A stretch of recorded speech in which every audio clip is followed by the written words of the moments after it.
Alright, says we're live. So hello, and welcome back to our Muscovy / Russia game. We are now playing on the 1.0.10 open beta, which has some fun little caveats to it. It has a number of good changes that they're testing. It also has a number of painful changes too. I say painful in the sense that our proximity is going to have a bit of a problem here in a minute. And the reason why, if I can find it really quickly while the initial ads play, for any that are having to watch those, some of our laws have gotten a bit of a rework. The Confederal Union, which was giving us minus 5% proximity cost reduction, it is now giving us 10 loyalty of subjects. In other words, it's not what we want anymore. So we're going to have to change that. Decentralized bureaucracy also got a nerf to the prosperity, so our prosperity is going to fall. That makes sense, to be honest. It was the 0.25 was so strong, you would always want that. Honestly, I might still keep it because any amount of prosperity means more pop growth and more development, which is really helpful. We might switch back to the office for the proximity cost reduction, though, to balance out what we just lost. I was going through it here. The itinerant court has been given a significant nerf. Instead of minus 10% proximity cost through land, it's now minus 2.5.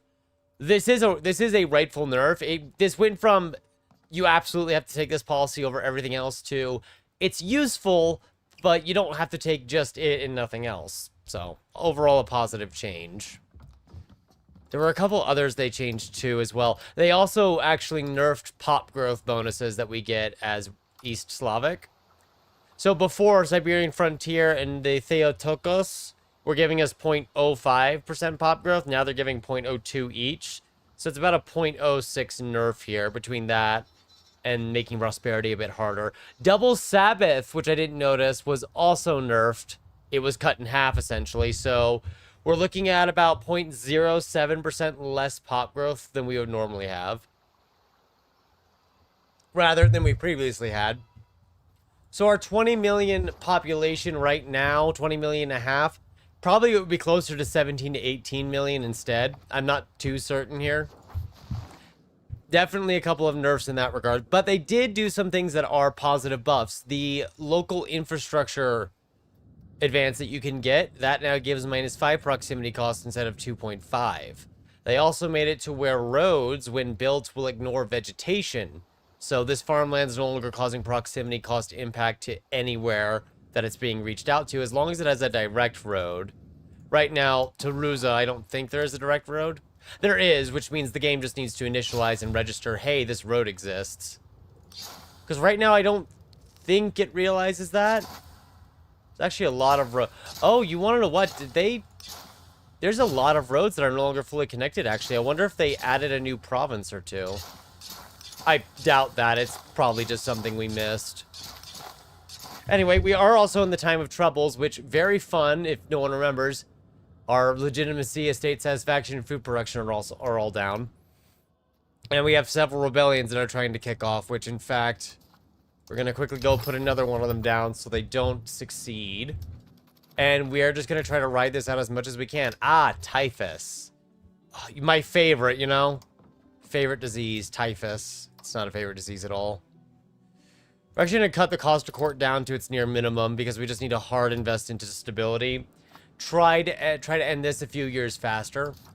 Also, earlier, this is going to cost us 12 stability to do, mind you, but earlier they were wanting us to do Central Council and we refused because we wanted to keep the minus 5 proximity from the current council all we have.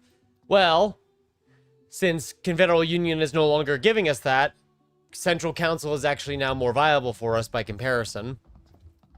So we are just going to go ahead and take that. It does cost me 12 stability, but failing this costs us 7 stability. We're going to spend stability either way. Oh. Even when we make the decision to let the Romanovs come into power early, they still die. Who is our heir then? Is it the same as these guys? So, has the member leaving union been resolved then? What is happening? Yeah, okay, so I was ready for our union with Bulgaria and Serbia to collapse, and no, in the end, Romanov gets killed by event. This is you can't make this up. So all of that decision making and changing the laws of succession, which caused the times of trouble in the first place, were entirely pointless. Thanks, game. I hate how little money we make now because we're just spending it all into stability. I don't even know if... We might just have to write out the 13 years in this, but I've got to get the stability back up to stop anyone else from revolting. You know what? Let's canonize a saint. I don't know who to canonize, though. Is this by order of most effective? Oh, okay. Then in that case, canonize the guy that gives us 20 legitimacy and prestige. What? Wait. It said it would give us 20 prestige when we canonized him, chat? Why did our prestige just jump from 13 to 93? I think that might be slightly bugged. Me thinks that's a bug. And that I jumped up to be much higher than it should have. I'm amused, but I am also perplexed. We only have the cultural hegemony, which makes sense. We have a lot of that. Bohemia actually has more troops deployed than us, but I'm not worried about that right now. We need to get through the times of troubles before we can think about pushing them off that again.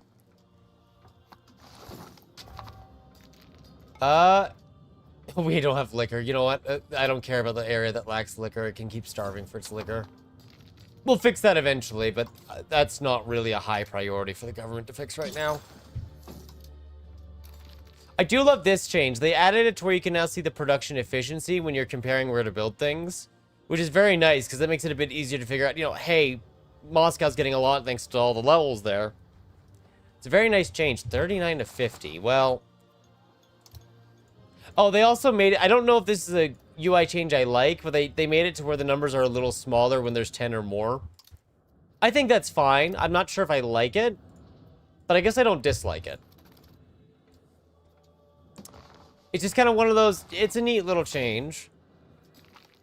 There's probably a few others I'm already forgetting that I saw earlier while I was playing as Florence into Tuscany. I've unified most of Italy in that game in the 1400s. Very fun.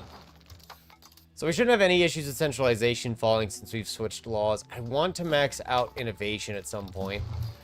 We can rival France again. That won't last long, but we're going to do it. Because we suffer when not having rivals. We just suffer. Lots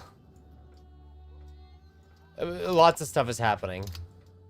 The Forbidden Years. Our Tsardom is gripped tightly by internal forces with great influence. Those between us that seek to further their fortunes do so by applying frequent pressure to the Tsar. So let's see, they want us to revoke the free mobility of the common people. Wait, if I refuse, it's minus 50 stability. Oh god, so I have to revoke it or else I lose 50 stability. 50 stability. Oh god, okay, yeah, I guess we'll just do that then. It's either that or minus 50 stability. You're kind of forcing my hand here.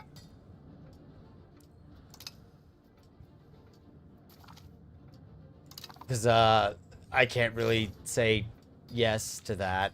Or no, I can't say no is what I mean. Anyway, Kerba is at 17 fish now, making 5.58 output per level. I think I really should try to mass export fish. Because the price is dead. But I also noticed in our market that lately it's been using all the trade capacity. That's another thing. That's what I'm forgetting. They also made it to where marketplaces at any level now give 0.5 market access for each one you've built. Which makes it a tad easier to get market access up. It can still be quite the pain. And in fact, now that our... Now that we're having a slight issue of proximity everywhere, which it has fallen, we actually have a lot less proximity here now, for example. Although that might be also because of the time of troubles is kind of messing with everything, so everyone's upset. So, definitely feeling the impact there of having less proximity. And France is no longer a valid rival. That was not fast. That was actually very fast. But as you can see, areas like Perm, which had 21, 22 control, are falling to 13.32 because they no longer have proximity to the capital. We are going to desperately need to get lots of paved roads out there. The problem is we can't make money right now, but oh well.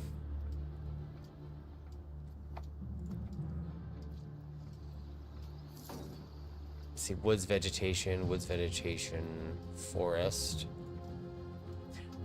Right, okay. Trying to remember all the things they've changed. The only other areas that are blue are just areas that our troops are stationed in. Which I guess makes some sense, but still. So I think it's not actually removing farmland, I misspoke. No, that is vegetation. It should be removing it. Huh.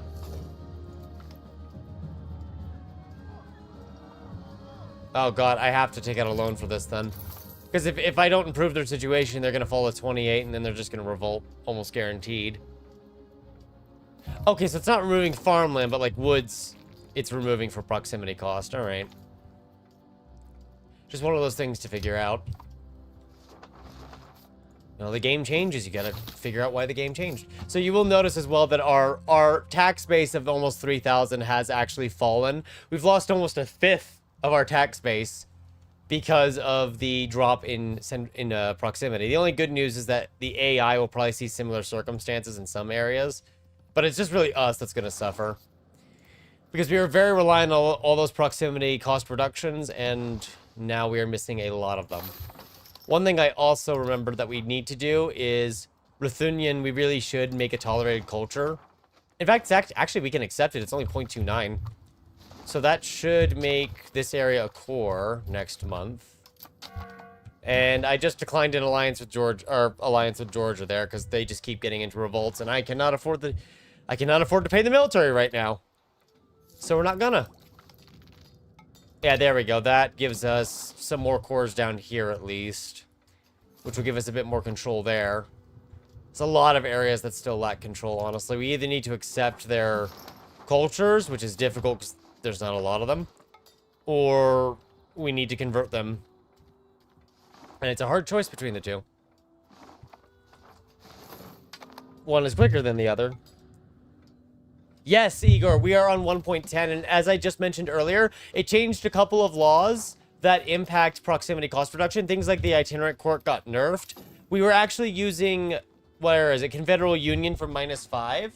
It now just gives you 10 loyalty to subjects. So our tax base has actually fallen by about a fifth of its level because all of our control just dropped. We actually really need to build up more roads as a result. Paved roads. We haven't really invested into those because we never had the money. Right now we're hard spending on stability to try to end this disaster. Oh! And Romanov died to an event because of the disaster. So in the end, all the effort to get him on the throne meant nothing. It meant nothing. The Romanovs still died. The Romanovs will still not be coming to power sooner than the actual time period. If they ever come to power now. Oh, good. At least the clergy are building things like sawmills and hospitals. What more could go wrong? I don't know, but I'm concerned something will. Let's see. Legitimacy for stability is actually something we can afford to do right now. Financially speaking, we're mostly stable. It's just with the -25% of state satisfaction, I can't tax the peasants to death. And there's now an ongoing revolt because I wasn't paying attention to all three of them. But honestly, that's kind of fine. It's like a two location revolt. It's better to focus on the bigger revolts that can take more territory from us. And we'll just keep those down instead. Plus, it'll give the soldiers good target practice, I suppose. Also, our pop growth was nerfed. We lost about, with the changes they made, we lost about 0.07% of pop growth because the 2 researches that we can do in Double Sabbath all got cut in half. Although I understand why they cut those in half, because Russia's pop growth was probably a bit higher than they were intending it for it to be. Which, you know, that's fair, so they had to go and nerf it a bit. I kind of want to get our artillery research, the special one for just being East Slavic. But that doesn't really solve the problems we have right now with the peasantry trying to kill us, so maybe not that. I do want trade maintenance reduction. We are trading a fair bit and getting more money out of that. It's good. Obviously, getting all the techs to improve our workshops would be good too. Less separatism is nice, but not strictly necessary. We actually could get the fine cloth workshop.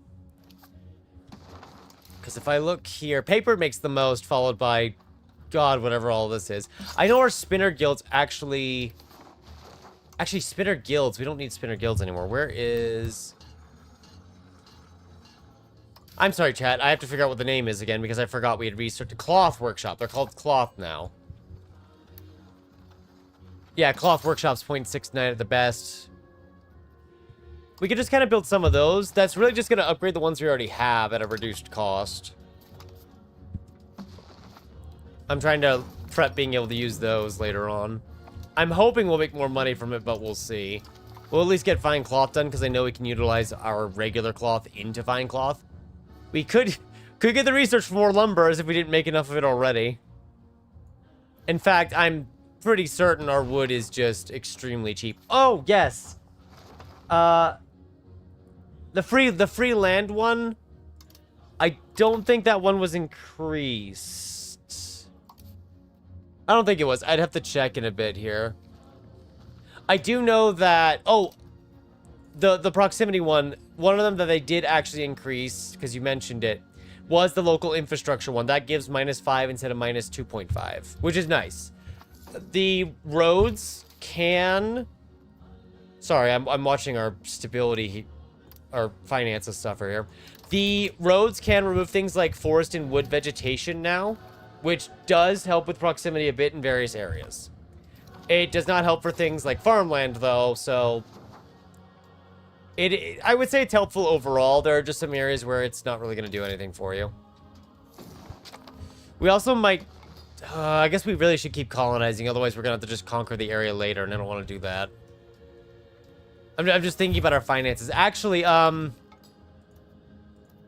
hey, chat, I don't know why, but this area is not owned by any country. I'm pretty sure we owned it.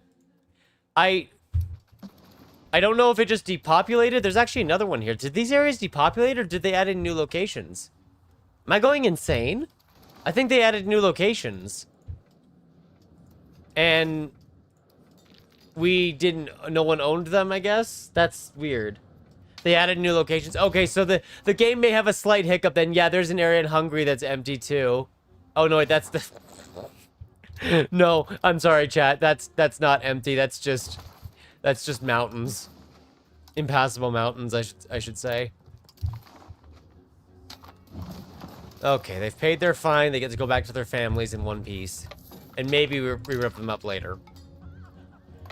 You know what? I'll take administration just so legitimacy maxes out faster. Catholic zealots. Hi, Major. We're doing fine. We're on the 1.0.10 beta. It has caused our proximity to fall due to all the changes they made. And you can kind of see it here that our tax base took a notable dive as our control dropped. But they have a number of new good UI changes. Like Moscow, we can see the tax base there, but we can also see how much money we're taxing from it right now. We are still in the times of troubles. We're about 6 years into it, but we're trying to max out stability to end it sooner. It looks like we'll be able to end it by at least a couple of years. Even though it's going to be 200 ducats to colonize these territories, chat, I am going to colonize them because I just want to get rid of those spots. It looks really bad. Yeah, they nerfed us. They had to nerf us. As the song implies, pain is salvation, though, so we are just going to stick through it. Oh, yes, Romanov's dead. I should mention that to you since you just came in. Romanov is dead. He died due to an event. Speaking of dead, you know, we might actually change off the itinerant court. I do like the 2.5 legitimacy, or proximity it gives us still, though. I think we'll keep it for now. I'm just debating, kind of in the background here. I don't have... Do you have any children? You have someone who's 36. Does he have children? He does. And, okay. Oh, yeah, we can appoint his heir now. That's great. Until we lose everything else. Right? We can't really afford new locations, yet here I am being greedy for it anyway. Oh god, what's happening now? Hang on. The rising cost of salt. Is salt really expensive? I don't think salt's that expensive. This is probably just, it's a dynastic event. Salt rioteers will surrender salt tax exemption. What happens if we just stand by?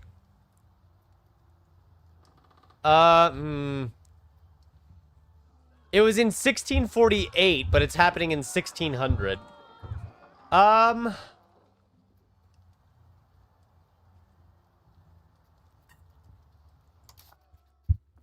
I mean, it's not like we're taxing them at our best now, and we could always revoke it later, I suppose.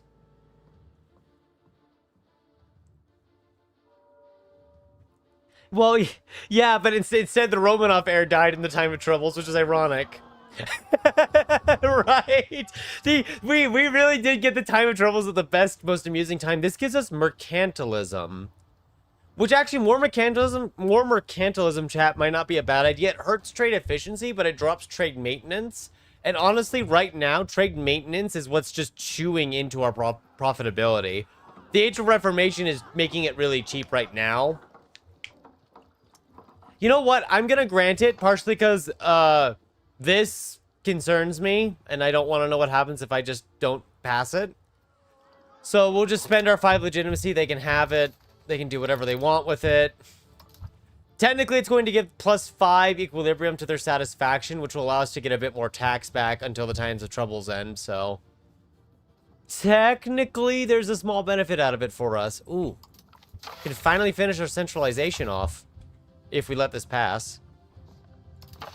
Support innovative ideas. Ooh, I do want to do that. Change policy? I don't want to do that. Right? We chose to play this, so we get to play it. I do see we have new research available. We are getting a bit more tax from the peasants now. But as always, we have so much money to spend that it's on fire. Don't worry, the fire's normal. It's always supposed to look like that. I need to figure out what technologies we wanted to do next. You know what, chat? We desperately need more roads. I am actually going to get road network for the 10% cost reduction. Because we really do need more roads. And I'm not opposed to making even more lumber, even though we have an excess of supply of lumber. It's an easy export. No, I just take my prestige. I can't afford the stability drop right now. Oh, see, I really want to use this to get a CB in Ruthunia and attack it again. Yeah, we could give them more privileges. I'm just trying to wait out the times of troubles, because too many privileges will... I mean, they don't really have many privileges, but they also... Oh, right, we could just give them free mobility back. That got taken from them. We could just give it back. Yeah, let's do that. Let's give them the right to move around again. And I'll just do this right away. Oh, yeah, that's a good... That's what, about 50 ducats?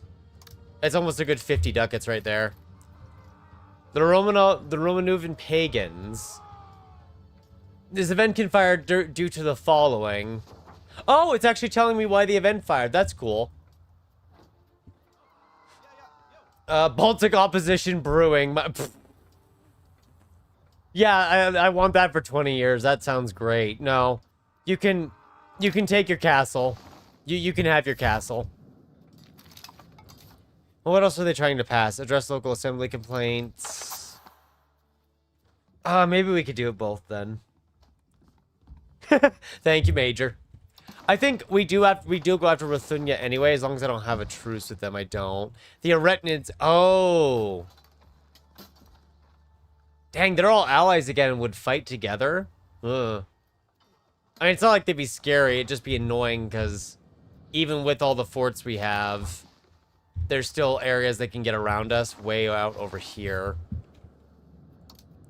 Like, I would need to fortify. I have to fortify so many mountainous hinterlands, specifically so they don't come around and start murdering everyone. If we did max tax on the peasants right now, they would drop down to 30 satisfaction, so that would probably spike rebellions. Yeah, they don't have power, but the one thing that they do have is numbers. While they don't have power, they will still get very angry. And I don't know if you've noticed, but they do make up about 90% of the population, which could be a slight issue. Maybe it would work out fine, but I think we'll live through it. We've got most of the stability we need to get through this. I really want to take this to connect Kiev better. It is starting to get proximity, actually. But it would be much better if it just went down this way, if it could. Unfortunately, the river map mode doesn't exist in the game anymore, and I can't check that as a result. I'm gonna avoid doing the war, actually, just because we wouldn't be able to financially sustain it. I want to do it, but we wouldn't be able to financially sustain the war. And we're already having enough problems as it is. It would be very foolish of me to... Ooh, tax efficiency. To just go ahead and do it. We're also in debt, so, yeah. The debt thing doesn't matter as much. I just wanted to point that out. Alright, we got our last, like, 0.1% of... Oh.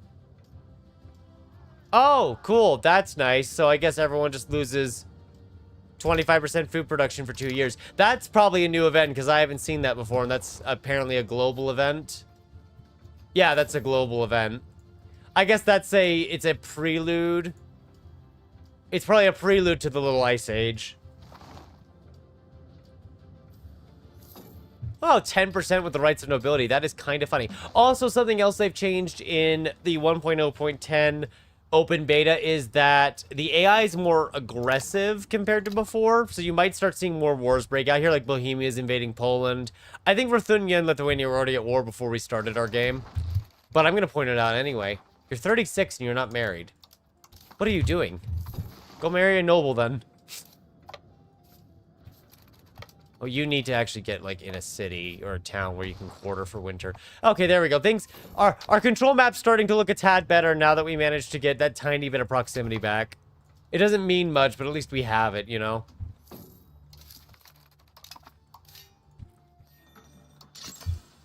Let's mass build, though, since we're kind of maxed out on our, Well, we were maxed out on our trade capacity, but I see it's opened back up again, which is fine.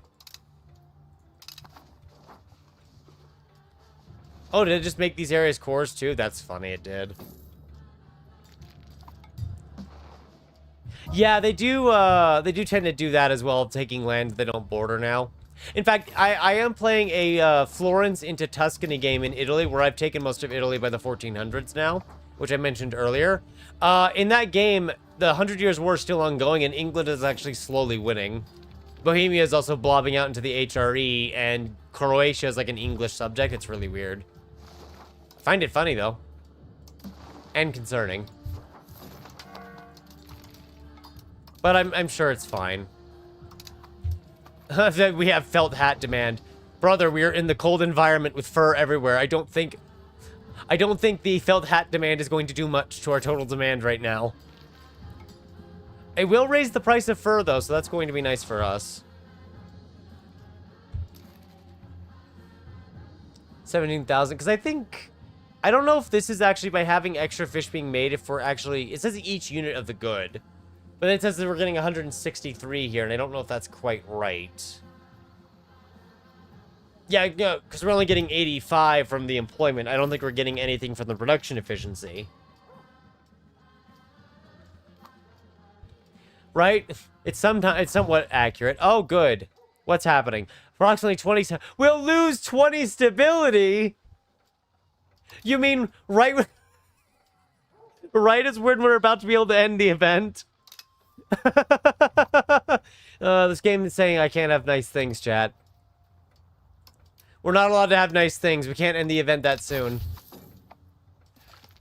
Minus 20 stability right as we're getting ready to end it. When you're only about 3 to 4 stability points off. I just realized with the ongoing volcanic event 2, we basically have minus 50% food production, which is not great for our health, so I'm gonna quickly invest into a lot of grain production. Just really quickly. I still have our map mode. That is a lot of towns. I didn't realize how much we had blobbed that out.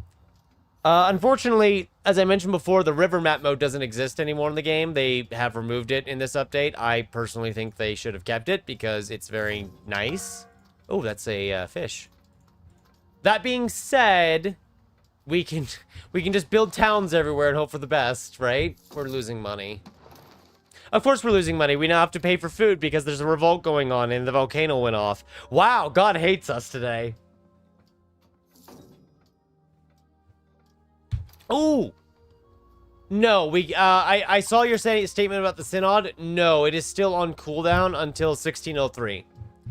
I did vaguely consider it and glanced up at our little bookmarks up here and noticed it wasn't up there. The false pretenders rebels may request help against us from abroad. What? Wait. A man appears to claim supposedly dead younger brother of Fyodor. So the Romanovs are trying to overthrow us now? Is this even historical? Or have I messed up the game? Oh my god. So now the Romanovs are trying to overthrow us. Let me check our map mode. There is, yeah, the Kaffa is probably the nearest one, and then Sarai also exists now. They made a lot of markets, actually. We might destroy them. I've been vaguely considering on destroying a market, but I think we'll just keep them as they are. More marketplaces means more mercantilism. Do market villages? I actually don't know. Yes, actually, yeah. Market villages do increase market access. That is good to know. I hadn't checked them for that.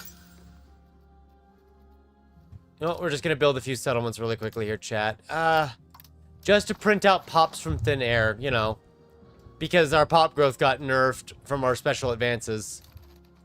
Oh no, what's happening? Why can't you make money? Well, I guess there's no demand for fine cloth these days, is there?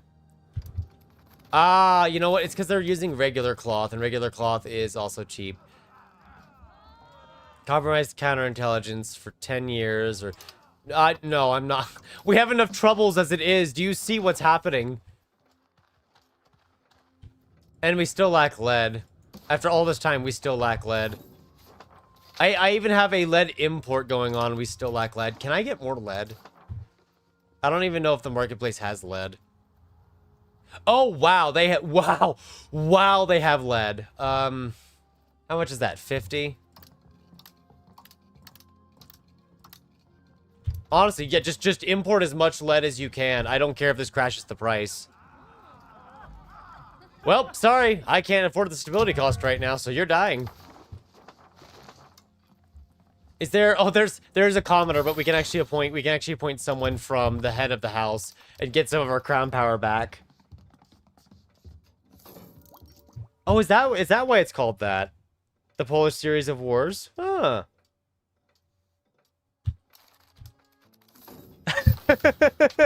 Yeah, basically, as people are pointing out, this is just chaos. But at least we have not fallen into a major civil war yet. Technically, there was an uprising that we put down. You know what? I think before we get nuked by the little ice age, let's go get the food production and the max RGO size before the little ice age decides to come and say hello. Because we already have enough problems as it is. We're spending lots of ducats on food during the winter now because we can't make our own food anymore. Even though Moscow has a level 31 wheat RGO. Which, I might want to add, produces almost 1.3 wheat per level. The tribes are discontent. Everyone's discontent, really, actually, so that's not saying much. You know what? We do have more centralization now, don't we? Yeah, so we'll give the tribes some land rights, chat. Because that's going to be 0.1 prosperity. That's actually going to help us recover prosperity from the nerf to decentralized. Or we could switch off the decentralized bureaucracy and go for the one that gives us a 2.5% proximity cost reduction. That's also an option.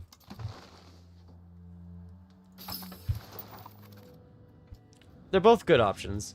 Imagine you're peasants, you're seeing nothing new for a whole life, and as you live in 3 completely different armies march through your village speaking different languages. Yeah, that sounds a little scary. For the peasant.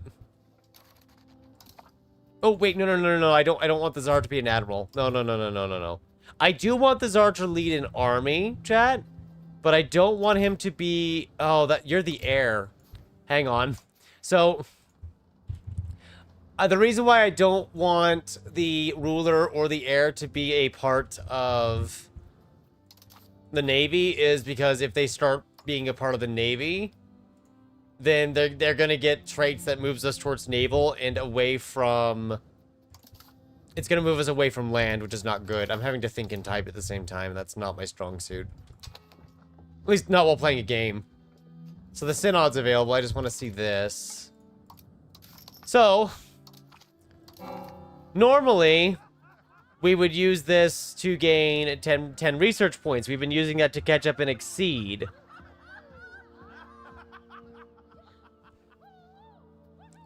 What we might want to do instead, though, is internal affairs for 7 stability to please end this faster. Even if it's only by a few years.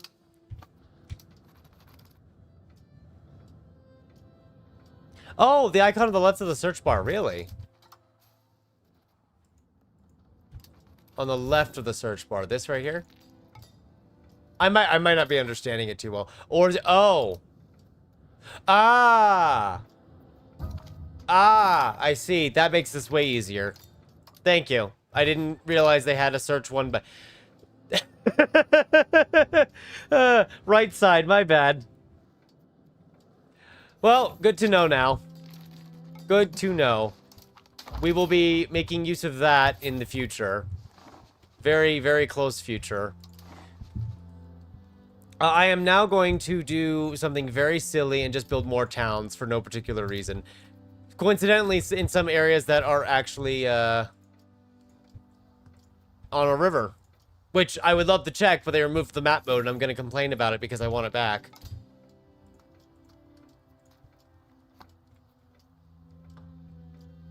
You know, where's Tver? It's right there. Where's Novgorod? It's right there. End of the time of troubles. Yay!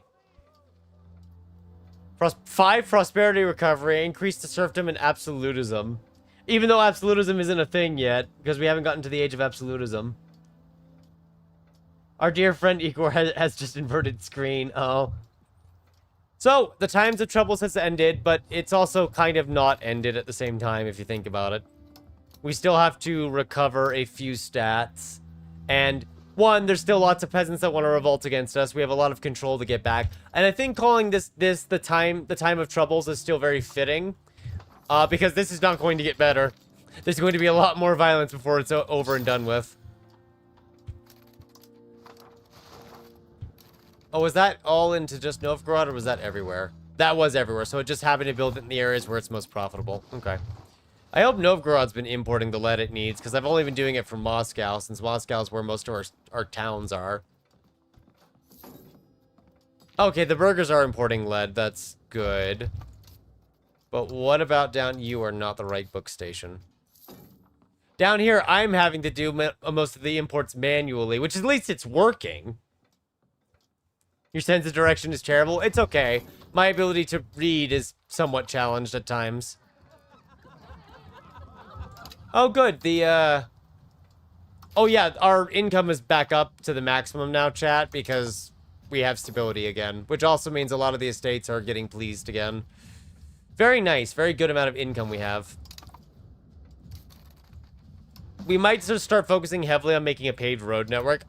I still want to finalize the gravel roads, especially because it looks like for some of our areas, they just got disconnected because new locations were made or numbers changed, I guess. Maybe some of them, maybe some of the changes there were just course corrections. I still think it's better for us to mass spam our gravel roads because a lot of areas don't even have roads, but we do need to get more paved roads. Just try to fight in all directions at once. Oh, we should do that. We could do that too, actually. We could just repeat it and just fight in every direction. I'm wondering if maybe we're having a difference in like the pathing here as well, because maybe they've improved the pathing knowledge for roads when you're trying to do proximity. Now, that could just be pure cope and none of this is functioning as it means to. I just want to assume that it knows what it's doing so I don't have to. Oh, you joined the coalition against us. Who's all in that?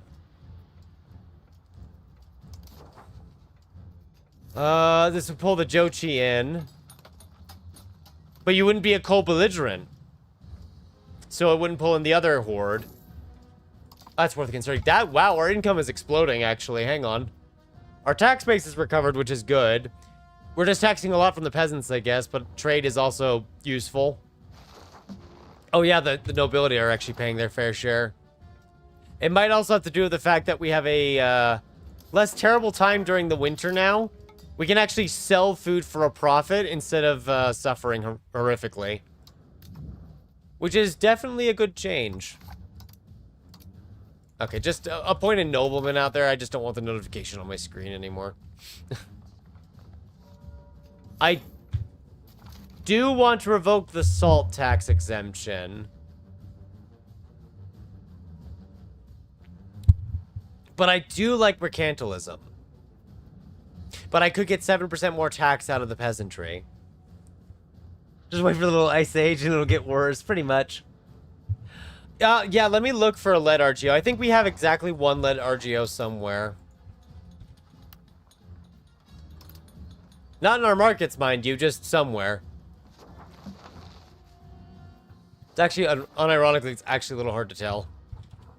I'm actually just going to search to see, because, like, the Kiev market doesn't have any. Kaffa doesn't have any. I'm just trying to see based on production. The closest is Krakow.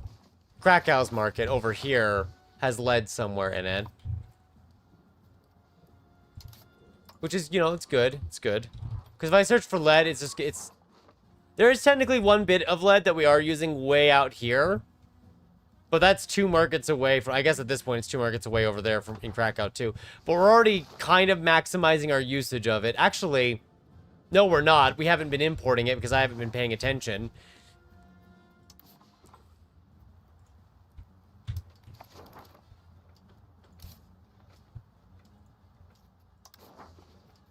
Say, we should already have a lead import route for this area, actually, don't we? Some of this just takes a minute, and I mistyped. How is this not profitable? Actually, how is this not even trading it right? Hang on. I'm going to just remove that one, because I think it's bugging out on me here. I do see it's trading a lot of gold. I think I just need to build up trade out here, maybe. The problem is that if we go to our little map modes, there's basically no towns out here or cities, which in turn means good luck getting anything done. And I mean, we could build on things like the iron and copper RGOs. That would technically hurt them, but I think it might be worth getting a lot of towns out here.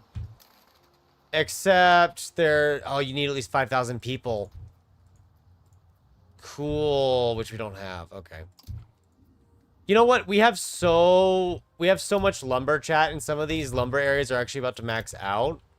We're just going to build a series of towns out here for the expressed purpose of exporting goods back to Moscow. This is so we can get all of that set up. I am going to try to avoid the fur area still, though, just because, you know, that's kind of important for our plans when it comes to the buildings we can do. Now, I'm not saying it's a wise idea to do that. I'm just choosing to do it. Okay.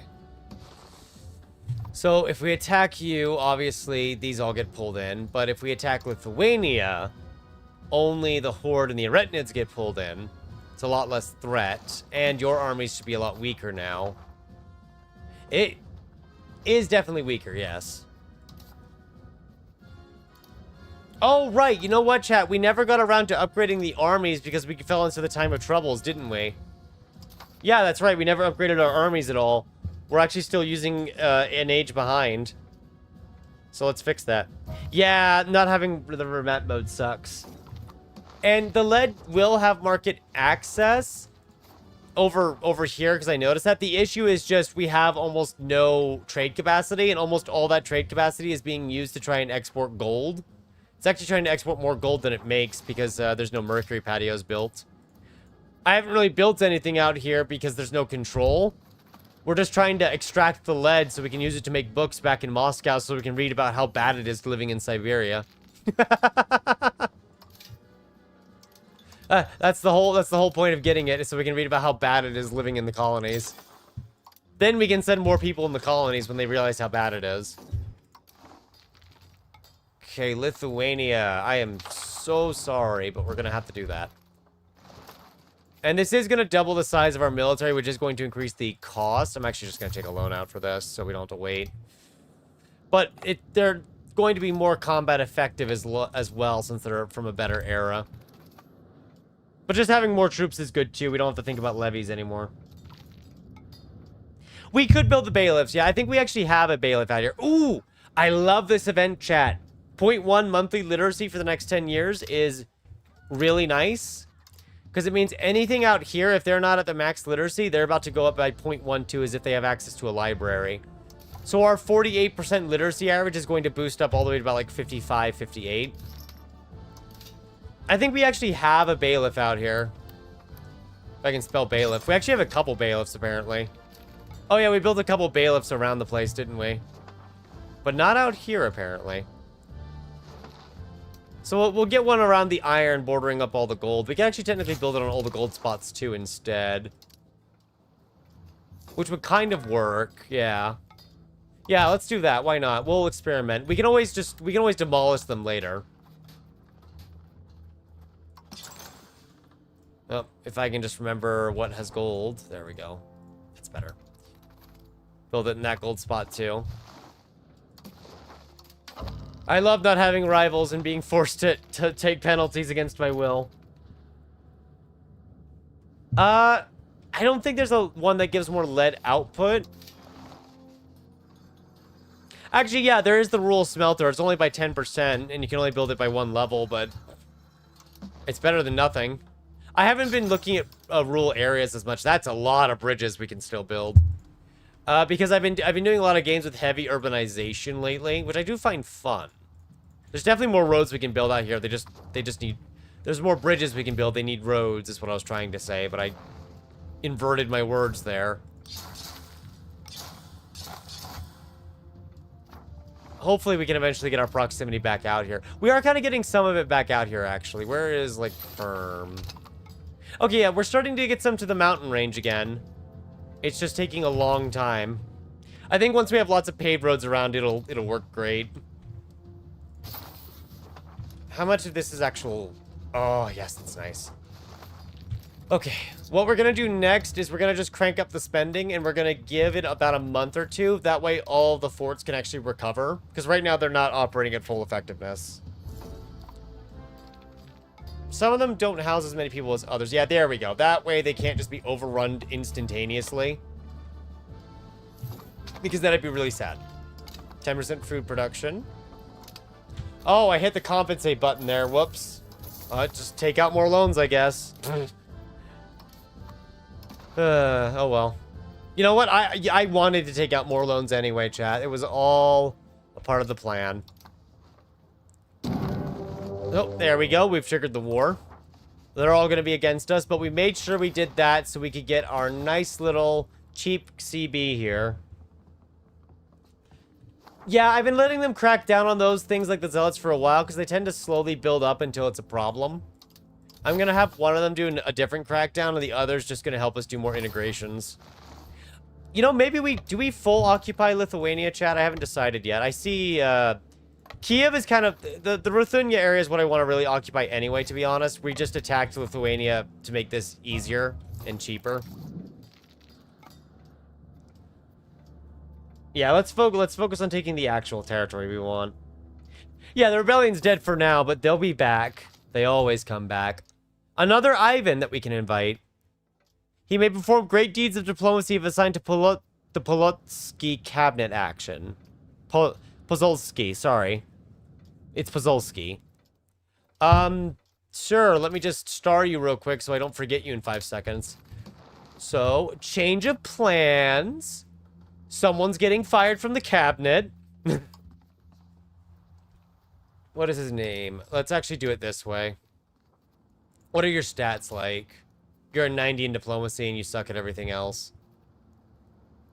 Honestly, I don't want to fire the guy that's actually really good at his job. Well, they're all kind of good at their jobs.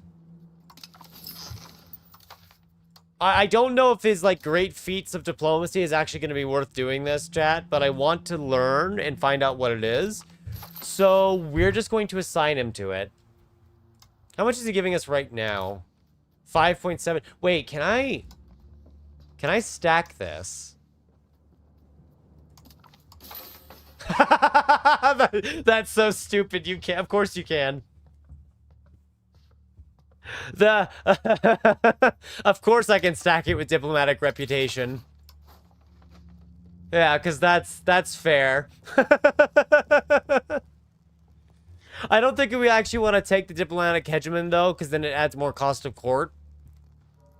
Although, that gives us the diplomatic corpse action, which is fun. Improve opinion, which is nice. I don't think we actually want to take it, though.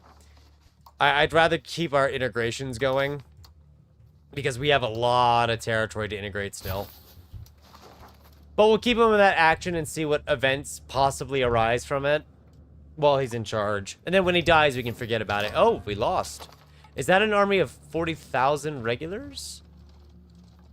No, it's not just regulars. There are levies here too, but it's flintlock levies. Like, they're actually good at their jobs. So we do need to... Oh, God, how many troops do they have? 123,000. We do need to kind of link our armies up then and probably train more. Oh! There's no general. Yeah, that would explain why they lost then. They didn't have a general leading them. So... just by default, they already did a lot worse. We have about 100 centralization. Like, it's maxed out. We have practically no vassals at this point. Okay, another garrison just fell. There we go. We got our revenge. And now, maybe now that you have a general leading you, you can actually... And he's dead. The guy just didn't want to be a general so bad, he already passed away, chat, in less than a year of service. Like, he just did not want to be a general any longer than he absolutely had to be. Oh, you know, maybe we should have kept our alliance with Georgia, actually. They could have helped fight the Aretinids for us. Ah, there it is. Eloquent diplomat. Fine-tune diplomacy for 10 years, lose 2 antagonism. More diplo annexation cost reduction. The unrelenting efforts of Ivan are put to good use in a foreign dealings, or I can use it for 7 stability. Let's just take the 10 years of fine-tuned diplomacy. Oh man, they're actually beating us because they're kind of doing the player thing of gather up all your troops into one area and just death stomp, which is what we arguably should do. But we also should be getting cavalry, and I haven't done that. So, oh, we actually do have cavalry. They're just all dead. Yeah, that would make more sense. We'll probably just siege with the armies near each other then. That way they can fight alongside each other.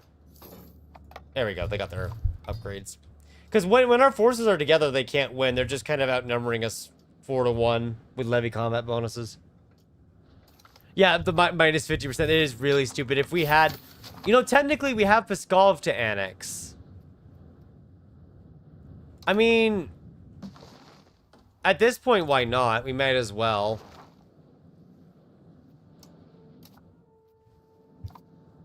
Where's the little annexation symbol? Much smaller, Muscovite dominant culture. Fine-tuned diplomacy and Pskov active. Wow, it literally is discounting it with titles consolidation by up to 60%. Yeah, so I think let's go ahead and just annex Pskov now, because while that's active, it's making it really cheap. It actually, fine-tuned diplomacy will end before we finish the annexation, so we should just start it now because they're making a lot of towns. And they've got a good 488,000 pops as well anyway. So we might as well. Let's see, is this bordering? It is bordering that one. Let me just shrink these here. I need to... let me see what else we have in here, chat. Because I know we've got a number of things. Like the monthly control. Is this everywhere? It is. Oh, if it was max control, that'd be broken, which is why you don't get that. Because I think they know for a fact that'd be broken. I kind of want to do a simulating an area into Muscovite, because there's a lot of Muscovite we don't have. So I guess just Smolenskians. That way we can actually, you know, stop caring about having them. I'm kidding. We still care. It's just we need to kind of switch things up a bit and get new cultures to be the accepted cultures. Yep, I knew both armies were going to be there. They lost this time. I saw their third army. There it is. I mean, they're putting up a fight, that's for sure. But once our armies are together, they do lose. Try to see if we can't chase them down here. So that should stack wipe.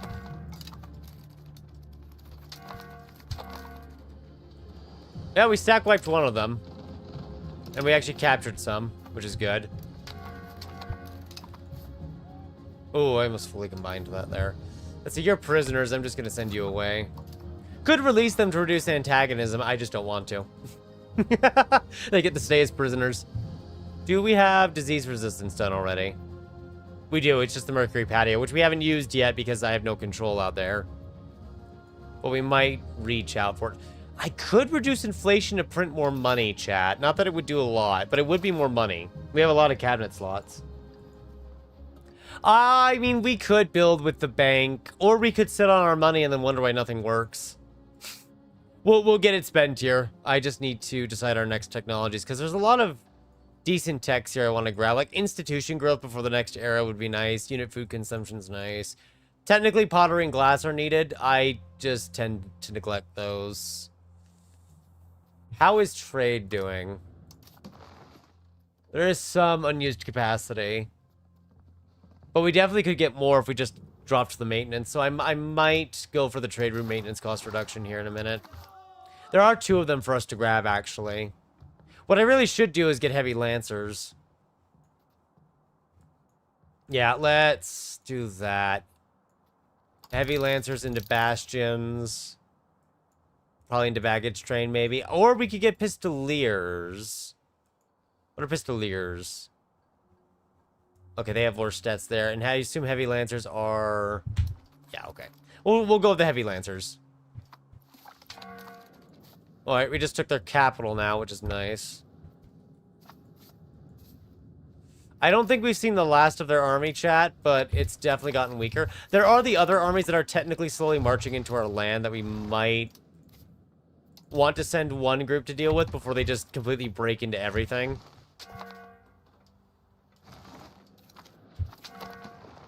Yeah, because they just took the fort. We're not doing too bad, though. I need offense. We want to have 20 offense for the next era so we can get military revolution. Scientific revolution and military revolution, we both have a chance to get. Unfortunately, when it comes to the manufactories, we can't get those. They require you to have capital economy, which obviously we don't have, so that's not happening. I know we don't have any morale in this army, but the size difference is so massive that they're just going to be wiped out immediately. So not even a fight, just instantly deleted from existence.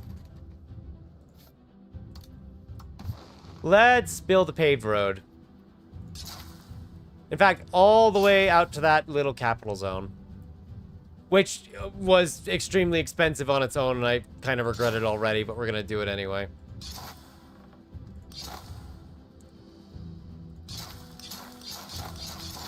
Because why not? That'll make all of that area a little bit better, I hope. Let's shrink that now. I need to be able to read this. Although I just noticed they have really good generals too. Like I'm seeing 4 stars and 5 stars, so they have pretty good generals still. Which is part of the reason why they're actually able to hold their own against us. They have people who actually know what they're doing. It's a miracle.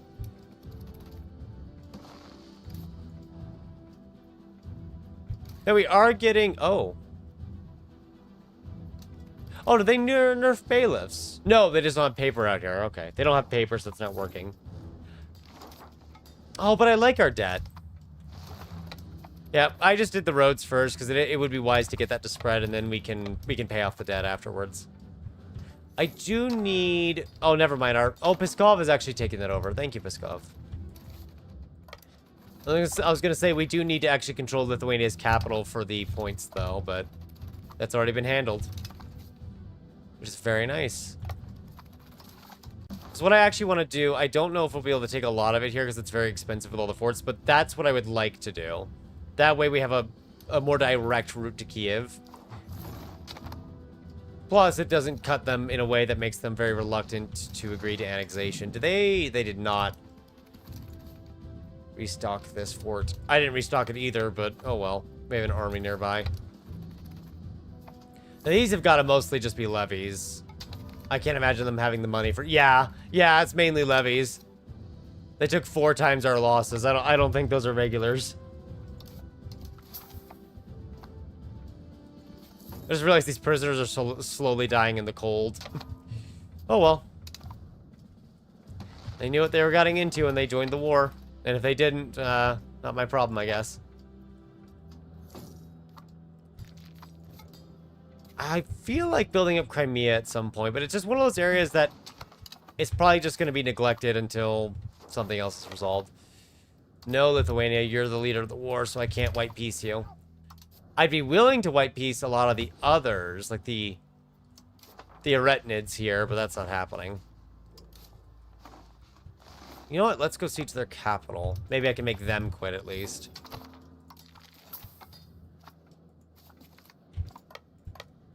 Okay, that's falling. Man, they have a lot of forts down here. That's why the locations are so expensive to take. Oh, the revisions. So the historical option is just 10 cultural influence. Tradition, which I don't want. State satisfaction. Or unit food consumption. Well, none of these are great. Like, none of them are great, so I guess we'll just take the historical option then, because it doesn't really matter to me what I get out of it in that case.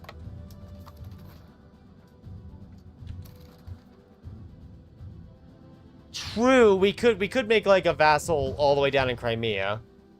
Although I'm noticing that we are starting to get some decent-ish control once we actually core the areas down here, so we might be greedy and just hold it.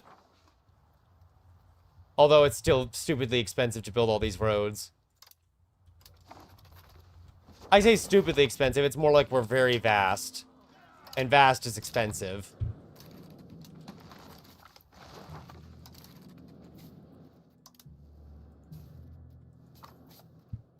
So I just upgraded them. What did they upgrade into? Heavy Lancers. Cool. Do you want to fall... Yeah, quickly just fall back and actually upgrade your Armored Horsemen. I'm so glad we actually make money. Not as much as Bohemia, obviously. Bohemia is just flooded with gold, but we make a lot ourselves, too. We're over 3,000 at least. If I could just get the control up. Technically, maxing them out and building them up would start to give us money now, since there is a little bit of control in the area. It wouldn't give us too much gold, but it would give us more than what we're getting from the area right now, technically. So we could build them up, just max them out. A part of me is like, let's build towns on them, but that's foolish. I guess we can make money off the exports. And now that we have a bunch of the towns over here, we really should get to upgrading those too. Because that's going to be all of these areas right here. Which means temples. Which means control.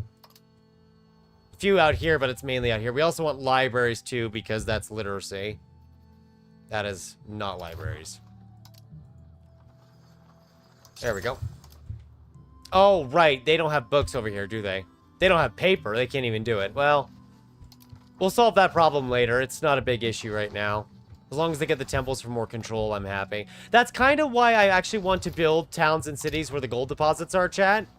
Is because, and I'll withhold some of the money here so I can invest it into the other stuff. Because then we'd have more control to get more from it. I don't know if that's a wise idea, obviously. Mosque established. Let's... well, actually, considering what we're role-playing as... We'll actually deny it. Oh, have they taken the capital? They have. So now you'd be willing to just kind of back out of this, but... I want to take at least that from you. Taking this piece wasn't our main goal, but it does kind of push them further south, which is good. Oh! Right, yeah, they're the subject still. God, I'm not used to that. Usually they're not a subject anymore, so I just messed this all up. Okay, new plan then. The Aretinids get our fury. And I guess so does Lithuania, because I've messed up. Well, I'm at least bemused by my own befuddlement. Well, that was a big mess up right there. Is this all in it together? We'll probably try to just annex all of that, then import or... What has happened to Poland? Hungarian aggression? Okay. Yeah, they don't really have a lot of people there. We can't even build a town in it, so it probably would just be the profitability of the gold trade itself, which it is doing. It has been doing, I should say.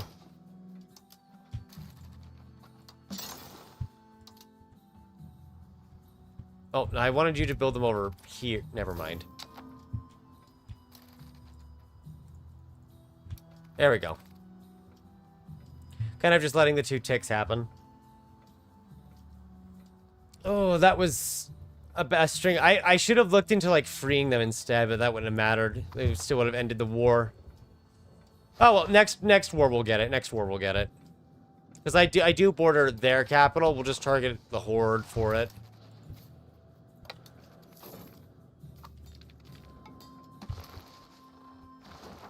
And they're sieging down here. Okay, good. Alright, sorry Lithuania, but we have to bully you now because I made a critical mistake and pieced out the guys that we were trying to actually take land from. No hard feelings, right?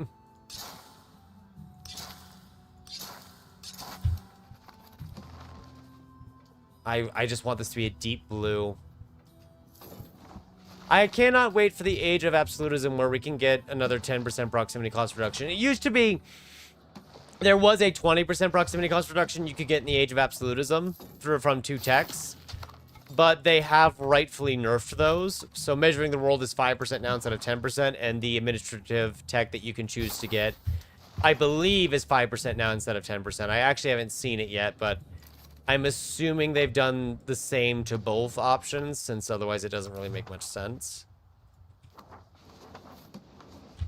Oh, let's just get up here then. That's it. I was gonna say, if this is the small fort, I'm just gonna assault it just to end this faster.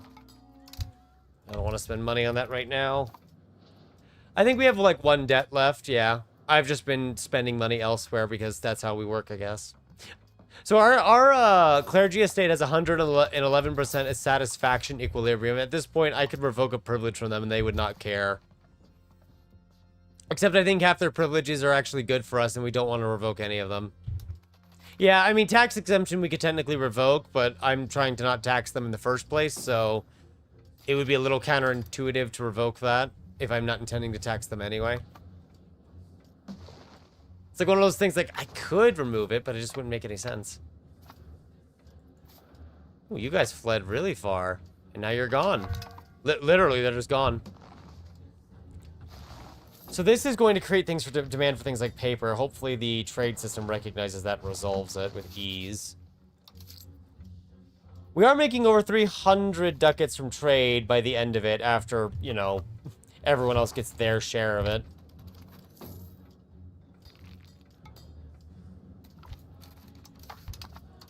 Yeah, we could get humanist value. The problem is that we're going spiritualist on purpose as part of the LARPing. The whole, like, you know, serfdom, traditionalism, spiritualism, Russian Orthodoxy stuff.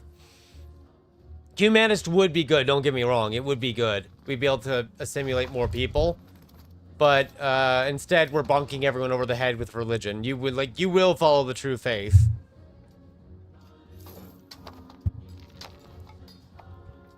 Okay, yeah, it is slowly passing here, so I do need to end this soon. See, if this chick doesn't do it, we just assault. I need to kind of just pick up speed here. Yeah, none of these are bastions, so we can spare the couple thousands of lives that we'll lose to just siege them out fast. And you know what? We might bully Sweden as a means of making ourselves feel better. That is a lot of counting houses. God, how many counting houses can we build, actually? Honestly, not as many as I was thinking, but that's still a lot. We could use Parliament to just do that at half cost, then. Ah, but I really want the integration speed. We have way too much stuff to integrate. Yeah, religion won't be as much of a problem. Oh, yeah, the privilege for simulation. We could do that one. Communalism. Call to freedom. No call to freedom. Don't answer. Let me see. Decentralized bureaucracy. Do we want to switch off this, chat? I like the 0.1 prosperity it's giving, but it used to give 0.25. For some context, right now we stop at 0.75 prosperity if satisfaction is maxed out. If we remove it, we're going to be sitting at 65 prosperity for most areas, which is still pretty good. It's not max pop growth good, but it is pretty good. Because I'm thinking of just trying to maximize that control reduction, because we definitely have a lot of tax-based potential. We just can't utilize it because we don't have the control over the area. It's worth considering. Yeah, it does give pop growth and debt. That's what I'm pointing out. Like, even though they've nerfed decentralized to where it's only 0.1 monthly prosperity, it still gives you population growth and development, both which take a long time to improve. So getting off it just doesn't feel wise because you give up that pop growth. Oh, right, I remember that is. Okay. Cabinet laws are administrative clergy still for the cabinet efficiency, central council, ruler general. I'm trying to remember where we are on this. Governing senate, why do we have that? Because it's a special law, right? It gives us a cabinet slot. Okay. Yeah, that explains it. I might just let this pass then. Oh, wait, no. Sweden, right. Yes, I forget very fast. I was thinking of just murdering Sweden. Who is Sweden allied with? Norway. And that's kind of it. That's kind of it, chat. Yeah, I think we bully Sweden then. It'll make things look nicer down here too. Yeah, I think that's what we'll do next too, is the counting houses. I am bouncing between too much stuff. We can't build all of them at once, but since we're about to have more gold anyway, operating these is fine. Not that we are having an issue with operating them to begin with, but it's going to get a lot of them done. Now we've got about 2-ish years to change this before there's any serious threat of it not going well. So how much of this can we take if we don't siege the fort? Because I see that's 111, but if we take some of the forts, that'll drop it. So let's just get the forts finished. And I think we might just ignore this. Hello. Goodbye. Silly Aretinids. They don't even want peace, personally.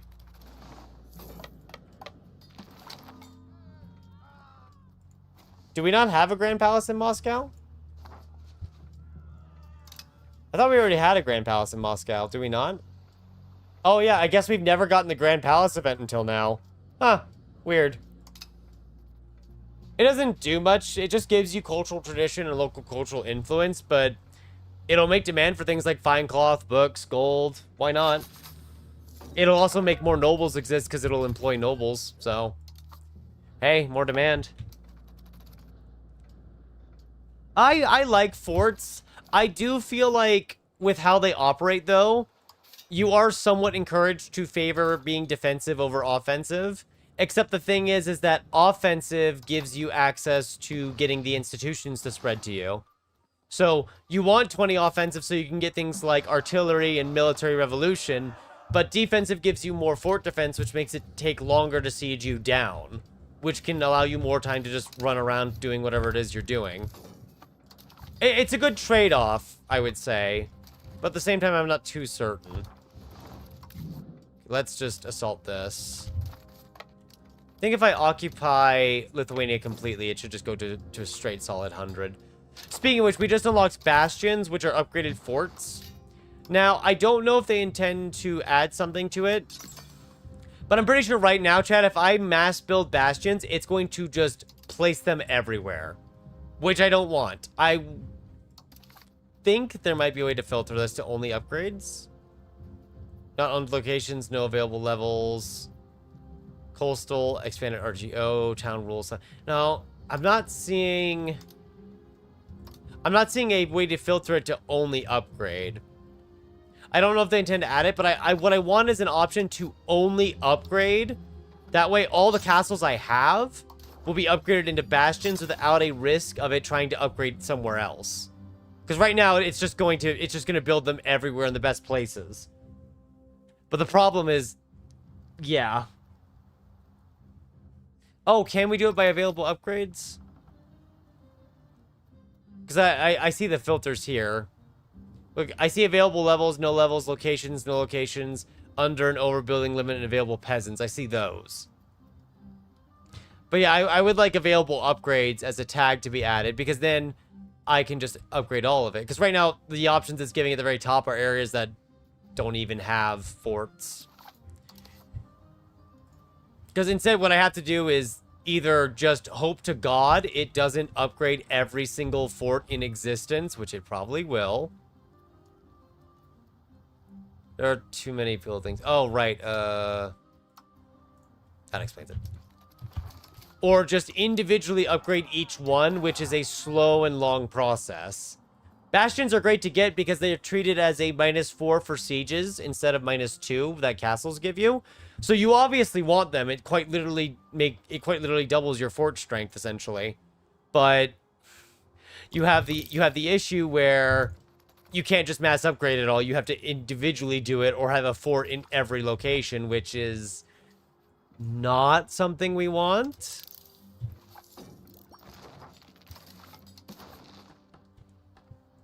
Okay, so maybe we just do like this, but kind of have that connected. Yeah, something like that. What does it look like for aggressive expansion? They also removed the little thing that tells you how many people are going to join a coalition against you, which I kind of don't like. I have actually seen the AI build bastions. Not everywhere, mind you, but I have seen them build it in some places before because I was sieging a -4 fort in some games. So they do actually build it in some locations, just not as often as you might think or want. Okay, we have done all of that just to immediately get ready to gang up and murder Sweden. Because, you know what? The places we're in aren't cold enough. We have to go even further north.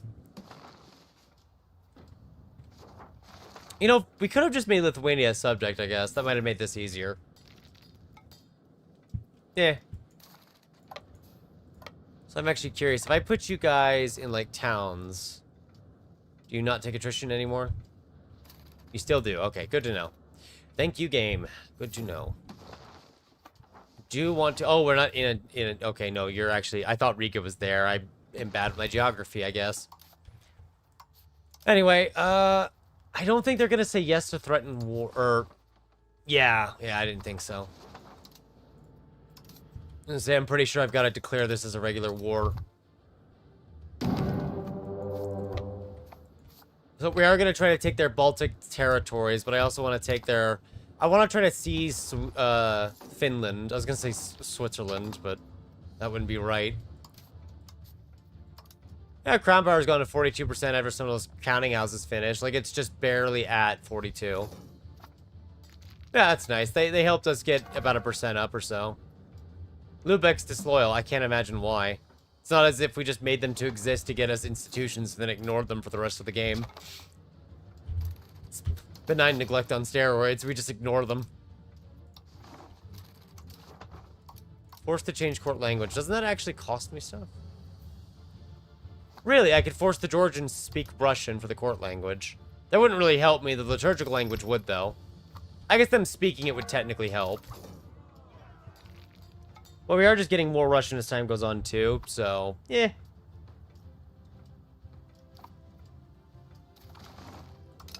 Yeah, when you get to this stage of the game, if you don't have bastions, you can just kind of assault fort fairly often and just nuke through all of it. Because once you have the bastion, I believe it employs 1,000 troops there, which does mean it's a lot more costly to assault. Even with some assault upgrades, just because you have a lot more men to kill. And it takes time to chew through those numbers. But here, if it's like this, level 250, it says we're likely to fail the assault.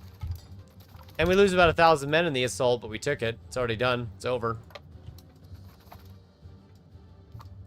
Same thing over here. Just assault it. Done. If it had 1,000 troops, we'd lose way more, and we might even fail the assault and have to restart. How is the Bog Iron Smelter we built earlier doing? I'm curious. We built that as like a bit of an experiment. I mean, it's making a nice amount of iron. 165% production efficiency. We still mainly import our iron, though, so obviously it's not fantastic. But, you know, 10 tax base is what it's adding there. 13 tax base here. It's adding some here and there. The Pome War outpost can grow again. Yay. Because I don't have enough fish, I guess. Integrate province. I think a lot of this, yeah, is becoming just integrated only.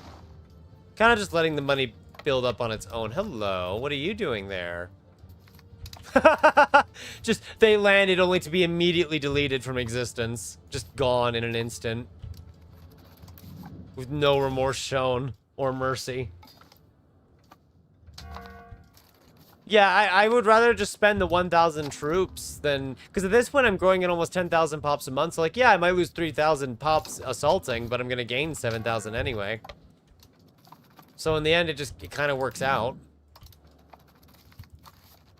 They could... I guess one change they could do is they could just make assaulting more expensive. But I think what it is just the AI needs to use bastion forts. But it's also a case if you might reach a point where you just do not care about the lives of your people anymore. It's saying that upgrading any of these would be very expensive. Or not very helpful. Rusa. Let's just build one in Moscow. By build one, I mean upgrade just one and to see it. All the difference is with the level 2 version of Fine Cloth and the Fine Cloth Workshop, and by extension the Cloth Workshop, they pretty much use the same production methods as your starting one, but their output is slightly higher, so that makes them a little more profitable by comparison, since the input-output ratio is better. Doesn't guarantee it's going to be good, though. It kind of depends on your circumstances, and our circumstances are not the best. Can I do a synod yet? Nope, 16-13. We're still a year off. Alright, then. What is this? Clerical dominance for 20 years. No, not really. I'd rather keep the power for myself, actually. I feel like that's a better use of my time, you see. I'd like to at least kick Sweden out of the Baltics. That would be a good result. At least remove them from the Baltic region. So it's just all in our hands. There you go. Not spending anything on stability now.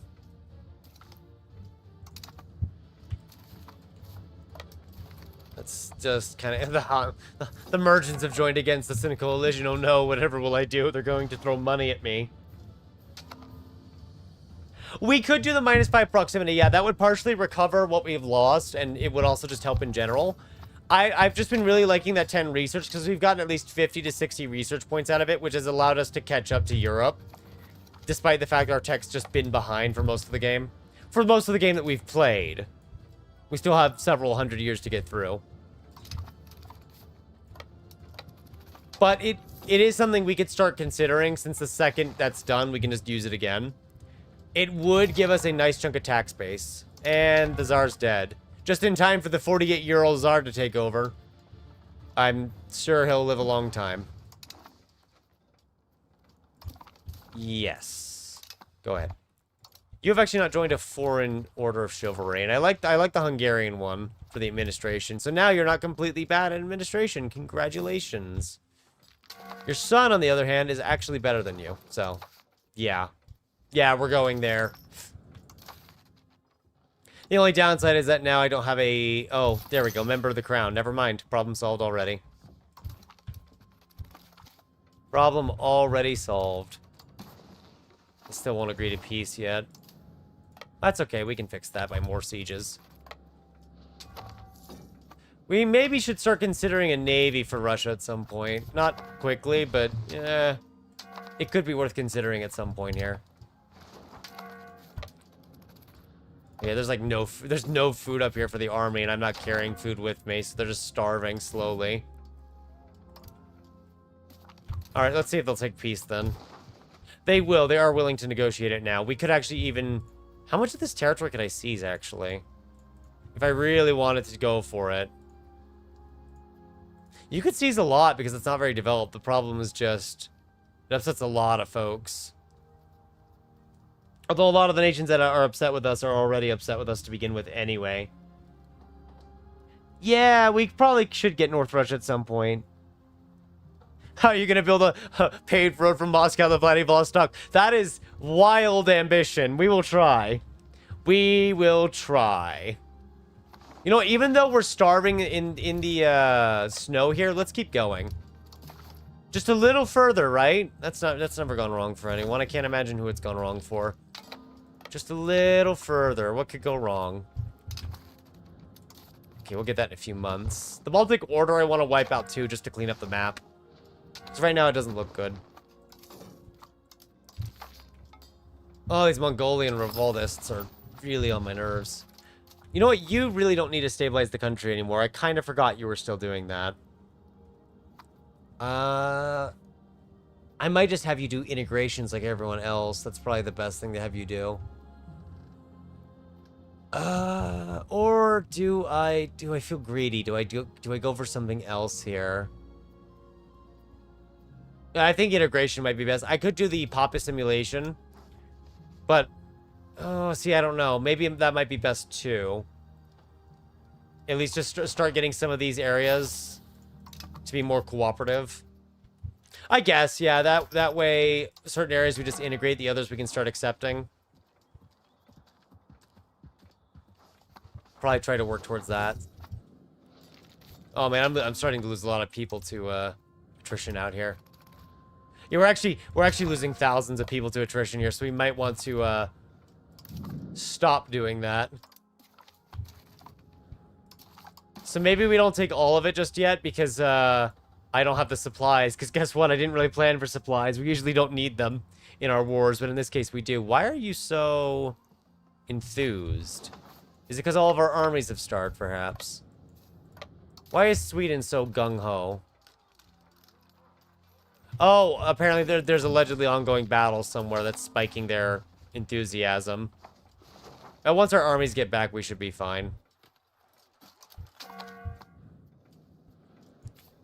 Probably pull them really far back, though, because they have kind of starved.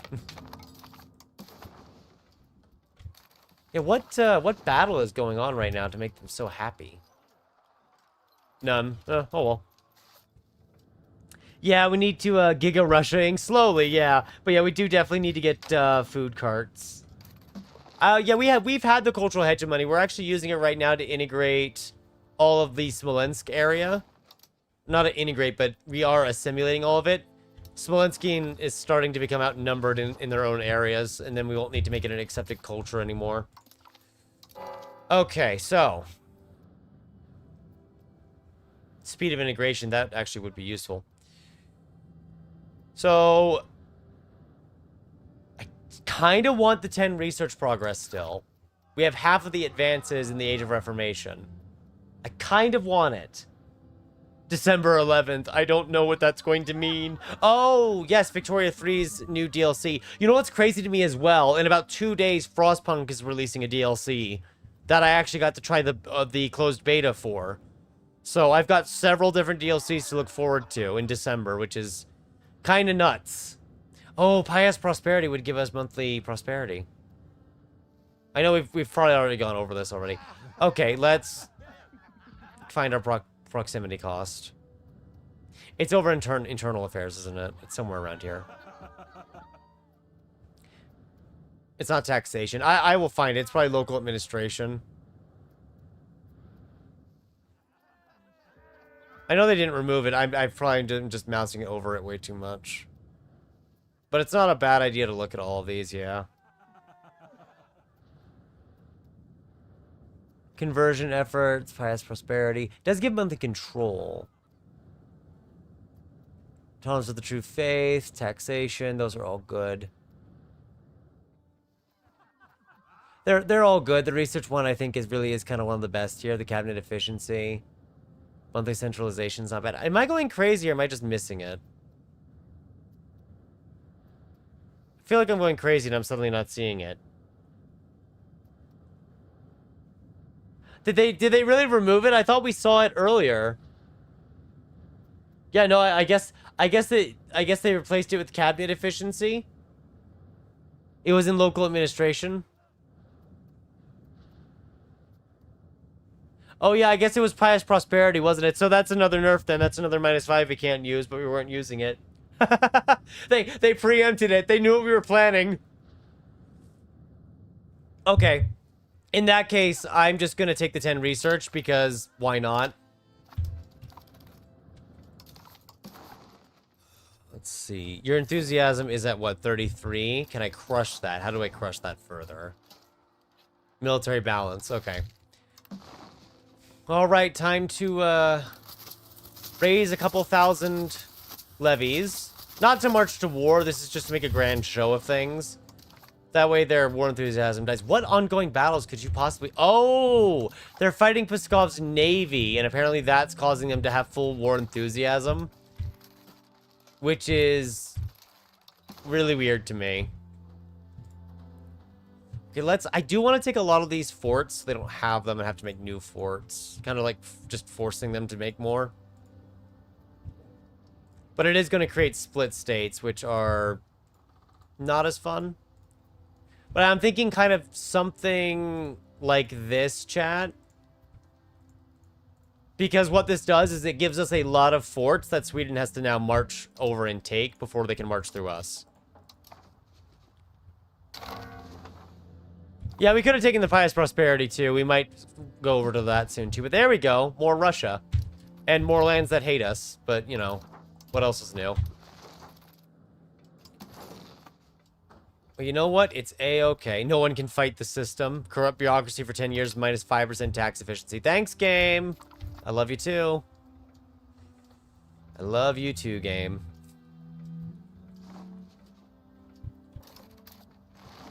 See, the 9th Army has no one leading it. Can I crown? Yes, there we go. That'll partially help. Yeah, the crown power is actually kind of down since we lost those folks. Oh, well. Oh, shoot, did I... They dropped a lot of proximity cost things. Chat, I think I might have either combined or deleted one of our armies, and I'm not sure. Because I suddenly have, yeah, only 30 arquebusiers. I think in the process of removing our levies, I somehow accidentally deleted an army. And we have no manpower as it is anyway. Well, that's fine. We'll just make a new army. Either that or I combine them without realizing it, but... It's not the first time I've done that, too. Dagestan, it's kind of all the way down here. Roughly kind of in this region. And Georgia currently controls it. And they're pretty devastated up there. Oh, well.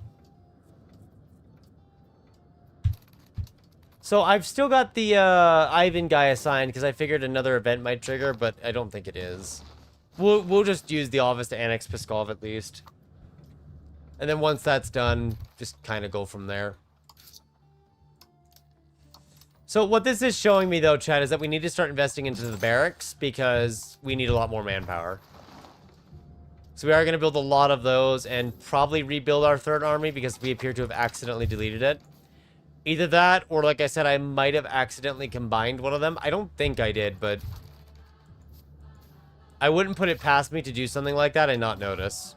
Because I have made that kind of mistake before. Several times, in fact, which is kind of sad. But let's get the baggage train next, because we evidently need it, or else everyone drops dead.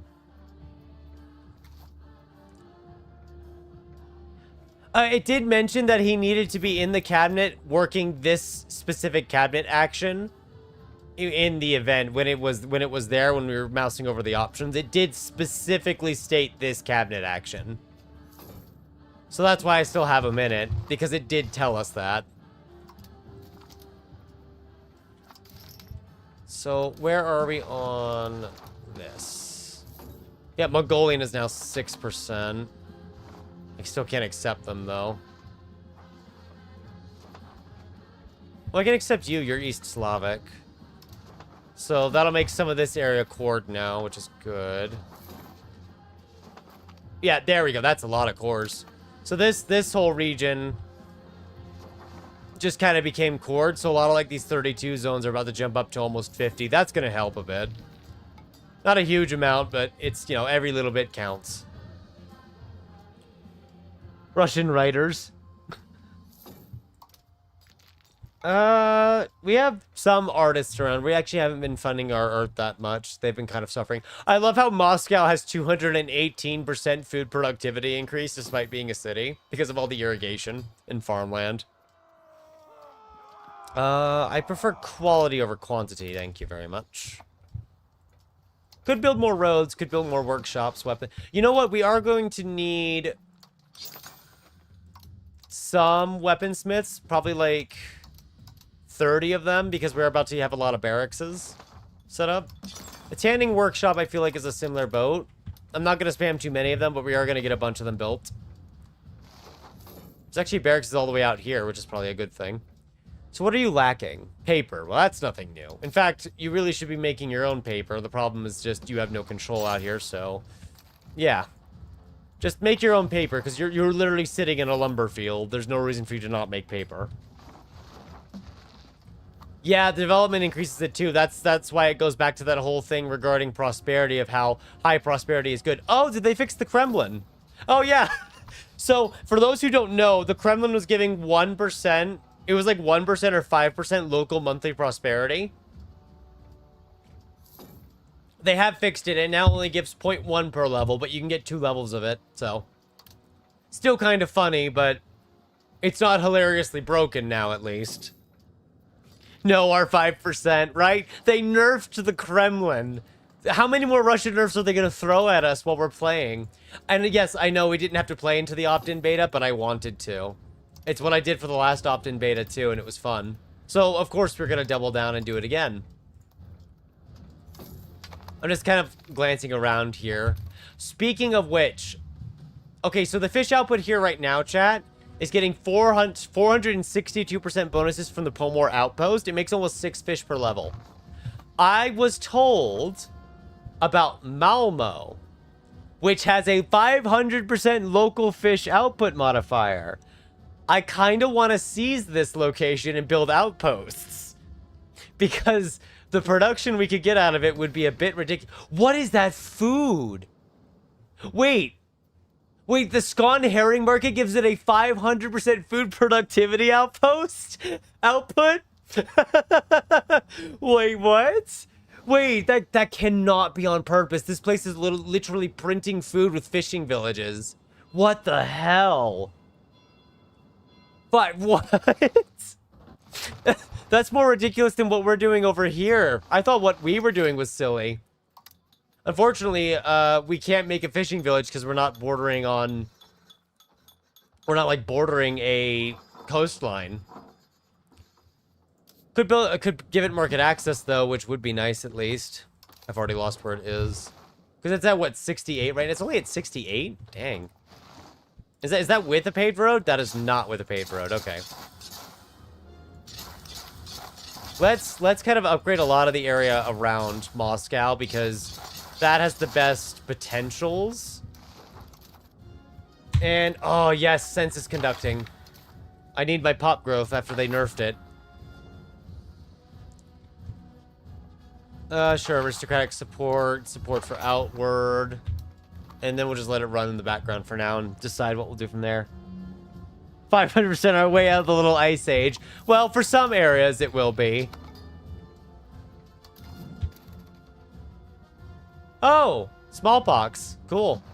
Oh, shoot, we're not getting any of the disease notifications. I didn't even know we had smallpox going on right now, chat. Hang on. Hang on. I have a solution to this, but I need to find the best man for the job. Disease resistance, go! There, that is so not balanced at all. It killed it immediately! It killed smallpox immediately, chat! They have to nerf this. Oh my god, they have to nerf it. It deleted smallpox from existence. We cured smallpox.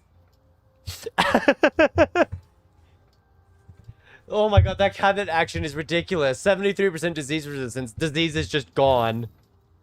Shit's our secret. Yeah, until someone shares the VOD somewhere, I'm sure. Because look at this. Smallpox is spreading in the Sultanate that we're bordering. but it's not going over the border into our country because the disease resistance is so high that they just have 100% resistance everywhere. Oh my god. I literally just snap, no more disease. Oh my god, that's... I can literally wait for it to burn out. The problem is that I didn't know it because I kind of turned off the notification, I guess, at some point. God, do we even need hospitals then? This is ridiculous. Oh, that was a good laugh right there. Now, back to your regularly scheduled integration. Actually, you weren't integrating. You were doing a simulate area. You were integrating. There's way too many areas to integrate.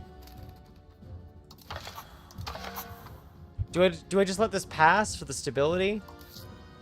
I'm kind of negative on stability. I could fabricate a new CB. I think we're... Are we not at truce anymore? Base costs, power projection, power projection. No, I guess we could do the war with them then. Yeah, where's your capital? There it is. I guess we'll do that. We really need to stop doing this endless war stuff, but I can't help myself. I just can't help it. I have to keep expanding, I guess. Of course, it would be nice if I didn't accidentally delete one of the armies from existence, but oh well. Hello, Sharky. Welcome. We deleted smallpox from the game as Russia. Well, we deleted it in Russia, at least. It was very funny. Not so funny to the plague and maybe any devs that ever see this. Funny to me, though. I kind of want to take out a loan for the army. I really kind of want to take a loan out for the army really quick. Maybe just for the chambered guns, which are very expensive, by the way. How'd I do it? Very simple. Russia has this funny thing. It is this very, very funny cabinet action that gives 20% disease resistance. Except when we use it with someone who's highly skilled with a cabinet that has over 100% efficiency, it gives 56% disease resistance. Which means, yeah, we just have 100% disease resistance everywhere, and diseases instantly die out the second they touch us. Which is hilarious. So if a new Black Death arrives, I already know how we're solving that. And it's not with hospitals. Although maybe I want a hospital anyway in Moscow. Which we do have, but... I don't want us to die. Yeah, even the 20% bonus would be strong, but because of how it works with the cabinet, that 20% being the base, it just spikes it so hard. So I don't want to send this army in with the rest, because it doesn't have... Oh, you're dying to attrition. It doesn't have the same troop numbers. I guess just get them heavy lancers, too. And we probably should keep these armies together here. Maybe have the third one raid the Jochids. Which I may mispronounce and butcher excessively, and that's okay. Yeah, I'm pretty certain I accidentally deleted one of our armies at the end of the last war, which is fantastic, but I guess it gives us time to just think about how we're doing our builds. I know we don't have the supply carts yet. We're researching one right now. So who joins? The really big horde down to the south. The Aretinids would not join. Ruthenia is a subject, of course, obviously. Everyone knows this. So let's... Can I? That'd be funny if they accepted. Propose one of my people get onto their throne. Oh, wow, really?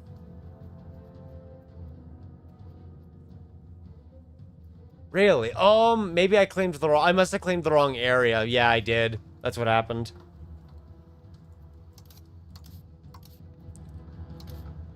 Yeah, oh, I see. I picked the wrong side of the river. Darn. Okay, well, that's fine.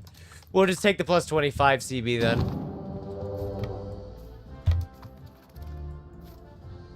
Slightly unfortunate, but, you know, we'll deal with it. I am just going to take out 2 loans. 6% interest rate is not fun, though.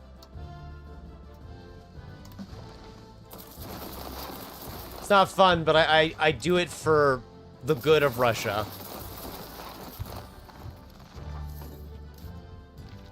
Let's actually stabilize our stability, too. Just because we can. Dang, it's still building this one more outpost here in the fur installation, which is... How much fur is this making? 3.94 per level? Gah. It's a lot per level. What is the capital of this area? Okay. That way they can't finish building the fort there, because that would be really problematic if they did. I guess unit food consumption, institution growth, military tactics, those are all good. We can actually get the supply carts now. Well, the best ones for our current era. Which we are going to neglect. Because, you know, this area has a lot of food already. We can just eat, we can just take the locals' food. You know, live off the land and all that good stuff. Well, they won't appreciate it, though. Ooh, only 85. Wait, are their forts not fully... No, they are. Okay, I guess that I just lost a lot of people to attrition. From the siege. Lubeck's still disloyal. Disloyal Lubeck.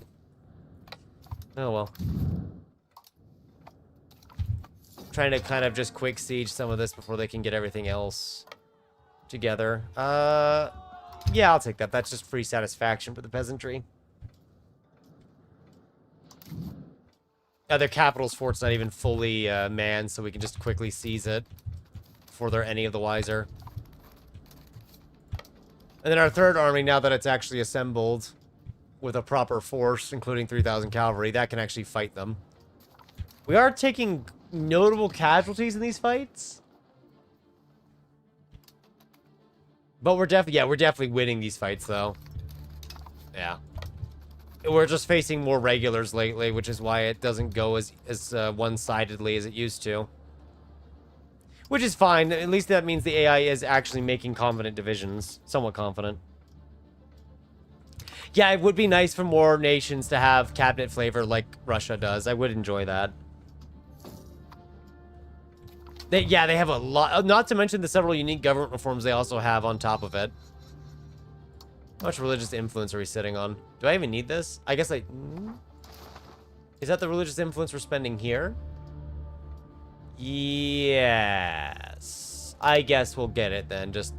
I probably don't need to get it, but, you know, I might as well get something anyway. I just realized I don't have my light at all for when it starts getting dark outside. So it'll get dark and then I can't see the screen. I'll be blind. So I might have to just grab that for a moment.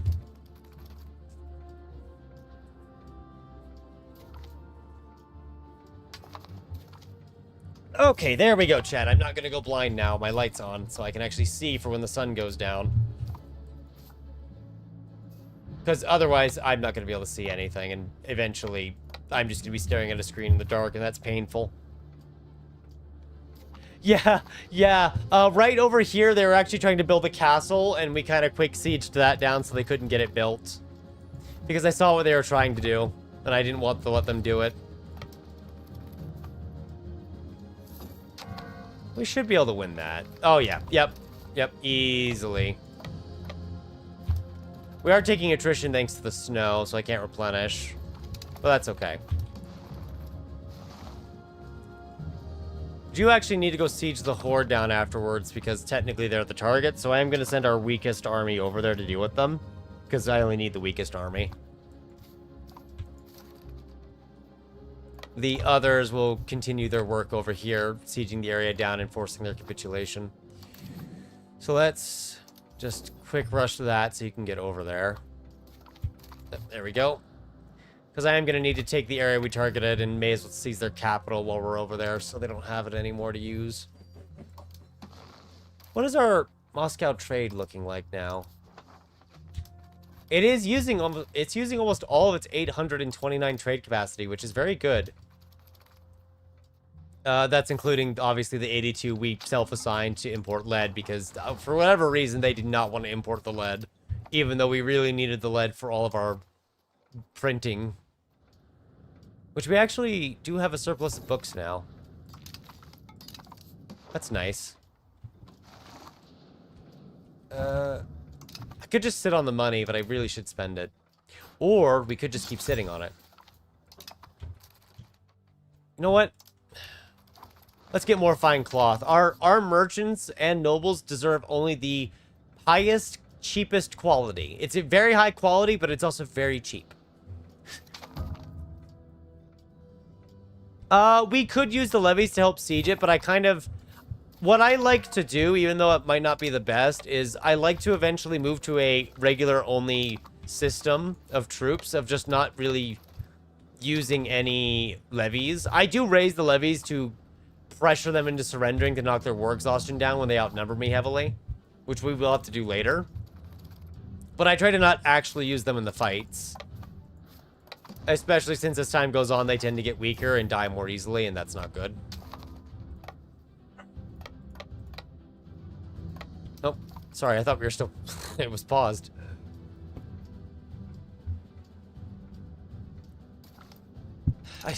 I feel like I need more cabinet slots with all the areas we need to integrate. Fur cannot be used to make fine cloth, but cloth, which we do produce a good amount of, cloth can be used to make fine cloth, which is actually something we should consider upgrading. The cloth workshops, which we don't have a lot of, is actually something we should consider. Because that's the same circumstance as upgrading the other one. It just makes the ratio a bit better. It has better output for the one that we're getting in this era. So what we actually want to do is claim all of this. At least all of that. That's 92, though. I don't know if I can make them agree to that without an extremely long war. So we're probably only going to get about... probably half of it at most. It's about halfway done with the annexation. It's actually 60% of the way. Let's see. Let's rush this so you can go wipe them out. And that'll be one less army. Hey, they're building a bridge. That's cute. We should go take it. Yeah, if we could use fur for something to produce something else, that would be great. I love how we technically have the bubonic plague everywhere, but we also don't. But unfortunately, it's not really used for a lot of that stuff. It's just consumed. Technically, there's a special theater that can be built that uses it. But that's kind of it. I actually think we can build that theater. Otherwise, it's just kind of used for food. Kind of like fish. Let's see. What is the requirement? It may only be constructed via event. Okay, well. That doesn't really help us then.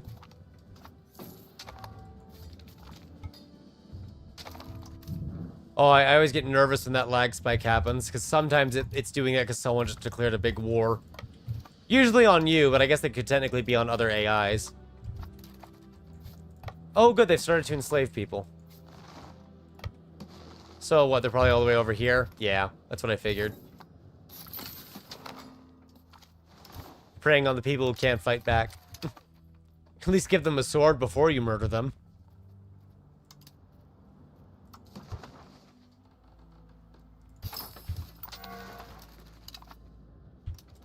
Nope, and they're dead.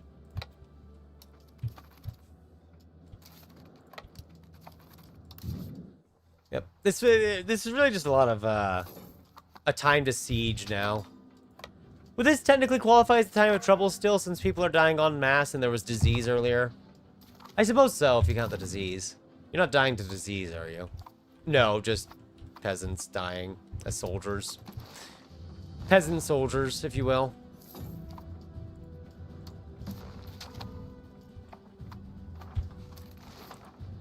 Okay, maybe we gather you up all the way up here to deal with them then. That'll still take time. And I think meanwhile, we'll just do some paved road upgrades. I'll just literally just tell it to upgrade paved roads so the area around Moscow gets better. Oh, they're actually building a library out here. How neat. Gold is a sign of true worth. You know what? Actually, yeah, we could use the money. Yeah, I know that in the age of absolutism, we can get a technology or an advance that allows us to integrate more areas simultaneously. Kind of like how you can assimilate an area, you'll be able to annex an area. which would be very helpful for us. There they are. Let's try to get them. Yep, there we go. Got them. And they're dead. Fortunately, they are kind of raiding the areas with some towns. Oh, shoot. Were the rebels getting big again? They were. Where is this? Oh, it's technically the Lithuanian revolt. That's not too bad. It's just a lot of ground to cover is what makes this take time. Not for that, it'd be easy. And I think at some point we'll just... Oh, there we go. We killed the main army that they had over here. I think the biggest issue is just I want to claim way more territory than we reasonably can because of how expensive it is, since we have the plus 25 CB instead of minus 25, because I messed up and picked the wrong location.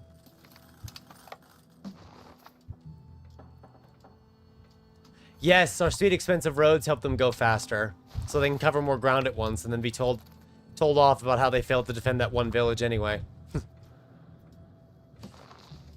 If we could piece out their allies, that would work.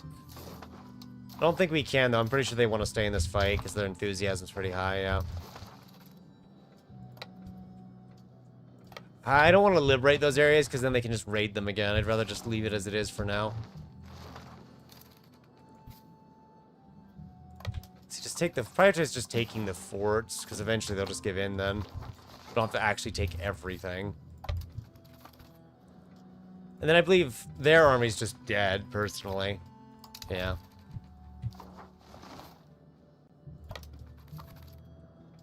Jochi War. Have they technically... Oh, they have technically freed it, yeah. I guess we'll go back there after we're done with Lithuania. Which won't take long. Which I think we just finished another zone. Let me do this really quick, because I just need to get this done and over with. And then if we kill the army, that should be enough to make them automatically surrender. Yes, if we have all of our levies deployed, it would change their enthusiasm. But right now, even at minus 50, it wouldn't be enough to get the hordes to kind of give us what we want. Not right now, anyway. We also need to retake the capital zone that they're taking from us. Now that the Lithuania revolt's done, we'll be fine. I just have to keep playing whack-a-mole over here. Because there's a lot. Even with... two technologies reducing rebel uprising progress, we still have rebels that hate us enough that they're still trying their best to rise up and kill us. Which, I mean, you know, good on them for still trying. I wish they'd stop, but, you know, well, they're not going to really listen to us now, are they? I think we need more paper chat, and it's mostly because I have way too much wood and stuff. Why are you not profitable anymore? Because you have lots of tools and not a lot of iron? Kind of. It looks like the answer is kind of. I guess that's what the issue is, yeah. So we'll take this, stop their siege, and that should put us in a good spot. Oh. I guess it moved at some point, or I misremembered what the... province capital was for their region.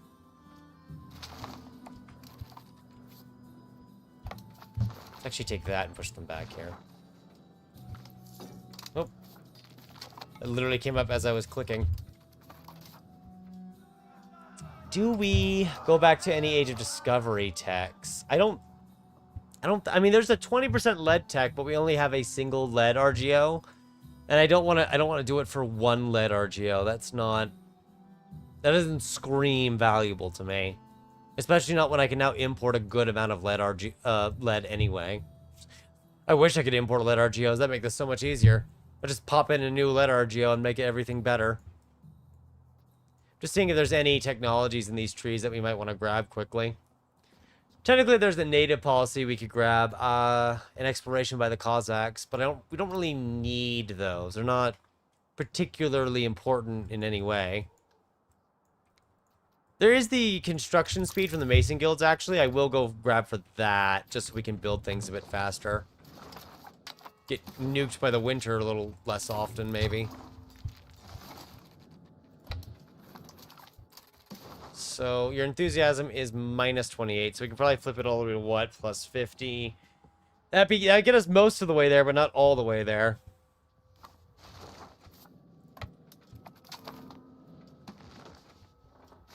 I think I just need the war score to tick more. The biggest issue is just all their allies that come up with their own troops. That kind of slows it down. It's not a big problem, it's just, you know, a lot of work and time. And technically our armies are slowly depleting themselves as they fight, but who's counting? How's Kiev doing control-wise? It's at 43 thanks to their special bonus in the area. Which is nice, we get money from it, even though we probably shouldn't. Because our control is terrible. When's the next synod? Oh, it's actually later. It's later this year. Increase our control. Yeah, we could use the counting houses now at this point, even though I really want the integration. We'll go ahead and just get all of those counting houses for more crown power, because we're currently sitting around 40%. We could use more. Okay, that fort should stop them from coming up. Or at least restrict their movements and make it more predictable. Oh, well, yeah, of course, the area that's starving is the area that's occupied. That's kind of how occupation works. Oh, their enthusiasm's dying. Okay, hang on. Their enthusiasm's dying, chat. I think we can do it now. Let's raise 318,000 people. Watch as our population suddenly collapses, potentially. Oh, hey, I'm sorry. Hang on. New event. Frugal Financer. Steamroll Administrator until their death. 10% tax efficiency. Minus 5% expected cost of court. You may implement additional reforms if serving as regent or assigned to cabinet. Ooh. He was the brother-in-law and tutor for Tsar Alexis and led the government during his early reign, supervising payroll in the Grand Treasury. The high tax on salt caused and gave name to the Salt Riot of 1648. Oh, so I guess we know who caused it in the first place now. Fantastic. Right? He needs to live to 100. He's currently 30. Oh, he's indulgent. He's not going to live as long. Is the other guy dead yet? No, he's still alive. He's 41. We'll appoint him to cabinet. I just need to replace him with someone. Maybe not the crown prince. I guess just you then. Everyone's really good. You're just kind of the one I can put on. You're just the one I can put on the chopping block and not suffer. So, does this actually affect us, though? Because what I'm thinking is that sounds like it's for him, but let me go to the next month tick here without doing anything else. No, it's not affecting our cost of court. Maybe it's for him as a character if he's leading us. Yeah, I guess he would have to be leading us. He would have to be ruler for that to actually affect it. Ah, that'd be so good though if he was. Assault attacks are forgiving. Anyway, yeah, we'll keep him in cabinet since that's really good. Okay, we can do this. That's at 73 now. That's why. Could take that as well. What are we looking at for aggressive expansion? Everything over 50 is either they already hate us, they're in a partnership with us, or we don't care. Okay, fantastic. Gonna see what else we can take just kind of out here in Siberia. Ooh. Can I make this work? I can make this work. Yes. That way we're still continuing our push eastward. And we now have a more clear line of connection all the way to Kiev.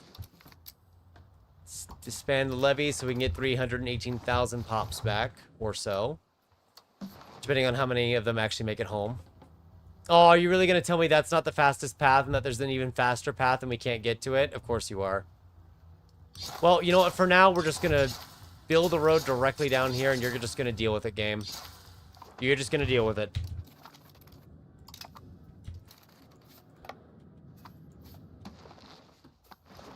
Let's actually bring the army back out here. Wow, they were getting ready to rumble up here. Look at that, chat. Their armies were all like hiding up here in the mountains and stuff. Look at that. They were hiding in the mountains and everything. Just like raiding the place and surviving. That's amusing, but why were you all just hiding up there? See, we don't really need to know about that.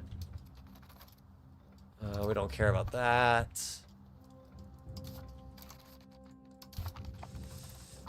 I would say the borders look less terrible now. They are still not great. England actually just took a part of Sweden, so... we're gonna have to fight England later, chat, because apparently England decided it'd be really funny if they took territory in Finland. Not that England is terribly scary, but, you know. Oh yeah, I forgot about the money thing. We had to take out a loan. That's fine. We can pay that off easily. That's going to give us a lot more accounting houses, though. Oh yeah, actually, look at that, chat. Just by controlling the territory, it's now plus 16 instead of minus 13 to Kiev. And once we get enough roads, it'll be better. Yeah, the Baltic German is a bit odd. It is kind of the culture Baltic German over here, which technically is more dominant than like Estonian and Latvian and all that stuff. So they get to have their little revolt chance. I want to... Mongolian's not going to happen. It's too hostile. Crimean is a bit expensive too. We could tolerate... No, I couldn't even tolerate them. That would put us over. We really just need to assimilate more. Which we've been doing. It just takes a long time. That's only one area. But at least that's one area.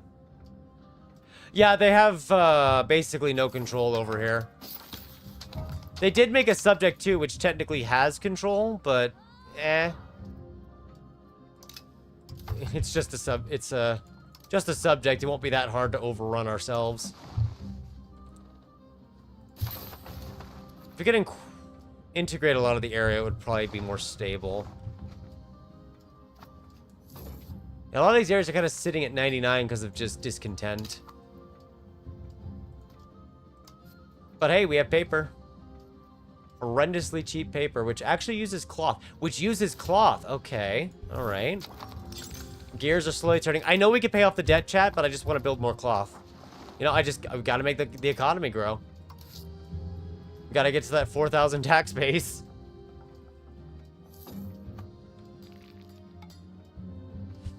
Yeah, let me check the assimilation privilege. That should be under the clergy. Yeah, 25% assimilation speed. The only issue is you lose 20% of your cultural capacity. Which... That's gonna be... Oh, that's gonna be a 0.8 reduction. We'd have to kick something off. And even then, that would still hurt. I guess... Remove you. And remove you. That gets us to where it's almost low enough. So let's go ahead and do that. We are going to technically be over the cap still, but it's small enough that we'll be fine. Is there one for the nobles? That one for the nobles, I don't know about it. Cultural influence. Cabinet efficiency negatives. I don't see it, but it could be that it's special to certain nations or religions, and we just don't have it. There's cultural influence. We don't need that. Our cultural influence is 3,800. We're literally the cultural hegemon for a reason. We have over double the amount that France has. Like, we really don't need it. France still makes more money than us, though, which is a little sad. But they're more kind of condensed compared to us. Oh, I see. Bohemia is slipping in and out of great power status. That's why it keeps changing. Bohemia has 101,000 regulars? Wow. What? Bohemia is like pushing it strong. I guess it makes sense. They have almost 5,000 tax base, but damn. They're a little scary over there. Oh, and they're the economic hegemon. That's great. How much money are they making? Oh, yeah. Wow. Ooh, wow. Almost 3,000 ducats. So that's pretty cool, I suppose. It's just really scary. Oh. Diverse population of Kazan, practice various faiths. So we can get a masterpiece or get 10 offense. I guess we'll just get the free work of art. Why not? It's not free. We're spending money for it, but oh well.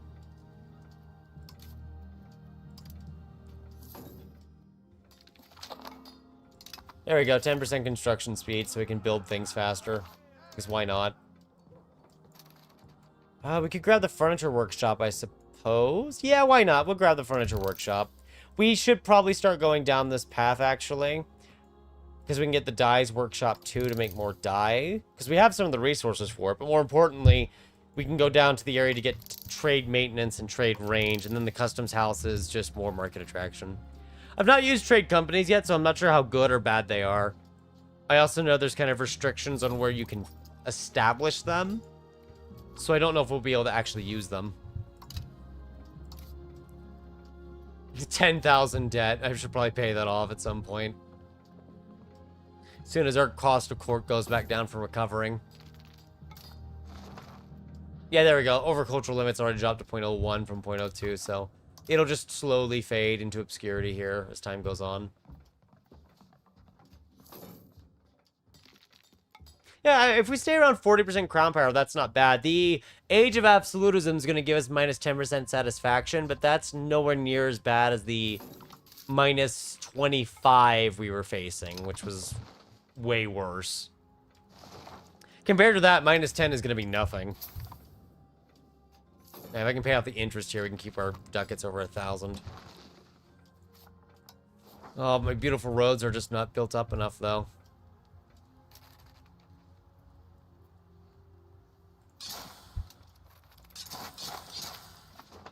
So how are we doing here? It's plus 28. We're getting up to 64% control at least.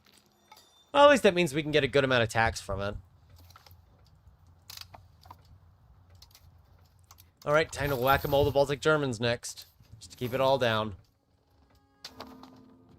And we'll never lose cultural... I'm actually kind of happy to lose military hegemon for now. Let me know how dangerous Bavaria is, but also we're not going to go to war for a little bit here.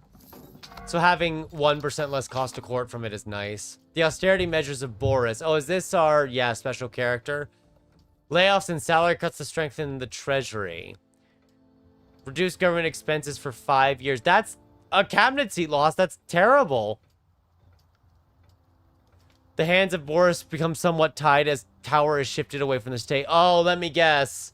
If I want to get something that he can give us later, we have to go through the negative event for 5 years. I bet you that's what this is, that we have to go through the negative for 5 years. Okay. I'm gonna hate it, but go ahead, I suppose. Yeah, right, we need to see it. We need to actually go through it and see how it turns out. When's this? 1623. Decline of the spice trade.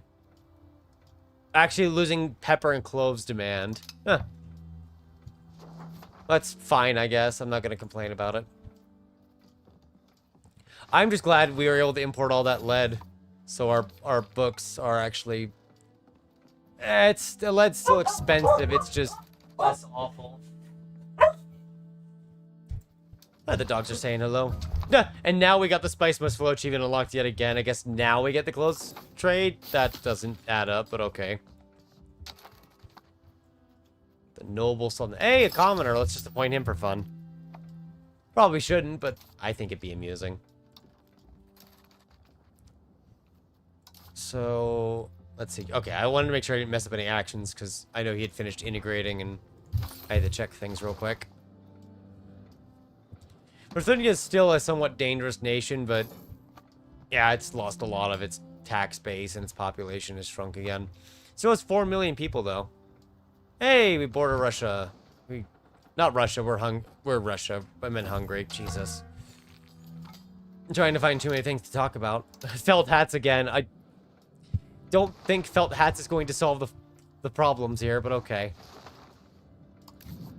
I like how this is a 34 tax base. It's 43 if we had all the control necessary.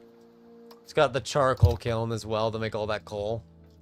Which we could actually make 3 more levels of, so we might as well. And there goes the Crown Prince. Good old hunting accident. So... Oh, is this his son? Okay, good news, chat. He managed to have a son before he died. He's only 8 years old though, but don't worry, it'll be okay. It'll be okay. In fact, Ivan. Is it Ivan? No, it's Boris. Boris, how would you like to become the new head of the cabinet in the unlikely event the Tsar dies and a regency forms for 5 minutes? You know, just on the off chance. I know it's technically giving nobles more power too, and we get less power, but the Crown Prince can't really rule in the cabinet right now anyway, so. Yes, we could build more Tomor buildings. Oh, right here in Kerba, right? No, that one's maxed out, but in the other areas we could. Which is definitely just a funny, just for fun, if I could spell it right. We actually have 135 of these already. Wow. I think some got built while we weren't paying attention. Jeez. That's a lot.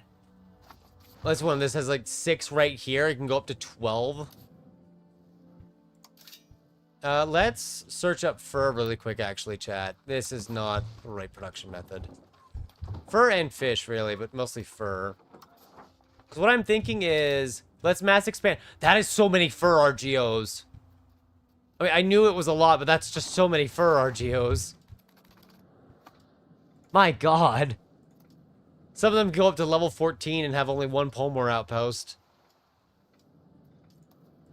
I mean, this one's going up to 19 for fish. Which at least it's able to feed itself, and by extension, a lot of its area.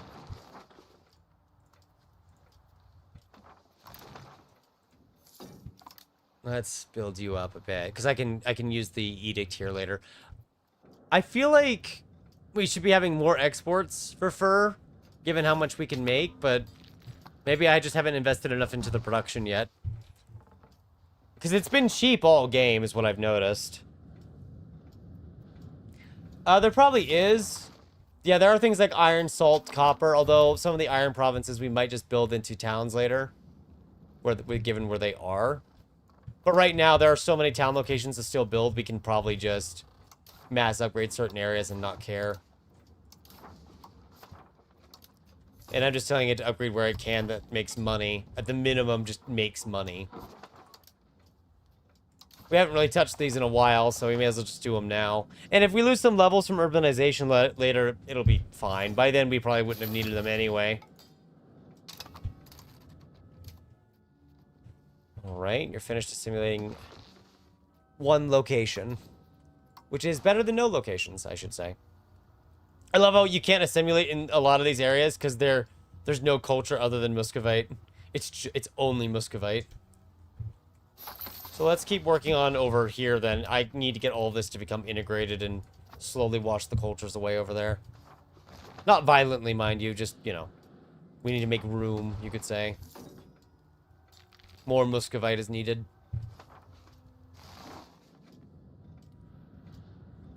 Right? We're gonna have to build more towns to trade more fur.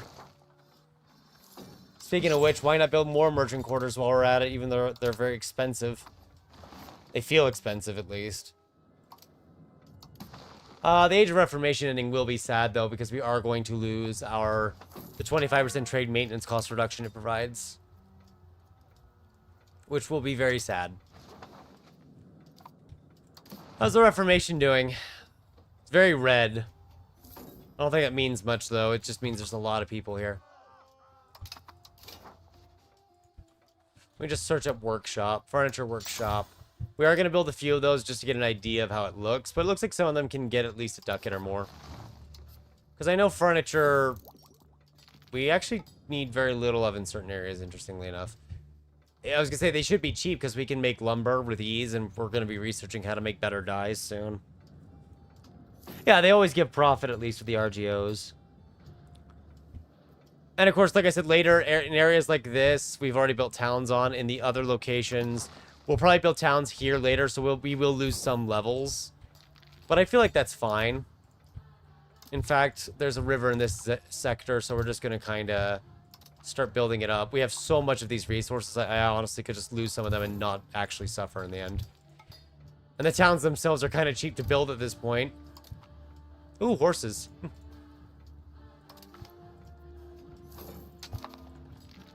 This will at least help spread our control. And we haven't even upgraded the RGOs in these areas anyway.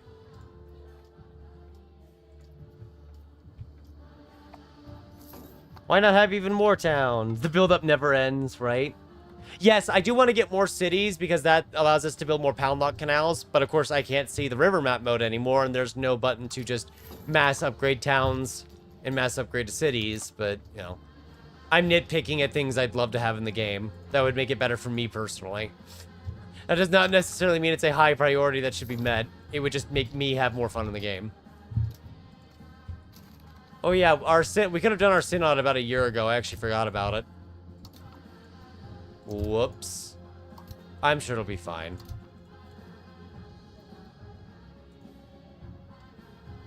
In fact, let's go ahead and do that then. So it's cabinet proceedings, right? Research. 5% cabinet efficiency is nice, but it just doesn't beat 10% research. Or 10 research, I should say. Now that I've said that, they're just going to nerf it to a 10% research bonus instead. Which would still be useful, it just wouldn't be as strong by comparison. Okay, there we go, they've been annexed.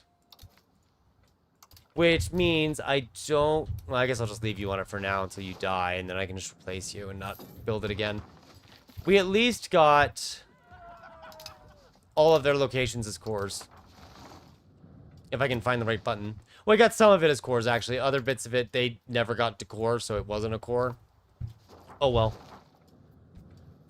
They do show visually. You can see them.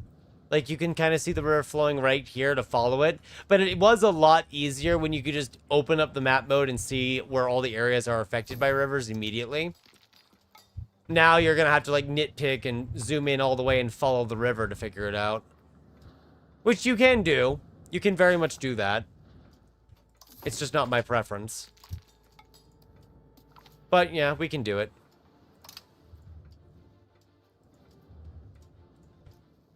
Let's upgrade this area here. I'm trying to figure out what's... Oh, I guess it would help me if I switched over to the what's a town and what's not a town map mode. I don't want to upgrade the sand one yet. Actually, we do really actually need the sand. Fiber crops will be fine on. And then a lot of these wool and sturdy grain ones aren't even upgraded yet, so we weren't even utilizing them to begin with. Who says mass urbanization's bad? All it's going to do is starve the masses and drop your population growth. Technically, you partially get a drop from population growth because it's no longer a rural area, but you also get an increase because the amount of available free land goes up since you now have more population space. So, you kind of get a bit of both if you think about it. You get less and more at the same time. Probably should pause at least so we can use our, use our little parliament. But this is what I mean. It's like, if I could just mass click to upgrade them, I would. And I can't. I know some of these RGOs are going to drop, but a lot of these aren't even anywhere near maxed out. Hey, this is a river. Very nice. But I think that's enough for now. Someone could have made a mod for it. Oh, census. Cool. Increase opinion. Address troll castle complaints. Support for outward. Oh, wait. Our nobles are really upset with us now. I should probably stop upsetting them. No, if you're on the 1.0.10 beta, there is no longer a river map mode in the input bindings. I've checked for it a few times.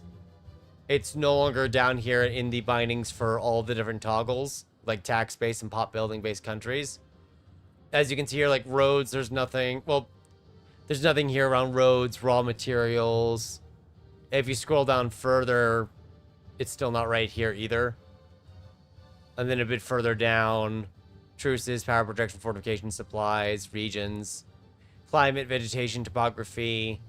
It's not here at all. And I've checked with some other players too. No, it's fine. It's fine, Gigo. Don't worry. I'm on the open beta that you can opt into. So obviously what I'm experiencing right now is going to be different from what other people are experiencing. But if you're on the opt-in beta, it isn't there anymore. It doesn't exist. And I've confirmed that with some other players who are also on the opt-in beta to make sure I wasn't going insane. So, unfortunately, apparently it was not intended to be released into the game, is what I've heard, but I can't... Obviously, I can't confirm that. That's just what I've heard. I do feel like they should put it back in, though, because I personally liked it, and I was using it. If you saw the stream yesterday, for example, we were using that. So, it'd be really nice to if we could have it back. Should start upgrading all these RGOs now. We've got good control in the area. We could just upgrade more, I guess. On a mass scale. We actually have a mass scale button for that, at least. Oh, maybe we should start paying off our debt, though. I keep forgetting about the debt, and I just invested elsewhere. But yeah, all of these areas, once these towns are finished being built, and then their temples are built, they're going to go up by 10% max control each. Which isn't much individually, but altogether, it's going to be a nice small squeeze of tax base. Let's actually spend more and keep that balanced at plus 75. It's doing a good job at keeping things stable. Let's see, RGO builder, mass expand. And all the money's been spent. Nah. Rising star of somewhat humble background has demonstrated remarkable talent for negotiations with foreign powers. His skillful wording sees him assigned to represent Russia abroad, navigating the treacherous terrain that diplomacy represents. Oh, he oversees the Polski precast, greatly improving upon its intended function. Oh, I see. We would gain like just an additional bonus to it for 10 years. I don't want capital economy, even though it sounds great. Oh, hey, welfare state achievement. Yeah, that always tends to pop now and then. I guess we'll just take the brilliant diplomacy for 10 years as he was historically, because none of that really sounded appealing to me. I'm not sure if I've noticed more troop. I think they might have increased the troop attrition for when you don't have any food. I haven't particularly noticed it, but I haven't been paying much attention either. We haven't really been feeding the troops that much. Speaking of which, let's actually make sure they have some food for the next war. One of them is actually suffering attrition right now because it's technically in a rural area during winter. Oh no, I guess it is just going to take attrition no matter what. That's interesting. I don't think this amount of supply carts is actually going to be enough to make much of a difference in the actual food they need, but it's just a start while I have money. Well, I have a little bit of money. Yeah, because the amount they consume is like 42 with their current weight. 35. So I mean, it gives them at least a month guaranteed, so they have that. Hey, they actually have 2 months. But yeah, I think maybe the food attrition is higher now. I will take out another loan for 5 research points. How did you know, game? I can't say no to research, chat. I have to take it all the time whenever it comes up. Even though I probably shouldn't. I can't help myself. I just have to. I have to accept it. I just have to. So many roads to build. There's too many locations. It's great, but also there's too many locations. And yeah, now a lot of these areas are going up by a couple percentage points, which means our tax base will go up a little bit. Not a lot, but it will go up. And that's all of our new towns, chat. All of those areas that can have temples are basically new towns. Let me just build that really quickly. Wait, actually, I'm going to have to wait for another tick to build more temples because I couldn't even afford to build them all. I mean, yeah, I guess you could get... Maybe Russia could get tech to not have winter attrition, but I feel like that might be a bit unfair. Russia already has a lot of good stuff. I guess you could give that to a lot of different cultures, so it wouldn't be Russian-specific. Yes, insult Poland for no apparent reason, because apparently we love making enemies. Because just why not have more enemies when instead of friends, I guess. I don't know. We are integrating a lot more slowly now since I've been trying to do these assimilations. But I am actually going to switch one of these simulations over to integration. Especially the area where we already have the Ruthenian pops. The Ruthenian pops accepted. Since that will make them cores later. Oh no, he's dead. Time to appoint someone else. I want to turn a lot of these into nice, bright bring colors, but oh well, one thing at a time. Are you done with this? Okay, I'm not going to wait for the month tick then. I'm just going to reassign you to the next target. Age of Absolutism is actually nearing us, which is going to be scary fun. I say scary fun because it brings new problems along with good things. So we're going to see how those go. And see if it brings about a second time of troubles. Why are you not building? You have a lack of sand. There's a lack of sand in my market. What else does Russia not get to have? Ah, yes, libraries. Because we need that library built to get that 5% literacy out of our pops. Which, by the way, our average literacy is now at 53%. Which is a nice bonus to our research progress. Currently sitting at 2.7. Yeah, we could like cycle it. That's something we could do too. We did just get one of our cabinet slots back, actually. We're through that 5 years of that negative that was triggered by the dynamic event, which we decided to go through because we're waiting to see, can we actually get something out of it later by following through, or is it just gonna bonk us over the head?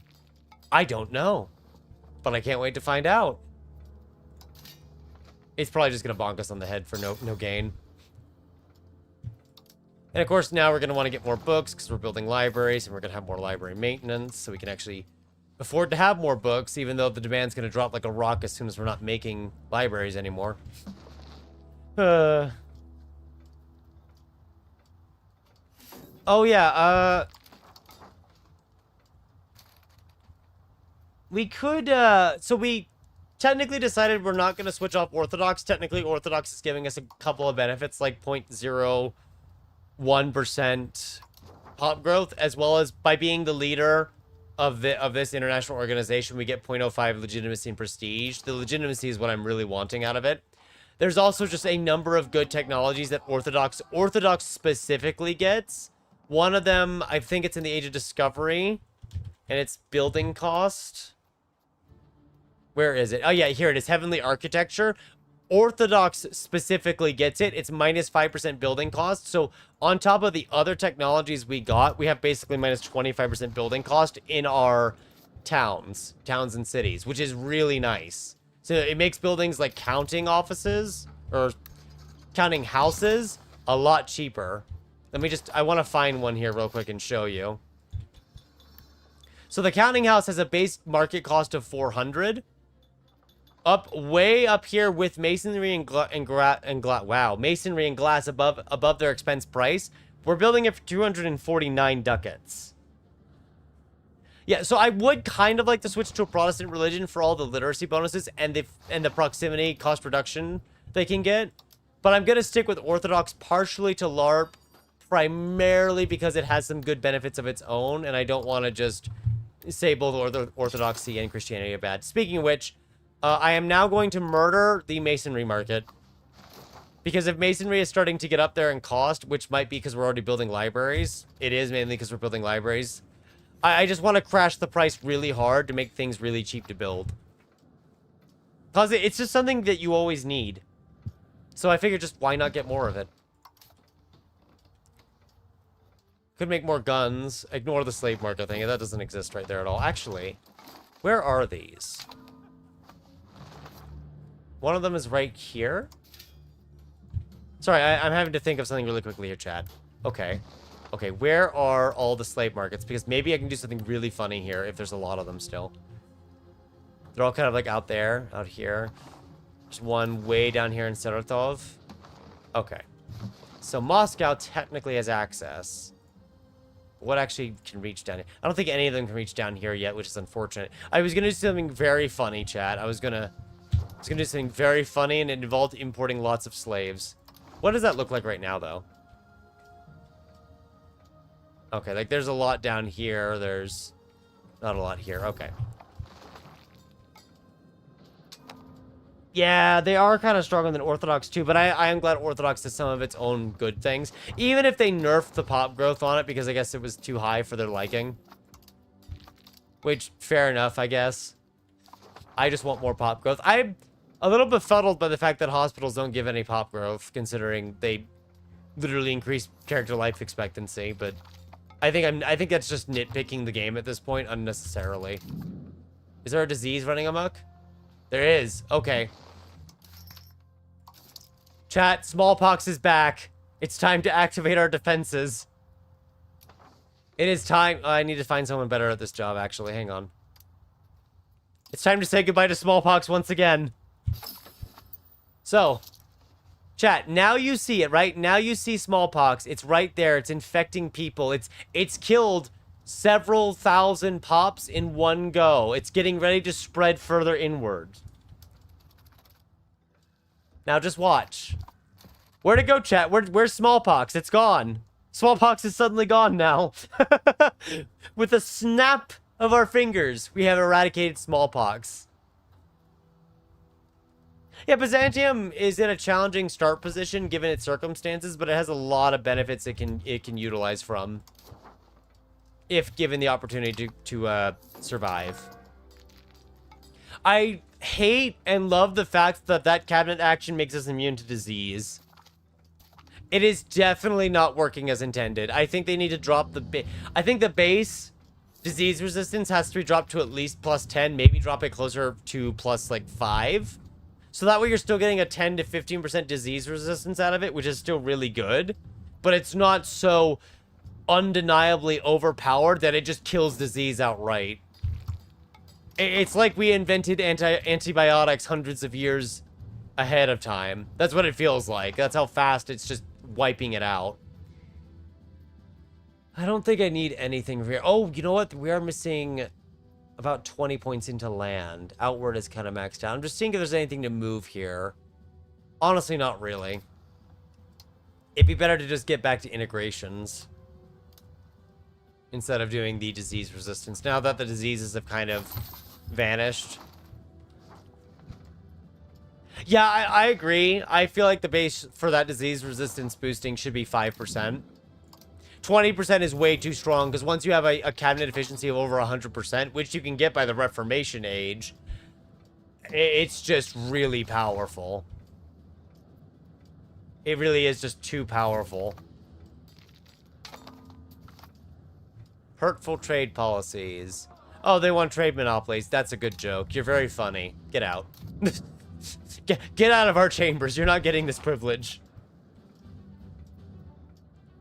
Yeah, yeah, even then it's 10% or 15, which 10% or 15 will put you with Era 4 tech at about 30 to 35%, which is good. And it would weaken disease, but it wouldn't instantly vaporize it like you're from the future. Because that's what it's doing right now, is it's just instantaneously vaporizing it with extreme prejudice. Which I'm finding to be hilarious, mind you. But I don't think that's working as intended. I believe it's way stronger than they actually meant for it to be. You know, all those hospitals are increasing medicament demand. How's Kerba doing? It's at 19 still. Good. I just want to check on it now. We can actually have 4 rivals. The AI's competent again. Or maybe we've gotten weaker. Who knows? You know, it could be either. Our tax base did jump up all the way to 4,700, then fall back down a bit.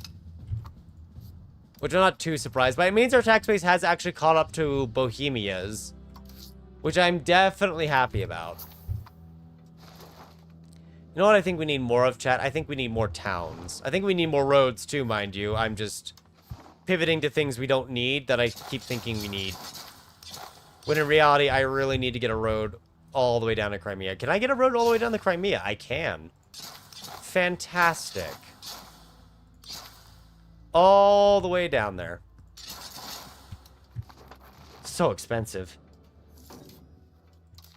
Honestly, I'm half tempted to get something that would drop the road cost further. I know that we already have something on our nobles, I think. Oh, no, I guess we don't. I thought we did. Didn't we have something? That might have been a different, it might have been a different game I'm thinking of. I do want to revoke some privileges from the nobility, actually. They don't need them anymore. But the way the Age of Absolutism crisis or disaster works, it checks how much crown power you have and how many privileges currently exist to then decide how many you need to reduce to actually get through it from an absolutist standpoint. So it's actually kind of better for us if we just leave it as it is for now. We could technically game it and pass more, but Oh yeah, the amount of pops we can save for a bit is almost nutty. We've only had 474,000 deaths from disease. Smallpox has actually killed more than the bubonic plague, but that's because smallpox is very deadly and spreads really fast. So, you know, people tend to die from it. It also happens more often than the Black Death, so naturally we're going to lose more people to it because it happens more often. That's probably not very surprising if you think about it. We are just gonna... Ooh, no, that has fur. Don't build up the fur. As much as I want to build up fur, the outpost is way too funny. I have to just keep using it endlessly. For our just endless amusement. Oh, you don't even have the people. Okay. Yeah, some of these areas don't even have the pop numbers to grow it. Which is fine. It's just too many locations to upgrade. I have too many choices. Oh, that's iron. I might actually leave the iron as a rule location for now, because we just cannot seem to get enough iron as it is. Let's see. Rival again. The same person that just... Right? It definitely is a good idea to build them up. We might actually make more now that we've gotten more towns going. It's just 62 in Moscow's market on its own. Okay, it's not fully mass building them like I thought it would. Because, like, there's some that it's not quite mass building, even though it could. And I'm pretty certain that's because it doesn't have the laborers. Which we can help over time with our cabinet actions, but it, as stated, takes time. Look at that, 363 fur supply to 110 demand. My god. Oh, at least fur's very cheap alongside fish. Speaking of which, where are the other fish points at? I see where some of them are. So we're actually going to upgrade some of those, I think. Since they already have a few outposts to build to begin with. And it'll be more food, which is always good for us. We could build the rule furnace. I have been vaguely thinking about just upgrading them to towns, though, because we're building bog iron smelters, which are also making iron. They don't make it anywhere near as efficient. We actually mostly import from places like Novgorod. It's just us playing around with the production efficiency and seeing how it is. The rule smelter does give us 10% more, though, which is arguably good. Oh, Regency. But it's not the guy in question. Why didn't it pick our cabinet member? Why did it pick this random bozo? Who are you? I want my dad back. Oh, our heir's 15. He'll be taking over in less than a year, Chad. It's fine. I think the thing is, though, is that it's not that we can't trade the fur and fish. We are maxed out, but it's that areas like Prague, if we look up fur... Oh, I have to go to goods. If we look up fur, they actually have a surplus of it. Well, technically not as big of a surplus as what we could export to them. But a lot of Europe just has surplus. And a lot of this surplus is domestic production. It's not as if they're mass importing from the New World. It's just domestic production. And in other cases like Paris, we can't reach it because we don't have the trade range. Which, right now, we are working on. We're actually about to get 200 trade range soon. Did Boris die? No, Boris is still alive. He's head of cabinet right now. He's currently head of cabinet. He's still alive. Not that it matters. The new Tsar now reigns at 16 years old. Look at him. Majestic. Or something like that. Anyway, time to join the only foreign order chivalry that matters. So we get more administration. And no one wants to marry. Well, at least the nobility is always willing to offer up someone. The nobility has our back, at least. Let's see if moving you guys here stops the attrition. Yeah, that works. I don't know why that stops the attrition. Maybe you need a certain amount of development. Maybe you need 30 development or more to avoid winter attrition in your own territory. I don't know. I haven't really tried. 2 land, yes. I kind of want to use this develop the interior to do another war, but I also want the 2 points of land. Everyone says, yeah, basically every Russian citizen owns a fur coat. Every peasant a fur coat is basically what we're saying. Sweden, you have a lot of troops now. Are you upset about something? Did we upset you?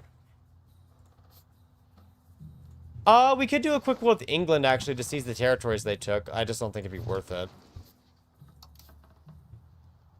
If we attack the Baltic Order, that actually pulls a lot of people in. The problem there is just borders. Maybe I re-ally, Georgia here. I was considering taking the areas of Georgia over eventually, but we're just going to ally them back up instead because there's just too many potential paths of attack that we could suffer from. And I'd rather just make sure that doesn't happen. So we own Riga as well. And we must be going hard on mercantilism, aren't we? If I can find it. Yeah, there it is. We're at, ooh, 0.4. Minus 4% trade maintenance is nice. Yeah, I did notice I could put them into the orders. I just know that once you put someone into an order, you have a 10-year cooldown. And I was waiting for our heir to be good enough to actually give it to them. Who are you losing to? Oh, Bohemia. Wow, Bohemia is just going ham on Poland. I'm actually a little, I'm a little concerned here. Because they have a lot of regulars. You know, maybe we just let this pass and we focus on building up the army. Because evidently, there are some scary powers out there now. Let's see. All countries are religion group. Yeah, sure. Take your minus 35. Most of them are either under my control through the Russian Union, or they're just dead, in which case they don't matter, so. You know, yay, that works out so well. I don't actually know where these are exploring to, I just felt like we should do it. And more colonies, because why not? How are the lovely little gold locations doing with their lack of control? Gold is super cheap, which doesn't make sense, but I love it anyway. In fact, we didn't really do it for a long time because we didn't have any control over here. I think we should just build the Mercury patios. I think we should just do it.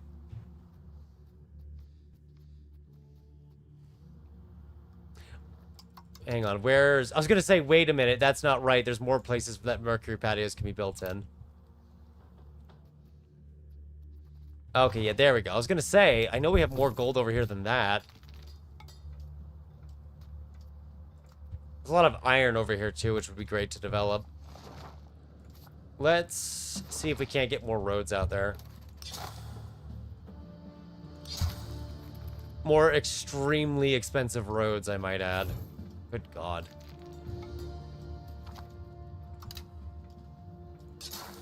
But at least we're trying. Could be worse. They could just get no roads. It's also going to take a very long time to build it.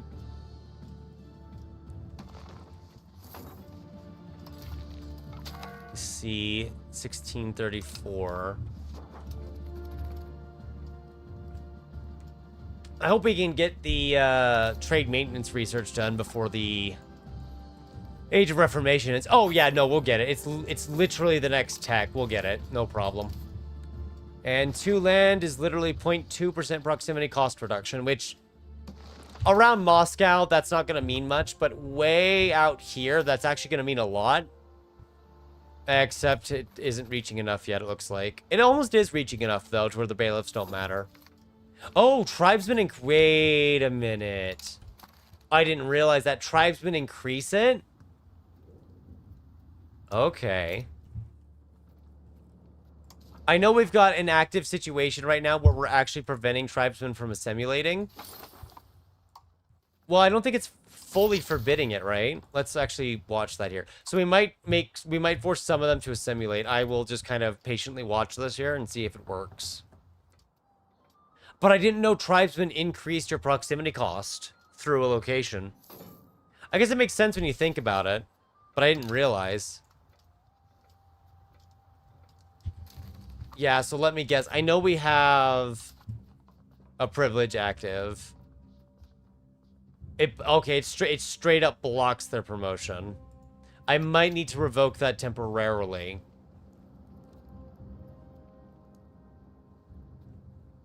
The only concern about doing that is we could lose the Cossacks. But they're increasing our proximity cost, which is not good. Let's just revoke it for now and carefully monitor. Can I find where the Cossacks are? Probably not.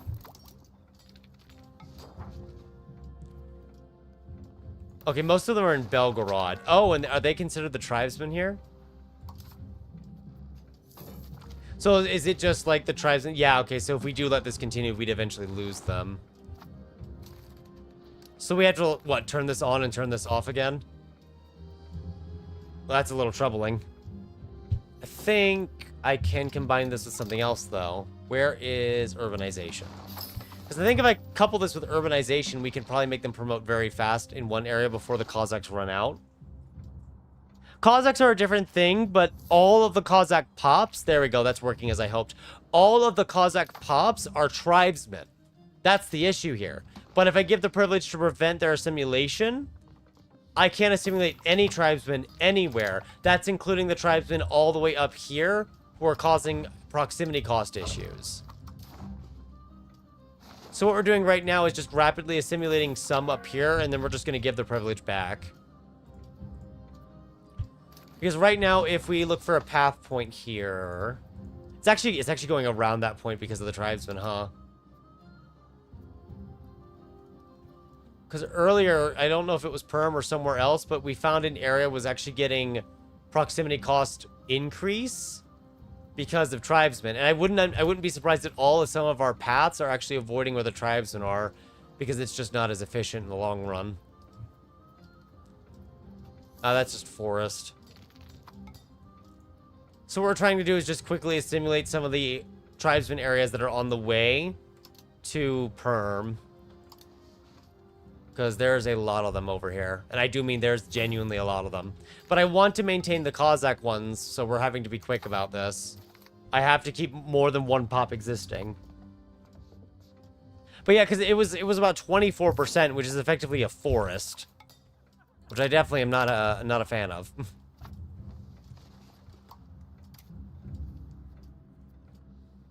Ooh, wow, that tribesman assimilation is spiked up now. I mean, it's a good thing, but still. Okay, there we go. It's done. It's done. So, settle tribesmen. And I guess we can just use this to find where most of them are. Obviously, the ones way down here, we're probably going to spare, because that's where a lot of the Cossacks are, in places like Belgorod. I wish I could make more Cossacks. But I think it's only considering specific areas down there. So I have to kind of let that go so we can keep enjoying their privileges, like more cabinet efficiency. And I don't want to completely lose the tribesmen. I just want to assimilate like 90% of them. And then leave the rest as a minority for free bonuses and technology. Which sounds kind of cruel if you think about it that way. So you're pathing all the way up here. Yes. And then I need the urbanization one over here as well, because those together can be coupled together to very rapidly assimilate the pops. Like, I mean, very rapidly. They'll probably be done with it in, yeah, literally a singular month. It was immediately just fully assimilated.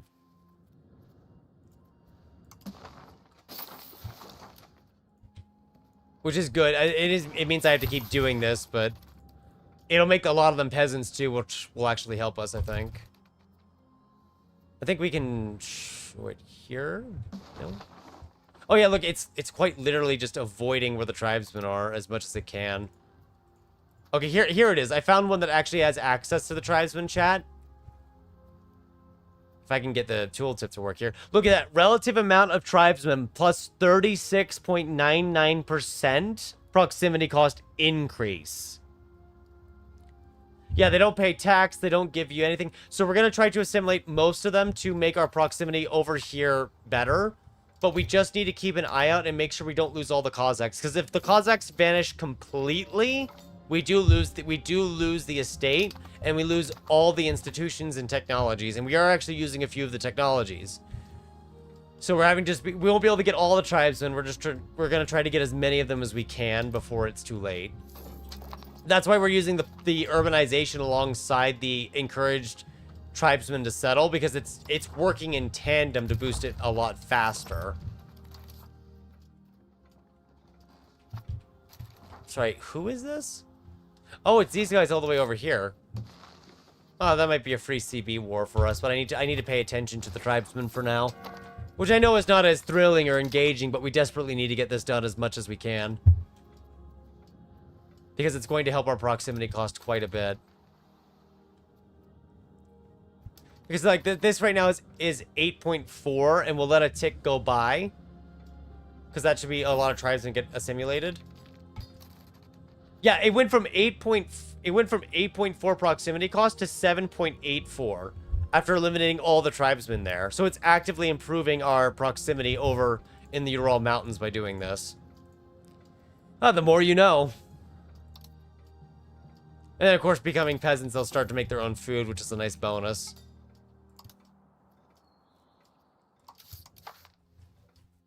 Oh, we're already less than 9,000 Cossacks already, chat. They're dropping quick. If it didn't block the tribesman promotion, I wish they could do more than just be tribesmen, though. Oh well, I guess they have to be. We would have to have a town here to actually have the promotion speed, unfortunately, and we don't have a town in these areas. We could build towns. We just haven't been doing it. Oh, did Bohemia fall down? No, they're still great power. How are we the hegemon for economics? Bohemia suddenly lost a lot of money. I'm not sure why, but they just suddenly lost a lot of income. Maybe they just got hit by a disaster. I'm doubtful that's what it is. But it could be they just got hit by a disaster. And then there's tens of thousands of tribesmen over here, too. We'll just get those assimilated. Our control is still going to be awful over here by the end of it. But using Sozva here, it's now at minus 0.08, which is at least an improvement from -2. It's not really an improvement for it right now, but it's definitely better than where it was a minute ago.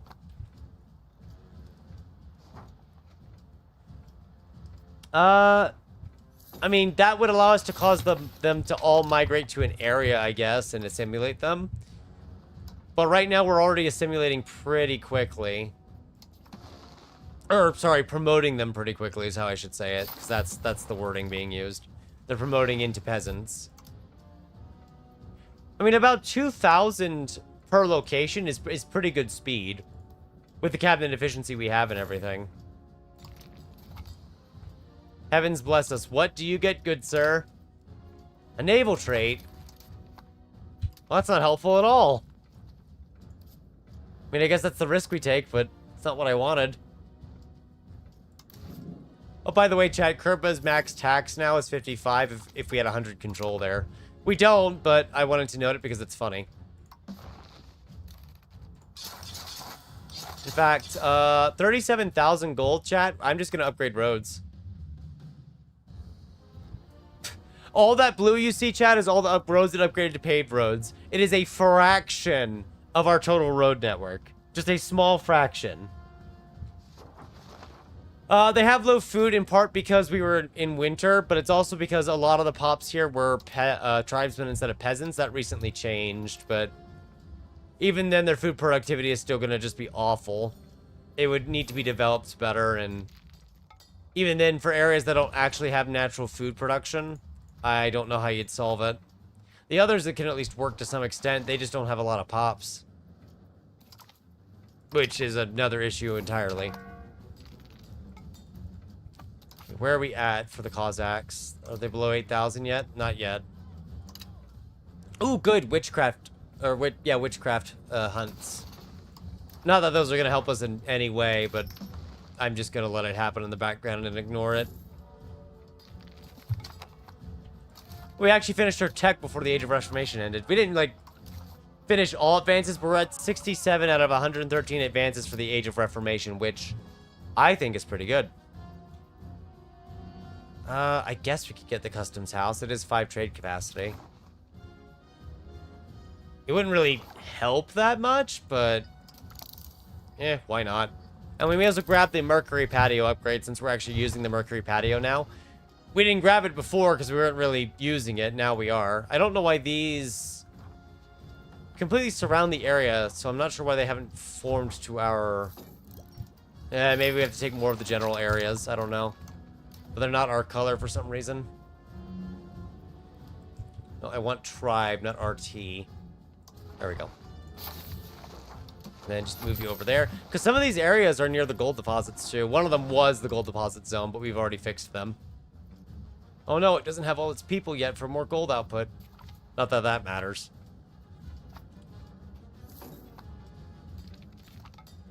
Yeah, sometimes they're just not worth the food village, or there's just so few pops out there, you may as well just buy the food for them and ignore it. There's just no sand out here for the roads. I guess the sand RGOs, we'll just upgrade those and not build towns on them for now, but we could also build more sand pits, which... honestly, with all the wood we have, we may as well just build a bunch of sand pits as well, chat, because I need them for the roads. So, there you go. Everyone's gonna have sand now. I hope you like the beach, because it's coming to you. Along with all the problems that beaches have, too. So, look out for any sharks. Moscow's over its building level. Oh, we're exploring the Canary Islands. Oh, so that was, like, the exploration all the way over there to the Canary Islands. I knew I just set up random explorations, and then I didn't pay attention. I wasn't really watching it that much. Oh, we can actually do more East Siberia expeditions now, chat. We are going to do that, despite how expensive they'll be. We are, well, I say expensive. It's more like just the money we have to spend for 6 years as they explore it. So we can find the Pacific Ocean. Simulate area. Oh, wait, no. You're my tribes person. That's right. We were doing the, yeah. I almost forgot very quickly there. I'm glad I can just right-click that and move it over here. It's very, very convenient. Ooh, one of these is actually on the copper deposit. And Cossacks are now below 8,000. We are getting more cores, which is nice to see. Presumably over here. Yep. Going all the way to 50%. That is so good. Siberian sand, snow beach. Pretty much. Let's see. You are done. Actually, I could have you assimilate area, couldn't I? There's a lot of areas that need to be assimilated. Kind of want out here into, like, Samira and Byatka. Towards the Urals, but also because a lot of that area is only integrated. It's not cores. Some of the areas I could use them in are already cores, so they're not as concerning. Got a number of revolts trying to grow again, as usual. As always, really.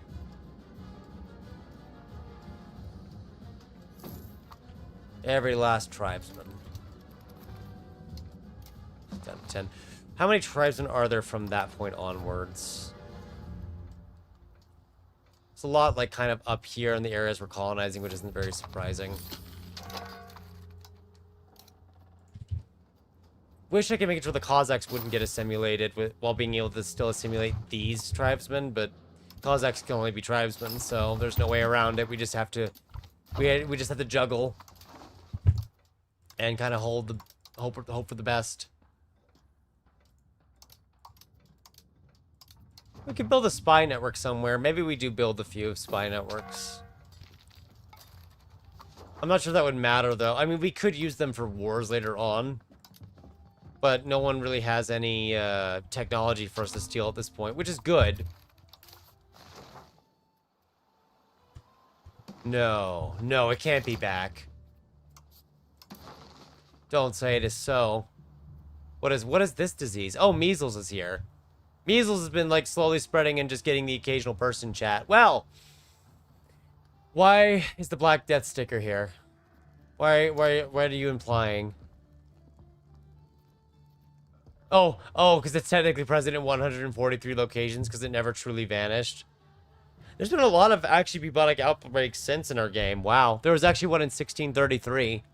Oh, actually, that was just now. That outbreak was just now. Let's,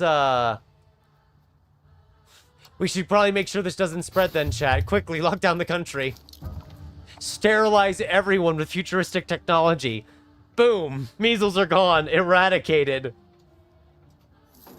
True, we could just, you know what? Actually, let's do that. Let's just start spying into Castile and Britain. Sorry, England. To just start stealing maps. Okay, are the diseases gone? Or are they eradicated? There's technically smallpox in the Sultanate still. So I guess we'll just sit on it for a bit to make sure everything's fine. Customs house is ready. Tribesmen. We're gonna stop this pretty soon. We don't need to do it for much longer. The northern areas will still suffer, but I just want the path into the Urals to be cleared so we can get more proximity up there. Speaking of which, maybe the path is a bit better now, and we can actually make a different path with our roads because now the tribesmen aren't in the way, so maybe there's a different path that's faster. There could also be no path. But there's definitely roads to build. And roads we shall. Another event of someone to bring in. He may carry out high-stakes diplomatic missions if assigned to cabinet. We could do that. I could just use him to get 5 innovation. No, I'm kind of curious. Let's assign him to cabinet. I want to see what he can do. Or rather, what he does. It probably won't be anything too valuable. But why not? Just bring him on in. I guess I have to wait for a month tick, I think, here, so it initializes everything for him. Oh, we're getting called into a war with Georgia. Didn't have to respond to it. We could have just broken the alliance again, but it's probably better if we just respond to it and help them kill the Sultanate further. The most profitable, so if your employment system is set to most profitable first, it's going to try to keep the buildings that have the best profitability employed before any other building. And if necessary, will actively unemploy less profitable buildings if that's what it takes to make the more profitable buildings fully employed. So that's what it'll do. Yeah, even if you don't automate your buildings, like I don't have my buildings automated, I just have production methods automated. If you set the employment system to most profitable first, all the buildings that are most profitable are chosen first. And this also does have an effect on your monthly progress to your form of economy. That's why we're staying on traditional, because we don't want to drift towards capital. I think we might be done with the assimilation of tribesmen for now. I just need to see where they all are, because I know we don't want to do down there. Let's assimilate this area, and then we're done for now. That will allow the Cossacks to slowly recover their population. We used to have like some over 200,000 tribesmen, chat. We now have less than 92,000. Less than 92,000 now. So we have assimilated tens of thousands of tribesmen. Most of them are actually down here in the Crimean areas now, I think. Oh, no, one's actually way up here. Hello. Okay, one more then, chat, because we actually finished it very fast. And like a tenth of the remaining tribesmen are up here. So we'll simulate them and then we'll pause it. Ooh.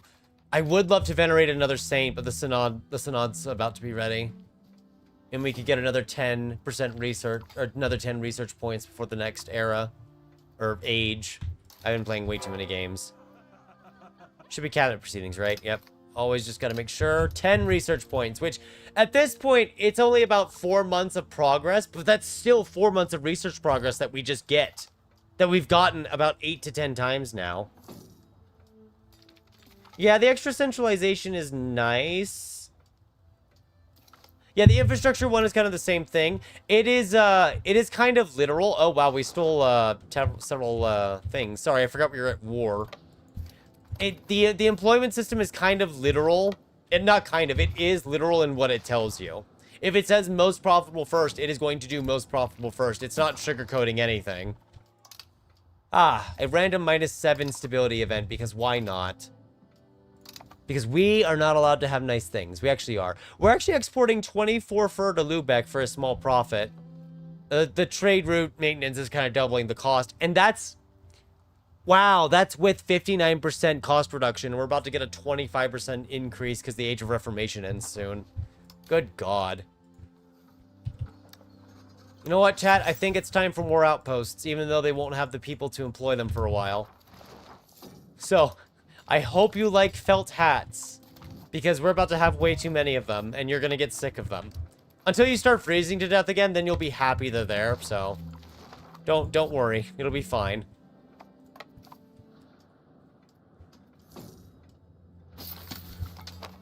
And there we go. Tribesmen are done. What are we at now for tribesmen? The Cossacks are below 7,000. The tribesmen are at 6,000. Yeah, we could stop doing it for now. Let's give them their privilege back. So they stop getting assimilated. And that'll make them happy again, too. Instead, we can work on integrating some provinces here. And then encourage urbanization. We could actually use that in a few areas here. Because those are the areas that are about to have the felt hats be built. Or the Pomor outpost, sorry. Actually, there was a red one. The red ones are the ones that need it right now. They're the ones that currently lack employed pops for various buildings. Although I don't know which ones that might be. Whatever they are, they're already going to be partially employed, so that's good. Oh yeah, one of them is fish, isn't it? It's all the fish RGO we built. Yeah, that's exactly what this is. May as well build up the outpost while we're at it. Oh, we do still have it on. Yeah, I left it on for a bit because I wasn't sure how long it would take for smallpox to kind of filter out in our neighbor. So I left it on for a couple of extra months just to make sure. That way we didn't take it off and then immediately just get whacked by it again, because that would have been really problematic and not very good.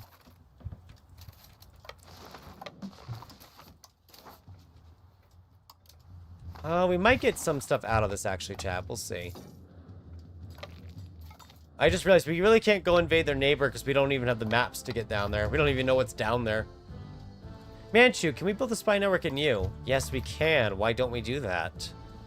I need to learn more about the world over there, because I don't know a lot of the world. Which is kind of sad. We only know about 31% of it. We're starting to starve down here, actually, so maybe we don't bring everyone down here. Another parliament. Do we have anything good? Wow, that is a lot of counting houses it would build. Sure. Getting those at half the price would be very nice. There we go. And we're already at war with the Jochid, so it's not going to happen again. If we attack England, who joins? A lot of their subjects. Bohemia joins? Oh. Bohemia is allied to England. That is scary. Yikes. Yeah, they don't have a distillery bonus for Russia. I guess we could attack the we could just set one up for the Baltics. At least get rid of the Baltic Order, if nothing else, and make the map look better. We'll probably fail the parliament issue then, thanks to that, but that's okay if we do. I'm alright if we do. What am I doing? I was literally showing I can just do this. Okay, there's none. And that makes that way easier. See, this is why we stream. We get to have fun with the game and learn things that makes it more enjoyable and less awful to play. Because nothing spells awful like scrolling through 1,500 characters to find one to use. Okay. We could try to just do a separate piece out of this, but Georgia should end up giving us some of the land, and that's fine. I want the Horde to get weaker anyway, so I don't mind too much. And back you go into the abyss. Our tax base is almost at 5,000, but it is kind of starting to stall again since we started focusing on roads and whatnot. Ooh, 96, 185. You have very good score. Actually, what does this need? Ooh, actually, you know what? You need to stop doing the Kazeni, which I might be mispronouncing, but, well, of course. Because this guy is way better at it by about a good 20 points. Yeah, 3% tax efficiency, 7.6% proximity cost reduction. It's hard to push it up without more cabinet efficiency, but I'll take what we can get. And they're trying to assimilate the Baltic, or incorporate the Baltic region. Integrate. God dang, these words. We could improve the dev in Moscow. Yeah, I've been considering doing that. In fact, the encourage urbanization guy might be good for that. Actually, you kind of suck at that job. You're better at diplomacy. Are you one of the characters we pinned? No, you're our third cousin. We might actually replace you with someone who's more competent. Yeah, even though it's going to cost us stability. Let's move you over. Because now that we do have all these cabinets, we could start making Moscow's development better, so it'll start spreading out the control of it more everywhere. Although in saying that, Moscow itself is at almost 70 development already. It's just the areas around it are down to only 30, so it drops pretty quick. And everyone's dying of old age. 2 cabinet members just died of old age at the same time, actually. That is really funny. And sad. It's actually really sad. But also funny. It's just sad for them. Oh, good. We know the West African coast now, so we're getting somewhere. Charters, agents. Want to go ahead and steal a map. The Atlantic Gulf Stream. Yes, there we go. Progress towards the New World. I do like increasing the development of the capital, because higher development does decrease the proximity cost. Up to minus 20% if you get it maxed out. None of you have died yet, right? You're still kind of here? Okay, good. Actually, I've noticed some of you are no longer cabinet advisors. Did I mess that up, perhaps? Actually, you needed to become a cabinet advisor, but we never got around to appointing you. I'm just gonna have to, yeah, I'm just gonna have to bear with appointing you to some bad job. And I guess I accidentally unappointed you. Oh, right, I unappointed you because your events have passed. Right, his events have kind of passed. They're done with, as far as I'm aware, which I could be wrong about. Man, Spain already found our spy. We didn't even get anything out of it. Oh, well.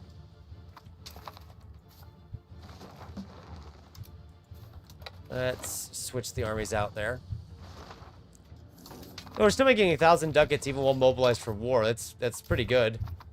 Although we may need to deploy more troops for further wars, which is going to be a little expensive. How many favors do you owe me anyway? You owe me 100 favors, Georgia. How much money can you give me? That's not a lot of money. I'm just gonna make you change your court language then. You're gonna start speaking Russian in court. Yeah, thank you.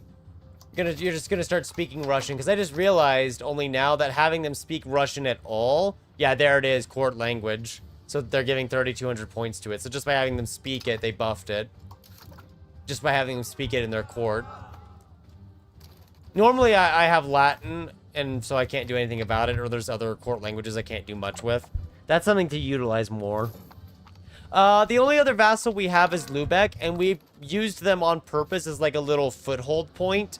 So if there's any institutions that spawn in Europe and spread to Lubeck, we then use Lubeck to spread it over to Moscow and Novgorod quickly.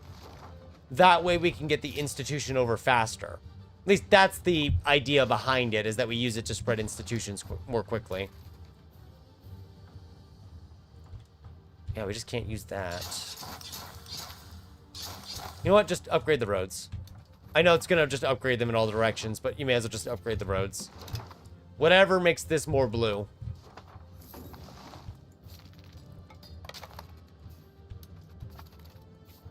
That being said, I hope they end this war soon. I can't go down to actually fight them because I can't see them because we don't have maps for that region.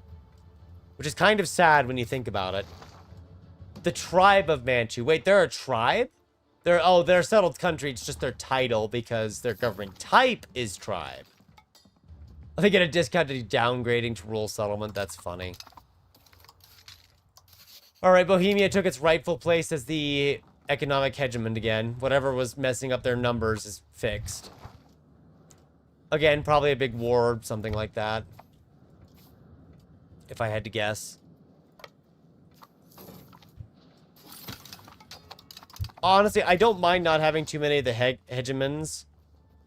They can be useful, but the one I have, the culture one, is the one I wanted to begin with. And each one gives you cost is good. Reduced paperwork does give you production efficiency increases, but I believe you can only assign that to one province or area, which is like, you know, it kind of helps.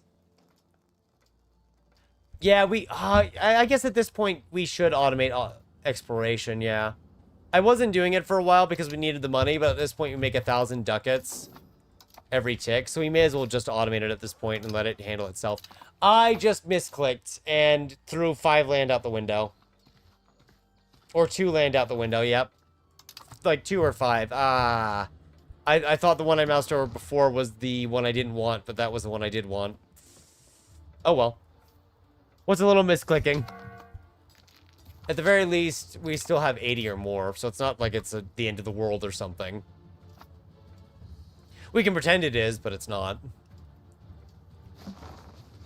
How are we on bridges? Because I'm sure there's bridges we can build now that we couldn't build before. Because, again, roads. Yeah, there's a lot of bridges we can build. There's actually a lot of bridges up here we can build that it won't because of the restrictions. Just... Oh, wow. Yeah, no, hang on. There's a lot more bridges we can build. They just aren't building them because I guess there's not enough laborers to work them or something. Because there's plenty of money. But I guess there's not enough availability. And I know they probably won't have availability for a long time. But it would definitely help some of our proximity in certain areas. Especially over here in the Ural mountain range. To have all those bridges built. That'd be nice. At least it's not pure horrifying red anymore over here. Although, that is from the self-sourcing. Although at this point, it is starting to reach the bailiffs themselves. Which is progress.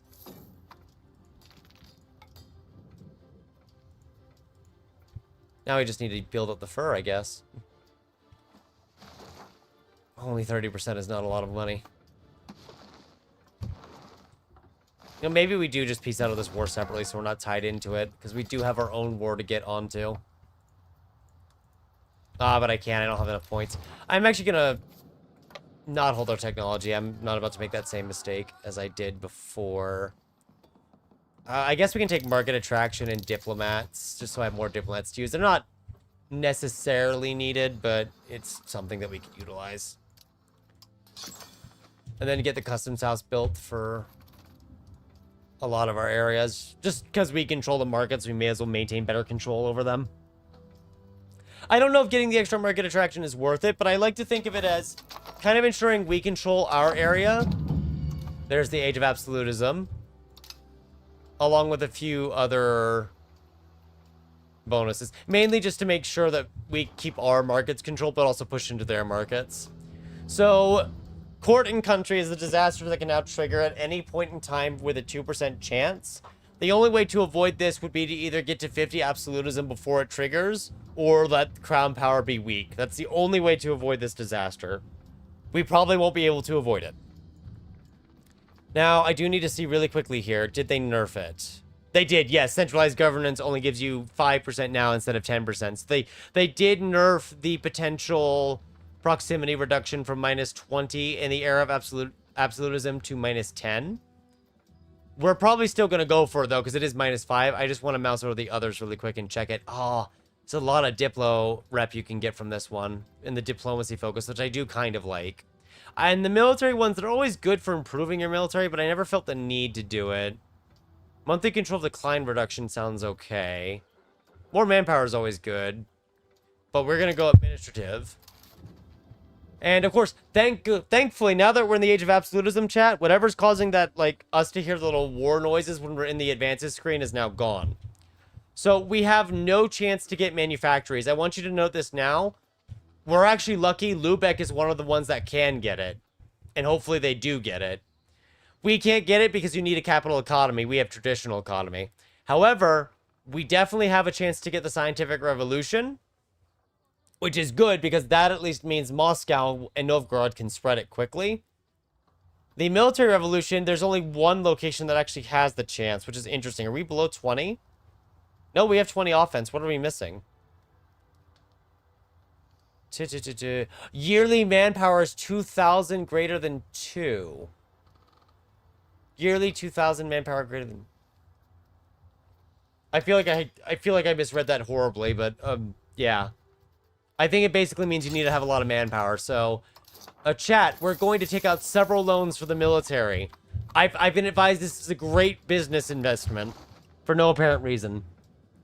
But yeah, the more stacked, the better. So we can at least get -10. Also, we now have access to absolute rulership, which gives 0.1 absolutism and crown power. And more importantly, we have the unitary administration, which gives us -0.25% proximity cost. So we'll probably -2.5. I might have misread that greatly. It does mean losing our 5% cabinet efficiency from Central Council, but I want that proximity cost reduction. Also, because we're doing the whole Russia LARP thing, we're definitely going full absolutism, which does mean up to -5% estate satisfaction, which is may hurt taxes in some areas, especially as we begin to revoke privileges, potentially revoke privileges, but it's okay. Actually, our guy who's developing Moscow, I kind of want to use him to... No. Maybe we let someone finish the integrating an area, and then we'll use them to push things, I guess. So, next Congress, we're definitely passing some laws. Also, the Colombian exchange is now active, which allows us to spread new and old world goods. Right now, we can only spread Chile, because I think it's only Chile that we're aware of in our markets. Technically, we're aware of coca, which is chocolate. Oh, is pottery really that expensive in these areas? Wow, have we not been investing into pottery? Pottery is actually expensive. I guess build some pottery guilds then, because apparently they're expensive. I know we're taking out more loans. There are no locations to build a potter's guild. Oh, right. Not the potter's guild, pottery workshop. Good God. It always trips me up that it just sends you right back to it.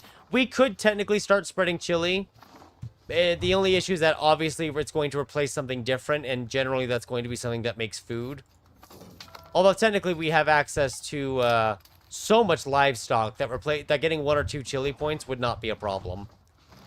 So I think we will actually go ahead and get a Chile RGO next to Moscow and just replace one of the livestock positions. Which technically hurts the tanneries, I guess, if they were using it, but I don't care about the tanneries as much. I want my money. Because we can definitely get a lot. The 33%. What 33% bonus are we talking? Wow. Oh. Oh, the home wars. I see what you're saying. Right. Actually did discuss this with someone. We think that putting it where one of the home war outposts is would cause it to be instantly deleted. However, we agreed that it should be tried. Do we put a fish? I think we put a fur point on the chopping block just because we have a massive surplus of fur compared to fish. So we are going to go ahead and do that towards the one closest to Moscow for control purposes, which is going to be right here. We're going to try it. I think it will instantly delete the outposts, but we will give it a try. I think it deletes them instantly. It doesn't? Wait, no, it definitely does, right? It's definitely going to delete it on the next tick. There's no way it stays. That wouldn't work. I think it'll just delete on the next tick, chat. Like, it'll just be gone. It works! It works! Oh no, it works! It didn't delete it. Oh no. It's so what it is, I can't build more. So it does give the bonus, I just can't build more of them. So once I place it there, chat, I can't upgrade it at all. So the downside is that I can't build more than 11 here, but 11 on Chile is insane. Oh my god, I can crash the Chile market. Okay, so that does work. I'm not gonna need any more Chile points for a very long time then. They're definitely gonna patch that to delete it later, aren't they? I feel like they will. I feel like that's something they'd do. So the tax was insanely high, but it is gonna come back down because the Chile price is gonna start. Oh, did it? Wait, oh, it's not affecting it now. I think it disabled it. Raw material output. No, it is. Okay, no, I'm sorry. It is affecting it. The numbers just went really wonky because it was treating it as if 15 Chile points existed, and then all 15 Chile points got deleted except one, and now it's treating it as if it exists again. Okay, well, at least it does work. Are we in the disaster? Not yet. Not yet. It's just giving us the points to push. Oh, I totally forgot we were at war, by the way. I stopped focusing on that. I was more focused on a potential tax base. Oh, 15 Chile getting a bonus from 363. That's ridiculous. Scientific revolution in Kurim. Oh, it's all the way. Oh, Bohemia got that? Really? I mean, at least Moscow will spread it. Are there any others over here that are getting it too? Yeah, a lot of them are getting scientific revolution. It looks like military revolution spreading too. Is it already present in our market center? Oh, wow. Military revolution's already here. Okay. I mean, that's good that it spread to us so fast. Where did it spawn? Wait, it's already spawned. Oh, we spawned it. I didn't even notice that it had spawned. Okay, so apparently we spawned military revolution. Sweet. I didn't even realize that we had spawned it. Scientific revolution is spreading pretty quickly at almost 5 points. In fact, really quickly here, I want to get the institution spread. I know this guy is awful at the job. Are you important? Are you yeah, you are the important guy. Okay. Well, look, as long as you're spreading it by 2% a month, I don't care. Okay, you're spreading it by 2.7 a month, so I really don't care if you're bad at the job. I just need you to do the job. I don't care how bad you are at it. And then we're not doing a simulate area. I need societal value, absolutism. How much can we push it to right now? 0.34. May as well get it started now before the events kick off. Right? We're gonna need all that prestige to spread more of them. I kind of feel bad for the livestock point now. I didn't need to throw it out the window at all. Although Chile prices are going to collapse, which means the tax base will collapse, it'll make for an excellent export, though. That's for sure. Oh, there's just so many little armies running around and no forts to actually contain them.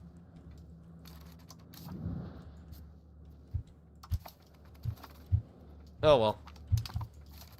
At least we can kind of just kill them off here. If this war goes on for too long, I am just going to bail out of it, because I'm not planning to stick around forever.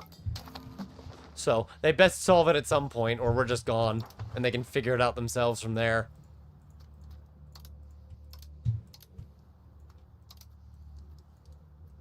We'll leave them out to dry if we have to. You're done, right? Yes, you are. You need to integrate somewhere else.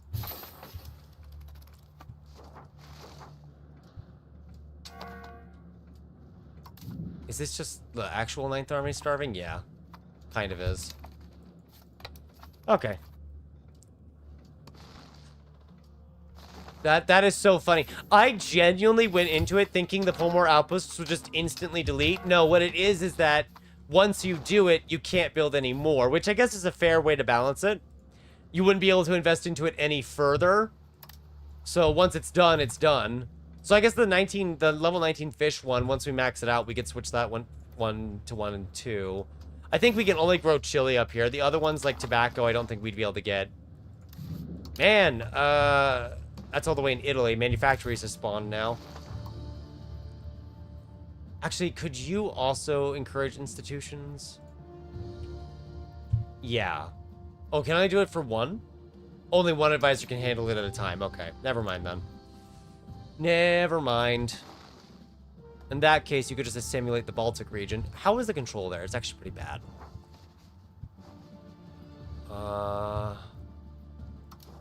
Maybe just the rest of Samira, which we were doing before we flipped away from it to handle the whole tribe situation. So we'll actually go ahead and finish that off now, so this can actually be integrated and cored instead of just on fire all the time, like it usually is. Freedom of the press. Well, I either lose 10 legitimacy or I lose 10 research, and I'm not giving up research, so...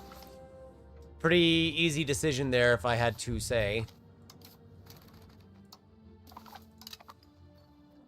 It's gonna take time to spread this. That reminds me, there should be new reforms. I don't want to switch a reform just yet, but there are going to be new reforms. Peasant land inheritance. It does give 0.1 to free subjects, but 10% tax efficiency is really tempting. 25% pop assimilation speed is tempting. Cultural recognition we don't really want. There's also probably some we can't use because it requires you to have certain leans that we don't have. Ministry of conscript logistics. It sounds like that should be special to just Russia, but actually anyone can have that, which I very much do enjoy. Royal commissions, and then you get the ones down here that require you to lean certain ways that we don't have, and most of them aren't really new. Weapon quality standards is actually new, but you'd need 50% weapon quality, or just quality, which is not happening. Centralization of power would actually be good. Oh, there's a lot down here, actually. What is this one? Oh, right, it's that one that we didn't grab, of course. And this is... Oh, that's special to a specific country, which we're not playing as at all, so it doesn't matter to us. I don't know why it's in our little thing, then. Yes, we could do transportation code to make the roads cheaper. I wasn't going to do it at first, but I'm honestly considering it now because of just our problem with road costs, which have been around for a long time. I'll research trade companies, but I don't think we can use it for anything in our position. I don't think it'll actually help us. But since the cost of it has now been reduced thanks to us being in a new age, I guess we can try it. You know what? Let's get the army tradition to not decay anymore as well. At least until we unlock a new institution, which is going to spread at a good rate through Russia. I actually, the science one, the scientific revolution one should spread at a pretty good rate in the Moscow region, because a lot of them were technically possible candidates, since they all had, like, the paper and university and whatnot that they needed. Not all of them did. There's actually a lot of universities we never did build that we probably should have, but 133 universities is a lot of universities on its own. That's already a lot of universities. Oh, is that what I think it is? It's the War of Religions, which I don't think we can join because let's see, we're not at peace and we're not in... Yeah, I don't think we can join it being Orthodox and stuff. I hope this goes into an actual war, though, because usually it'll spawn and then it will just sit there. Yeah, I guess we could get the cannon workshop at some point to make more cannon. Man, we need a lot of guns and other things. What are you having supply issues with? A lack of tin. Right, tin's always just been a problem for us, hasn't it? Because we only have the single source of tin, which we really should upgrade to its maxed out level. Oh, we're actually... Wait. You say you're having tin issues in Novgorod. The actual issue is that it's being exported. Stop lying to me, game.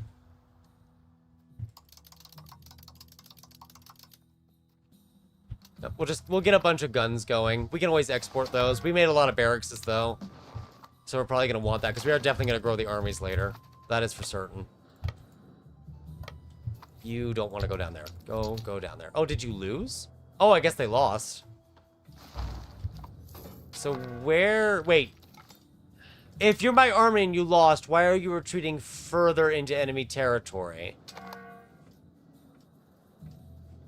In fact, you seem to be retreating into territory I can't see.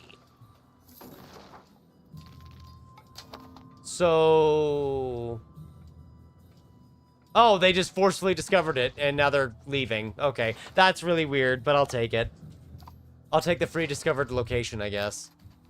Speaking of discovering, we're still waiting on that spy network. I guess it doesn't grow fast there. Oh, no, they found the spy network. Okay. Never mind. Just back to stealing from the English, I guess, because the English don't care as much.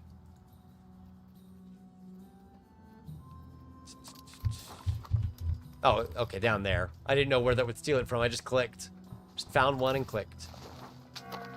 Ooh, 20 fish now. This is a very big RGO. Attrition due to snow. Oh god, I really just want out of this war at this point. I can take territory. You know what? We're just gonna take territory, chat. We're just gonna take more Siberian territory and get out of this nonsense. Because that would split you up, right? So you're upset. Oh god, these are all like really split up. Oh, I can take a lot here because it's all very uncolonized and probably just full of tribesmen. Now, it is generating a lot of aggressive expansion, though. Against, well, just them, really. Everyone else... There are some people who do kind of care, though, that are actually concerning. Wow, these territories are very cheap. Or do we have a very cheap CB? No, our CB is anything but cheap. Actually... Releasing was 328. Wow. Why does that scale so hard that the vassal has so many subjects? Or sorry, yeah, the vassal has so many valuable locations you can't rip them out of it anymore. It's just there for life. That's kind of dark. Like, you're so valuable you can't leave anymore. You're trapped now forever. And you get to stay there forever. Like a pet that they've gotten. Very scary. I guess we could just take all of this then? It is a lot of aggressive expansion. It says like over 800 against just them. But a lot of the others are smaller. It's just there's a lot of people we don't know that are going to get upset about this too. Like Yuan and stuff. That's okay though. The only one I'm seeing of concern might be Sweden. But I think we do this. I think we do this. That's a much bigger Russian Tsardom. Oh, I would have loved to take that too, actually, but we couldn't see it at the time, I don't think. Or maybe we could. Who knows? I am going to need to build so many bastions. And I really don't want to go through all that clicking, but I'm going to have to at some point. Oh, good, a new expedition. We have so much debt to pay off, too, actually. I should probably pay that off for anything else. Because we're paying 72 ducats in interest, and I really don't like that.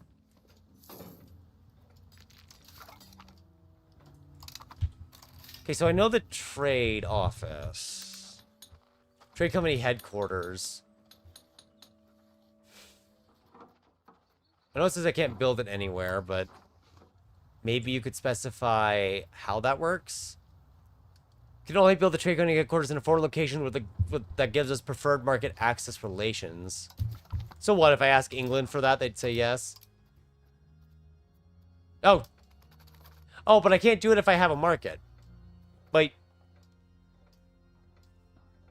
Wait, I'm confused. Maybe I'm not understanding how trade companies work. So, to understand this here, trade company headquarters.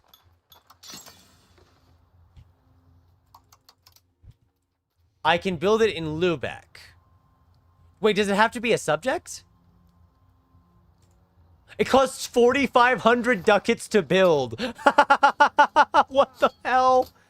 Okay, I guess we'll just build it in Lubeck and just see how this works. I guess it'll then just create a trade company subject in Lubeck or something? Oh, there's disease. There's influenza. I really don't care about influenza, actually. It's not as scary, I don't think. And we need a lot of weapons now, which is not surprising, but, you know, like, we need a lot of weapons now. How expensive are they in the market? Oh, yeah, they're getting up there. Definitely more demand than their supply now. Probably same with the guns until we, you know, started making a bunch of guns, and now there probably isn't. Because the burgers are importing. Well, at least the burgers were good for something. Now we just need to get manufactories to finish spreading here, which thankfully we already have imports and exports for the location, and we can spread it pretty reliably too. And then once Moscow has it, it can start spreading everywhere else. It's about, what, 5% of locations now? There's a lot of them that don't quite have it. It's going to take time for that to spread since our population is very spread out. But that's okay.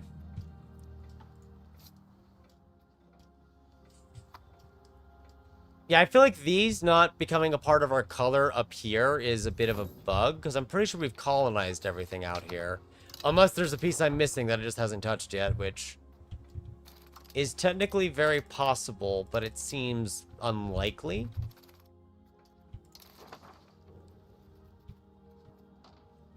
Republic of Holstein. What? Oh, yeah. Yeah, no, it literally just made a trade company subject in our subject. So we have a new subject? Huh. Neat. And they're completely disloyal. So what was the point in making them then? I don't know if they build... I haven't really seen them build RGOs. I don't think they upgrade the RGOs. Maybe they do. But I'm not so certain. I also just want to love the fact that it's a German trade company that we founded in Lübeck. And I have absolutely no idea if it's going to be of any benefit. I spent 4,000 gold to make them exist. And I have no idea if they'll do anything valuable. I mean, technically, they're giving me 1.6 ducats already, so give it a few thousand years and they'll pay their debt off. Oh, God. It does give the area development and prosperity, though, like a very big margin. Whether they'll actually build buildings, though, is a completely different story, because I don't think they're going to make the money for it. They're insignificant to us. Well, that's not too surprising. We're not done drifting to the absolutism yet. We're not at 50, but we're getting close to 30. Which is something. It probably does, if I had to guess, the company. No. No, it doesn't. The trade company doesn't give it. I think you can only get one. I noticed there's a bunch of other buildings that unlocked two when I did the research. But what's funny is that the only area I could build it in that gave me market access preference was my own subject, which I don't know if that's intentional or not.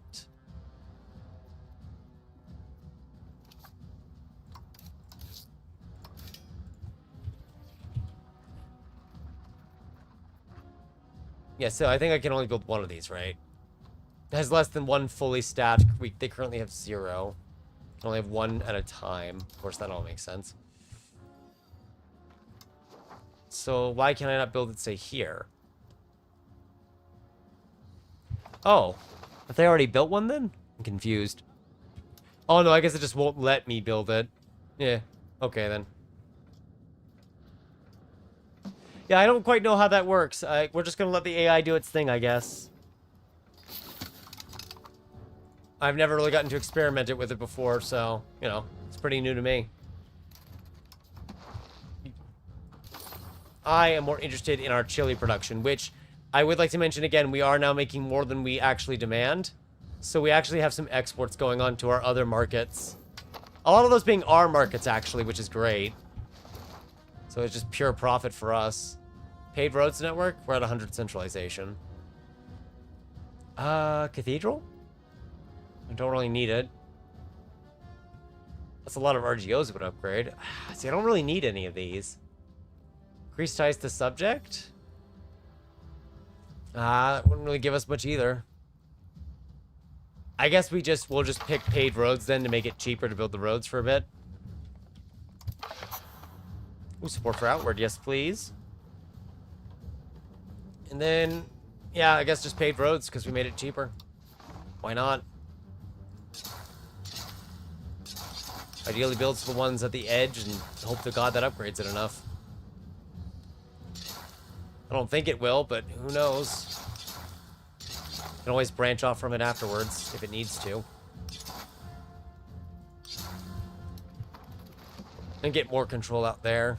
There's just so many... I can't even think about using modern roads because there's too many roads we already need to just build into existence still. I also have way too many notifications up top.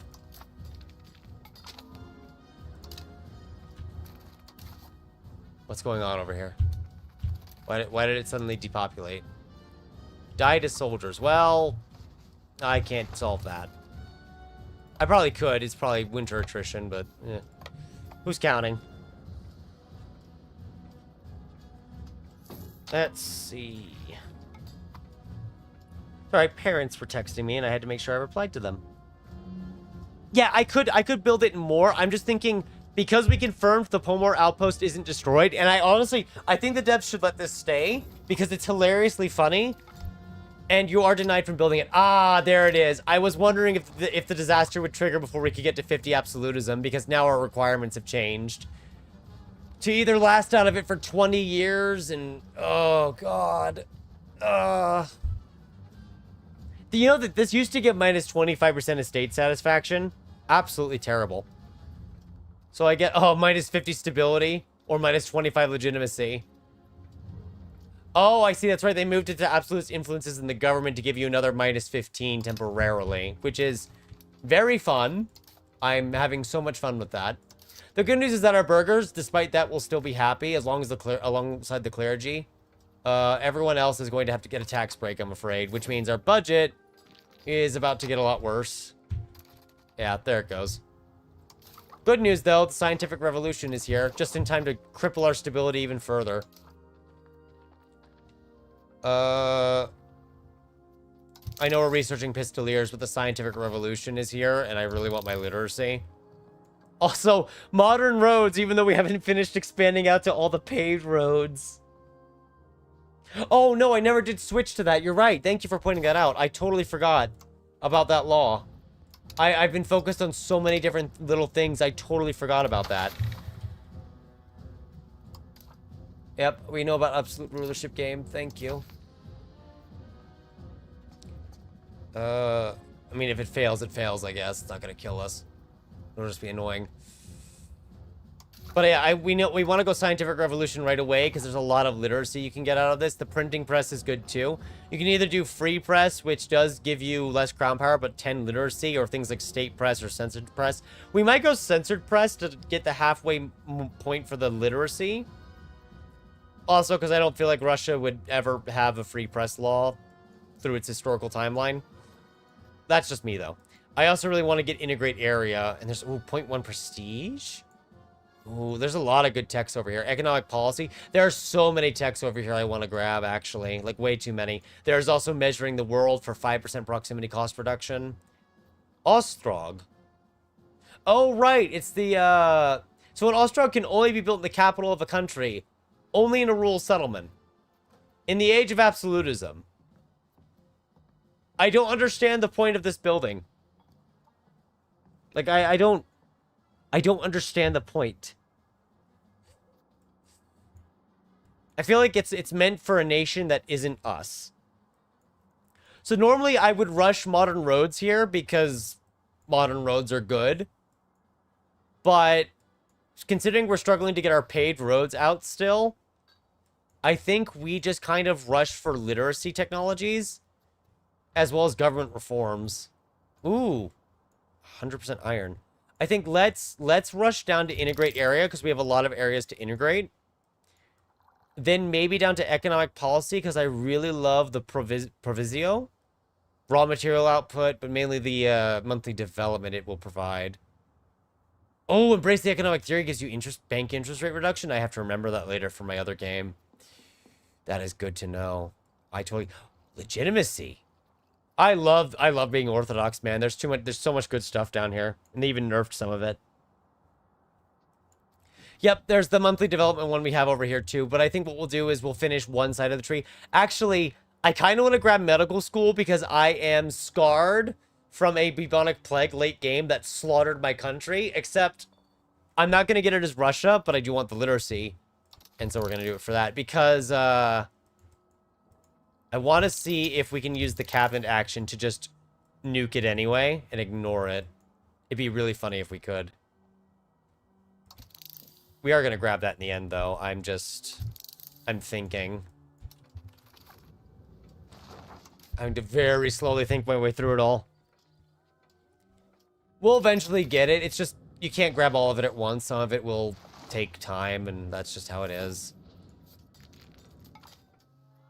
No pain, no gain. I'm taking my prestige. We're at 30 million pops now, by the way, thanks to all the territory we've occupied.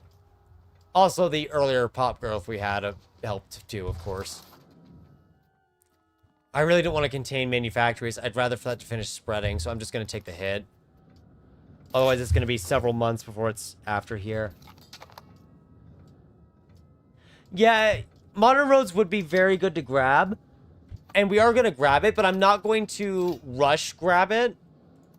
Because if we go to our roadmap, we still have a lot of areas that don't even have a gravel road. Much less a paved road.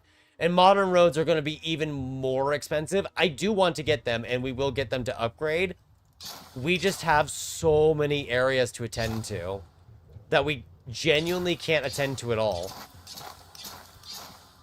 Which I guess means we just need to start just selectively investing into certain areas, but we're a very vast country, you see. It's hard to invest everywhere. Once unitary administration's fully implemented, though, we'll get a slight proximity cost reduction. That'll be nice. Can I not spread tobacco yet? I think I have to learn about tobacco, but to do that, I don't actually know how you acquire knowledge in order to trade them. I actually don't know how that works at all. So what else are you gonna do? I imagine you don't make enough money to do anything, actually. I'm morbidly curious about whether they can actually do anything, chat. That I'm just gonna give them 3,000 ducats, which this is probably a waste of 3 months of income. But I just want to see if they actually start building things or not. I assume they won't, because I don't know how this company works at all, the trade company. Because I had to put it in one of my subjects to make it work to begin with anyway. Oh, I mean, we could pay the debt, but isn't it fun to owe people money that you'll never be able to pay it back, no matter what? We'll pay it off, don't worry.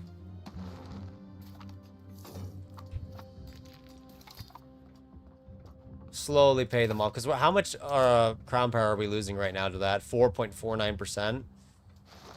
It's a little bit painful. We're also getting less tax as well, so obviously our income has dropped by a notable amount. Which is, you know, it just isn't surprising.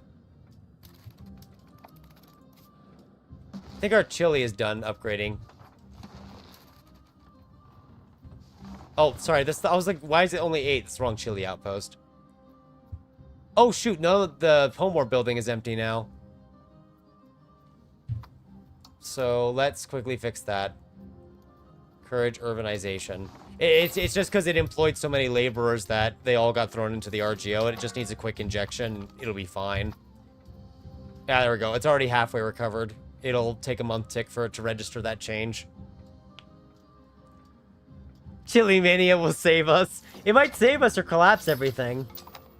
You need to know the original province that do have tobacco or potatoes. Oh, I need to know the original. Okay, that makes sense. I didn't know if I had to, like, trade for it or something. I didn't know how it worked.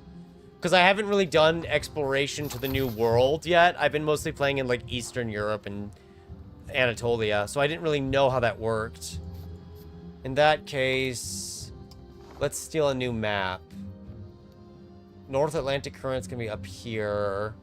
Canadian Atlantic coast will probably be the closest we can get, yeah. I don't think that gets us access right away, but that should get us closer. And then the next time we can steal a map, we could probably steal a map pretty soon. We can steal a map over here too. Korean Western Coastline. Okay, so we know where the Korean coastline is now, chat. So we're finally figuring out where everything is. The American East Coast, that's going to be sea axis, isn't it?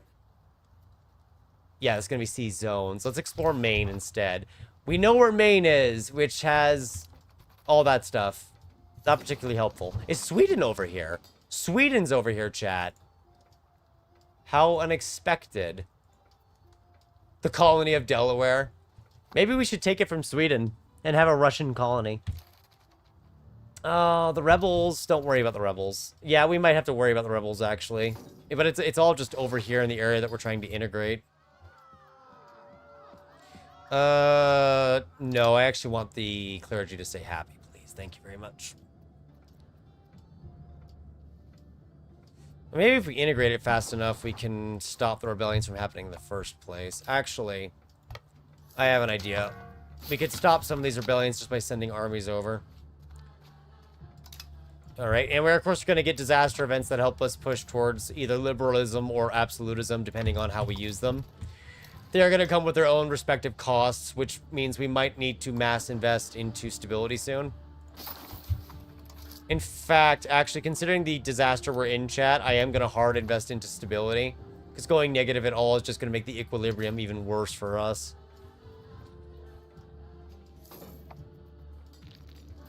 Yeah, that'll be good. Brewing Descent, Sunni Zealots. Yeah, that's adorable. Obviously, going more absolutism is going to upset them too, but it's also making privileges easier to revoke and giving us even more crown power. Although it is going to hurt taxes at the moment. At least until the absolutism thing dissolves further, but that's going to take time. 10% max literacy. 500 miles achievement. Yeah, I've earned it before, but it is always funny to see it pop up again from time to time. Okay, there we go. It's fully done now. Got a lot of folks out here that are not employable. Oh, the tin, right? Yeah. Oh, they just don't have the peasants. They just don't have peasants. There we go. We just kind of preempted the impending revolt. We knew it was coming, so we're just preempting it. That way we don't have to stop the activities we're already doing. We'll just kind of preemptively contain it. Definitely not the best way to handle it, but it's my way. Just beat them all up. Oh, right, the loans. Probably should repay those, huh? Since we can actually afford to now. Not that we're making a lot of money at the moment. Since we are just hard invest. I just want to get stability up to around 10 to make sure if anything happens, it doesn't insta-nuke us into negative stability that then spirals out of control. Because there's already enough negatives going on as it is. And there we go. Revolt done. That wasn't hard. These areas. Nope, 44 and they're still taking attrition. So it's just how it is, I guess. So we're almost done promoting the institution of Moscow. Does Moscow itself have it at least? Because then it will... Okay, Moscow itself does have it, so I could probably stop spreading it. It's just that manufactories are going to take a really long time despite being present in the market center. So maybe we at least help it finish in the area adjacent to Moscow too. Yeah. That way it'll spread a bit quicker into more areas at once. Because the sooner we get it, the faster we can research. But we already have Scientific Revolution, which is pretty good on its own. Moscow is over 600,000 pops now. Sweet. And we still have a single lonely boat out here. It's just funny to me that we just have it sit out here. Oh, you're only 28. Your children are probably not old enough to fight, huh? Yeah. Actually, give the other guy an expensive education, too. That way we have 2 good heirs. So if one of you die, the other will be fine. That just gives us centralization. The other one's decentralized, though. Yeah, that decentralization is not what we're looking for. How about more counting houses, chat? I know we probably shouldn't, but what if? Oh! What do you mean bubonic plague? What do you mean bubonic plague? Don't scare me like that. Oh, bubonic plague.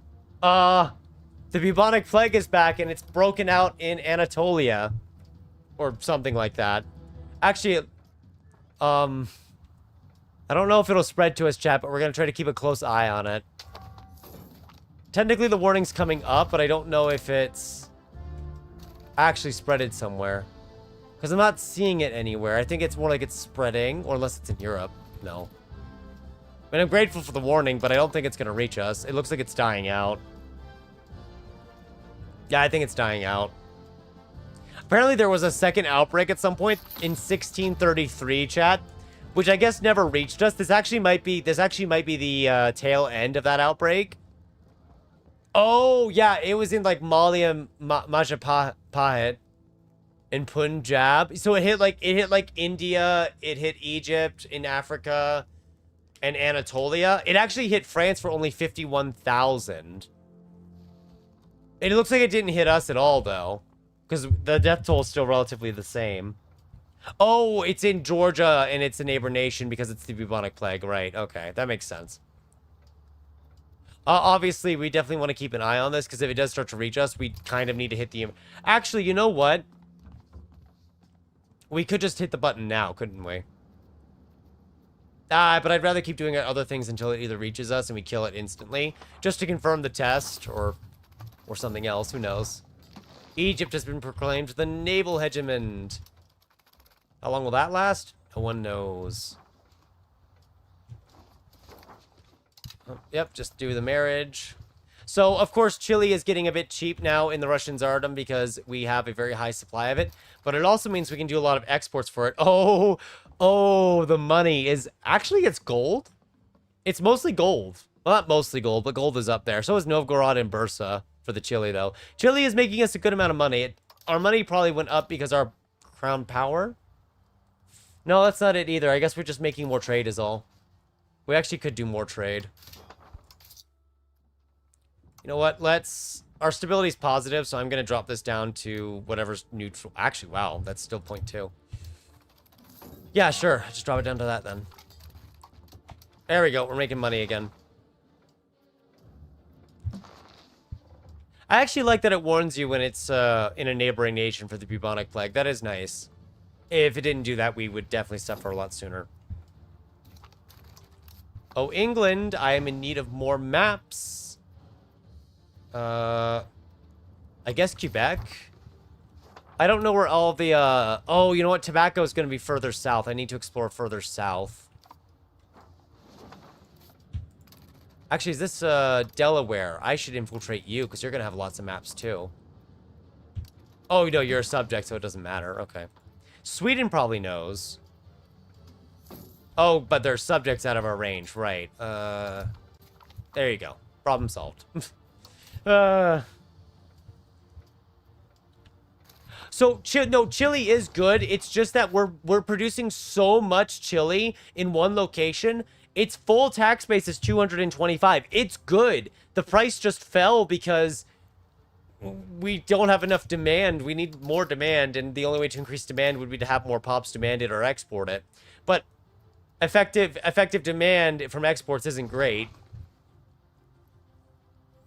Because they'll only demand it if they have enough money, and we're kind of taxing the ever-living nightmare out of them. Which is entirely normal and reasonable, I assure you. Oh, God, I wish our production efficiency is really bad, though. Only 11%. That's why a lot of these buildings can't stay open with the cheaper prices. But it's also why getting the upgraded versions can help, too. In fact... Why are you not working? Lead? Of course, it's always lead. It's always lead. Just get us glass so everything's cheap as...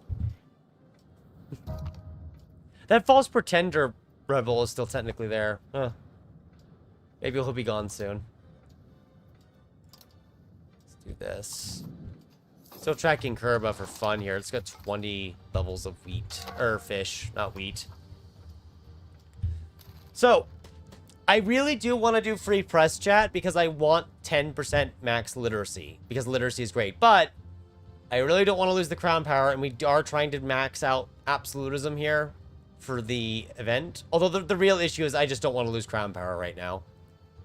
And I feel like doing free press isn't very spiritual in how we're doing things. So I think we'll do a censored press maybe to even it out. Or do we do state press? Do we just hammer it down and do state press? What do you guys think? 20% crown power is not bad. It would be a nice little bonus here to everything else. Although centralization and absolutism is what's giving us the biggest bonuses. Speaking of which, is there a reform we want to change now? Probably not. 3 of these just give us...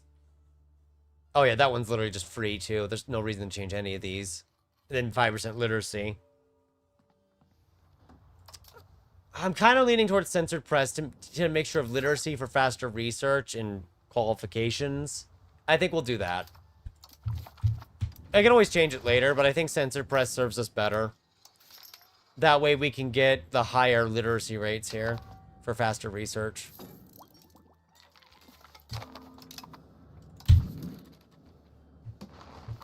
Sorry, I heard the pop warning. Oh, is that it? Bubonic plague is here. Bubonic plague. Sound the alarm. Bubonic plague has hit Russia a second time. Sound the alarm and lock down the country. In fact, is there someone I can replace who's even better at it just to maximize this? Yes. 60% disease resistance increase. We have 74% disease resistance. Let the bubonic plague come. It will die out and it will not spread any further. Yeah, the problem is the liberalism. Found our agent. Ooh, wow, it still has presence actually, chat. It didn't go away immediately. But it is struggling to spread. Probably because we didn't have a lot of resistance, and your resistance takes longer to build up for it. Yeah. It is trying to spread, though. This is at 0.98 still. I'm kind of watching it. Okay, it is actually starting to spread. It's at 2% now in that province. That's with our maximum disease resistance bonus. So even the bubonic plague can still be a problem, but we're definitely slowing it down. Now, I'm not going to say I don't believe in our government's ability to stop the plague. But I am going to insulate Moscow just a little bit so that I can't reach it or get out of it if it does reach it. But I have full trust in the government to stop the bubonic plague. Hopefully. Don't know if they actually will, though, but we'll see. Oh, yeah, no, there we go. It just died out in the area. Those hospitals weren't needed at all. But we may as well fortify Moscow anyway. Oh, and it's back. So it's kind of blinking in and out of existence, but it looks like that, yeah, we basically just stopped it in its tracks. So we're just going to let that roll in the background for a bit. And solve it at some point afterwards. I do want more universities for our espionage, though.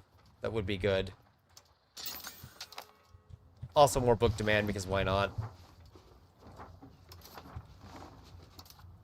I love how the bubonic plague was basically just isolated outbreaks that we contained rapidly. No one's allowed in or out. Because it spread to 2 locations, and now it's just kind of stopped dead. Which is great.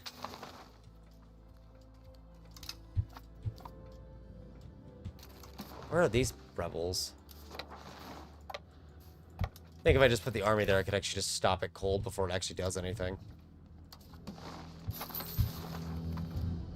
Because they're going to be standing in the areas that actually have the control. Start gaining control, at least.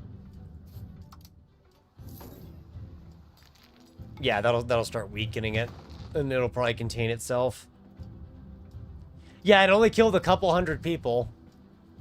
Which, honestly, is really low for bubonic plague. I still see it spreading around over in the Ottomans. It's actually making a resurgence in France. Wait, is Europe about to get hit by it again? I think Europe's about to get smashed by it a second time. It's still... Yeah, this is the same plague. Its death toll's gone up. It's still going. This is the same one. I don't think it'll spread too much because I'm sure the disease resistance is growing. Yeah, I just saw the ticker go up. But England and France are both about to get hit by it. It's what, 31 million pops, 6.4 million pops. Might actually weaken France a bit.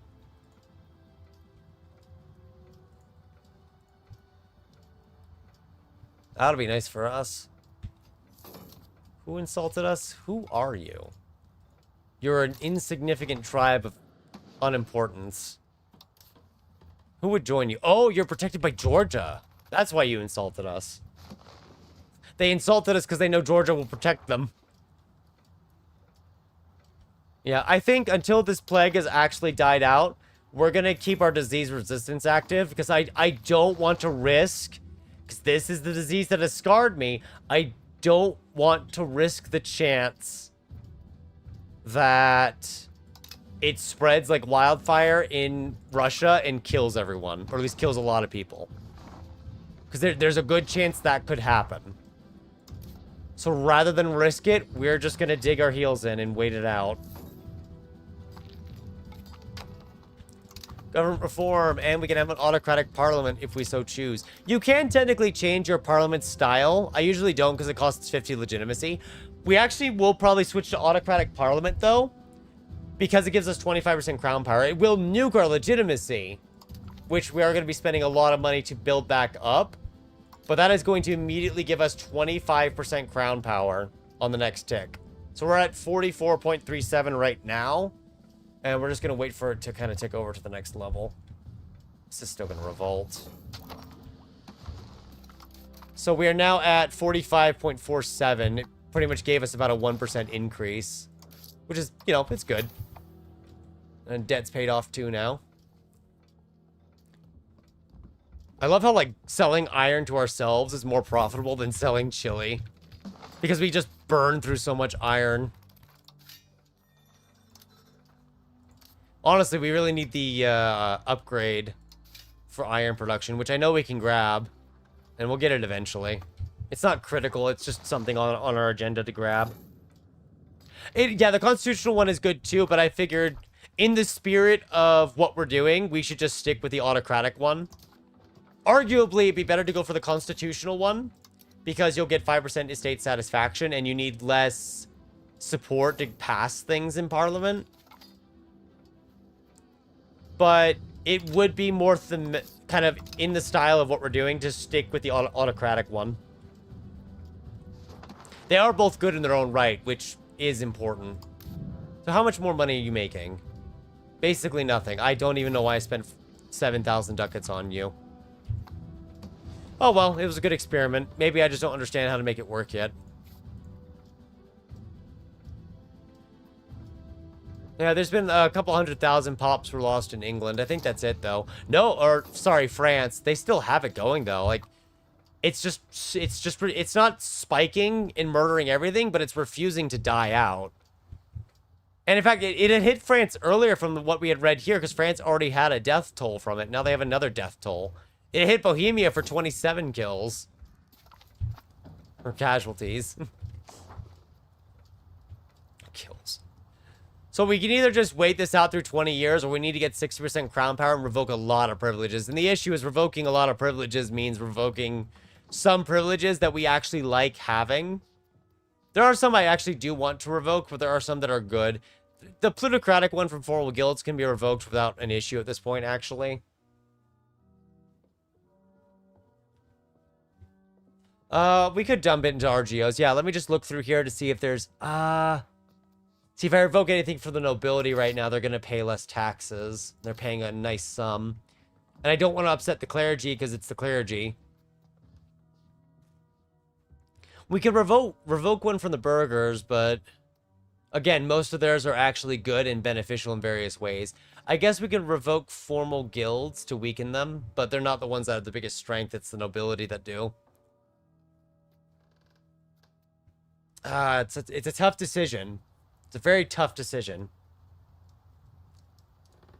So the 65% is satisfaction for all estates. That also requires us to go towards liberalism, up to 50 liberalism or more. So it does also require liberalism, which you couldn't see if I don't scroll down. You actually can't see that, but if I scroll down, it is there.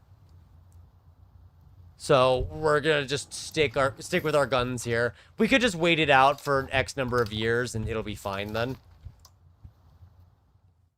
We'll figure it out as time goes on. I kind of want to do the peasant land inheritance for the 10% tax efficiency. I know there's the transport code to make roads cheaper, which would be good, but it gives free trade, and we're kind of banking on mercantilism.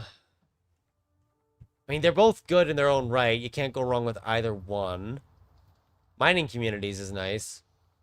Except for the decentralization part. Universal serfdom for 33% crown power. It also gives absolutism. Yeah, the poppy simulating one. I looked at that one too, and I was genuinely considering that. Recognition of local policies, absolutism and belligerence. Oh. It's not big, but it's nice. Expanded archives. Would more tax on the burgers be good? More tax on the burgers would actually be pretty useful, chat. The problem is that by taking too much money, they actually don't demand certain goods as much. So that's why I'm kind of leaning towards tax efficiency, so I can get more out of the same amount. Oh, these are all good. Counter-espionage office. I don't know. They're all really useful. I think I'm going to lean towards peasant land inheritance because more money would just really help us. It would go a really long way. And I think we do that one. Even if it means peasants get to inherit land, and that sounds a little weird under serfdom, but oh well. I think the 10% tax efficiency in the long run is going to be very worth it. Little Ice Age just started. Little Ice Age! This goes on for 70 years, by the way, chat. 70 years of just unrelenting cold.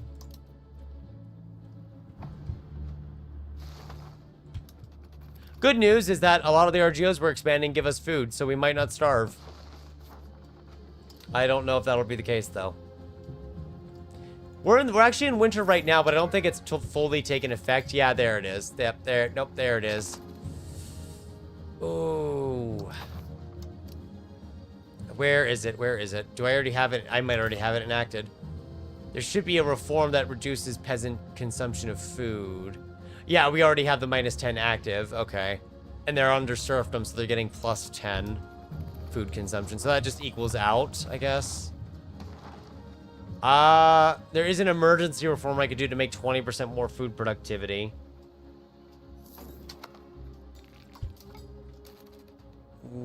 Okay. Very quickly. Forced parliament. Oh, right! Because we're an absolutist, we're an autocratic parliament, we can just force it through now. Oh, that's actually really cool. And it gives us 10 absolutism. I can't use it again for 5 years. Interesting. I assume that all upset them a little. Oh, no, that's just because we went to more absolutism. Dang, that's kind of strong. Yeah, we're going to have to go straight on to everything that gives us food. Technically, I know we did just do the peasant land inheritance, but I kind of forgot about this happening. It would cost us 20 legitimacy, but we're actually... Emergency reform. We're going to go to agricultural cultivation for the 20% food production bonus, because that is going to at least partially counteract the Little Ice Age. It won't fully counteract it. Moscow's still making enough food for itself, at least. It's not going to fully counteract it, chat, but it will partially counteract it and should help prevent food prices from spiking too much. It is going to take time for it to form, though. But that's one of the other reforms we can do. I don't know if there's anything else that reduces consumption of food that we can pass. There is...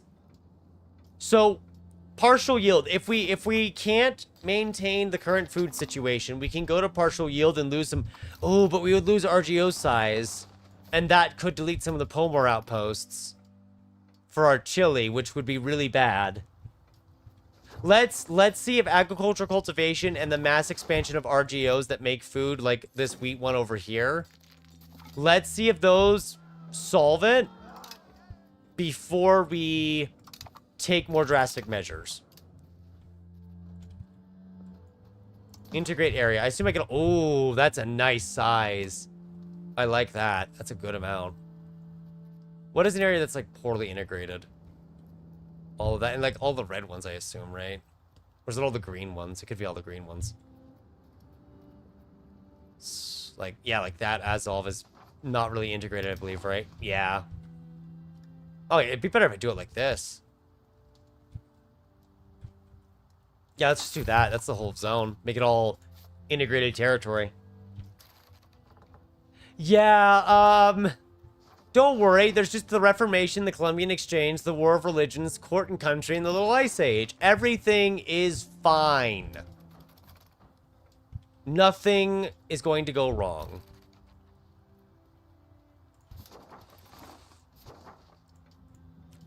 We are at least making surplus food during the summer, which is good.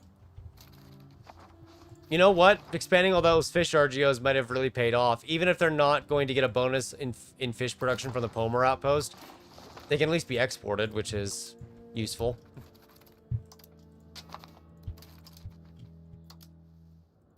Trying to see of just expanding some of the RGOs up here as well, so Novgorod has a bit of food. Because I don't think it has a lot of food. I assume I can't do more than one integrate area, right? I assume that's the limit. No, I can do it in several locations at once? Are you serious? Oh, that's amazing. Ooh, okay, that's really good. Oh, I love this. That's really nice.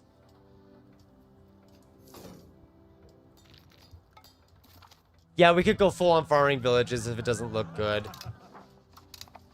We'll see what winter looks like, but at the moment, it looks like the Moscow market is able to fully resupply itself food-wise.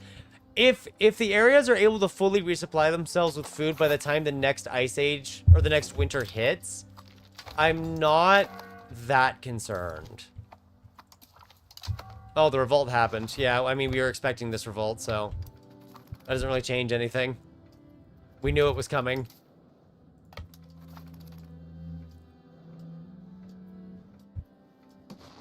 It does mean we're making almost no money at the moment, but oh well.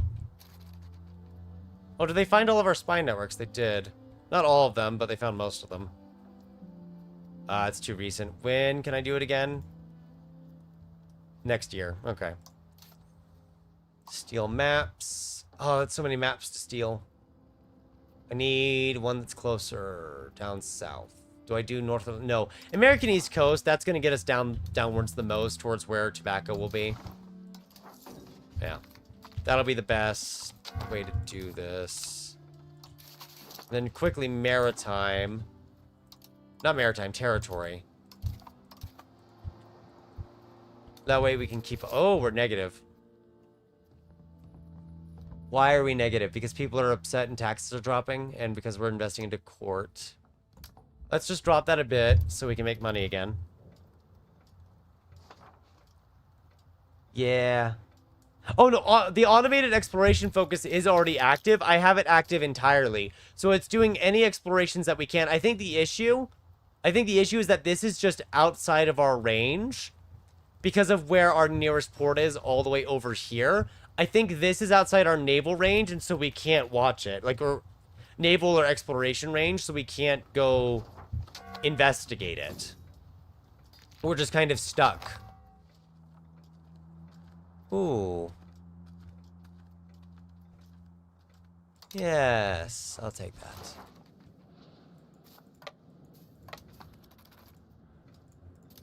So yeah, so it is exploring what it can, which is honestly going to be the best we can ask of it. Okay, now that your army's dead, you'll surrender, right? No, on the contrary, they've become less likely to surrender. Which is funny. Is anyone in this war with them? Oh, I see. You're backing them. That's why. Okay. Well, that changes things here. I don't want to just annex the revolter. I want to take you out as well. That way we can just grab free land. How much chili are we exporting? It's all in Moscow, so I can just check the one in Moscow pretty easily. We are currently exporting... It was actually hard to say if I don't check from it here. So it's in a bunch of different small little routes. Oh my god. So if you look at this here, we're exporting a lot of chili. I don't know how much chili exactly. There's actually in a desired amount it's unable to trade right now. But they are our most profitable trade goods from Moscow. Right? We can crash. I mean, look at this. From Moscow to Kiev, the market, Our efficiency is fine. It's making so much money. It's actually going to make less money as the price comes down, but that's fine. Honestly, we could actually make even more. It's just the price is already low enough in Moscow proper. I don't want to shrink it any further. And the commoners are getting it all as tax, which is just even better. It's way too many notifications. Okay, can I just annex all of this while we're at it? Yes. And do I need to worry about this at all? Not really. I know the map doesn't look great over here with us bordering Bohemia and everything, but at least we control more of it directly now. Which is a step in the right direction. Russian chilies, better tasting and cultivated from the old world. I'd also like to note we're growing them in an area that has harsh winters. Or at least stronger winters than where you probably normally grow chili. Which I do find very amusing.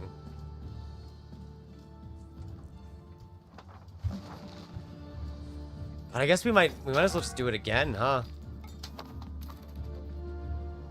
Where are the other... I know that's there. Fish is up here. Furs are over here. I guess we can upgrade the furs. They technically will make more food. Not technically, they will. That's how they work.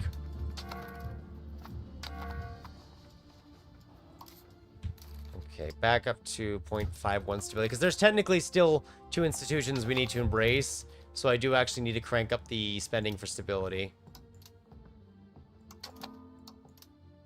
But I don't want to spend too much either. Yeah, there we go. That'll be enough. That way we can also get our legitimacy back up to 100. Makes Pops leave rebels a little bit faster. We haven't even finished agricultural cultivation yet, chat.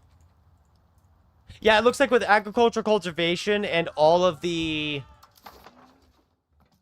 RGO expansion we did, we appear to be stable food-wise in our markets. We do see a dip during the winter months, but afterwards it does recover. Oh, I guess I should probably actually help Georgia out, shouldn't I? Yeah, I guess we might as well refund the army and go help Georgia. I might have forgotten to go help them. Oops.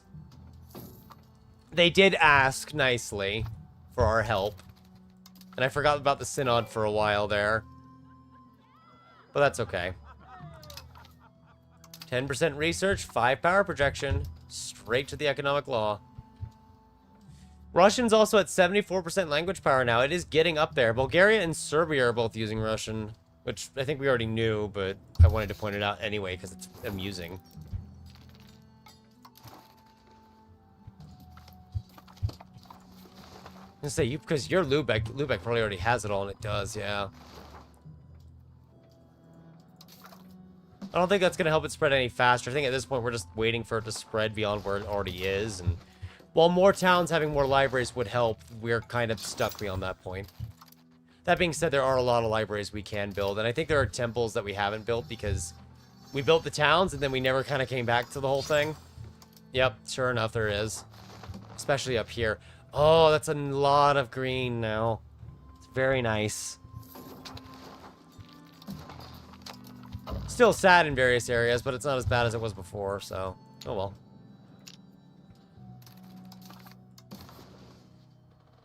Who are we at war with? Oh, the rebellion's all the way down there. Is this a separate war you're in, then? I didn't even realize. Are we spending anything on diplomacy? No. I'm shocked, because we're getting a lot of, monthly diplomats. Oh, being a great power gives you diplomats, right. Yep, totally forgot about that.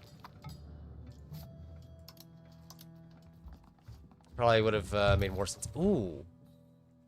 Making Georgian view Muscovite as positive. I might as well, because we're just sitting on these favors doing nothing. So we may as well use it for something to our own ends. Oh no, Poland's being destroyed. It's being carved up. Where have I seen this before? Yeah, I haven't even built modern roads yet, which I really do need to get. Moscow gains short harvest for 1 year. Just do the food one, because that's the cheapest option. Has the bubonic plague passed? It's in Aragon now. This thing is still going. It's killed 50 million people now. It's just still going on like a slow rotation. It just won't die out. But if it's all the way in Aragon, I think we can actually start integrating another area now. So of course, integrate area is, what, 1.39, whereas integrating a more focused location is probably faster. One location, Qualish. Because this is probably what? This has got to be a bit higher, right? Integrate areas at 0.62. It would make sense because it's integrating more areas at once, but it's still very useful to have. This one Chile province is making 190 ducats. 211, actually, if we had full control. Which we'll try to grab at some point. Can I build that spy network back in the English now, please? I'd like to find more goodies to steal. I mean, borrow indefinitely. So, let's see, Maryland. Okay, these are all kind of in the northern areas. Pennsylvania. I need, like, Florida or something. It's probably going to be closer. This is in front of... I guess there's Lower Canada, too. I guess we'll do Pennsylvania. No, Virginia. There we go, Virginia. Hungary's over here. In Virginia. Man, you guys really went all over the place, huh? I kind of want to steal these colonies, if not for the fact that they're too far away for me to actually sustain, and they'll just die out. But, you know, that's my problem. There we go. Oh, right, you're actually old enough now. I can have you lead something. Not the Navy. You're going to lead an army. There we go. More crown power for us. So, how do I get over... I guess I can just walk through your territory, can't I?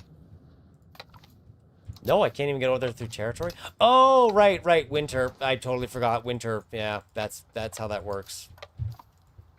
Mountains and winter usually don't go well together. Can I... Oh, wow. The ask to approve cultural opinion has no cooldown? Oh, yeah, it's only a cooldown with your subjects. Right, that makes sense, because favors take time to earn. We just earned lots of favors and never spent them. Yeah, I'm trying to find the tobacco. We could do more chili. I don't think you're meant to be able to use the Pomor outposts with goods that aren't fish or fur, but thankfully you're unable to build more of the Pomor outposts once you change it. So there is a bit of a restriction, at least, thankfully. We're just kind of sitting here waiting for the snow to fall. Ah, the ads are blocking my chat. Very unfun.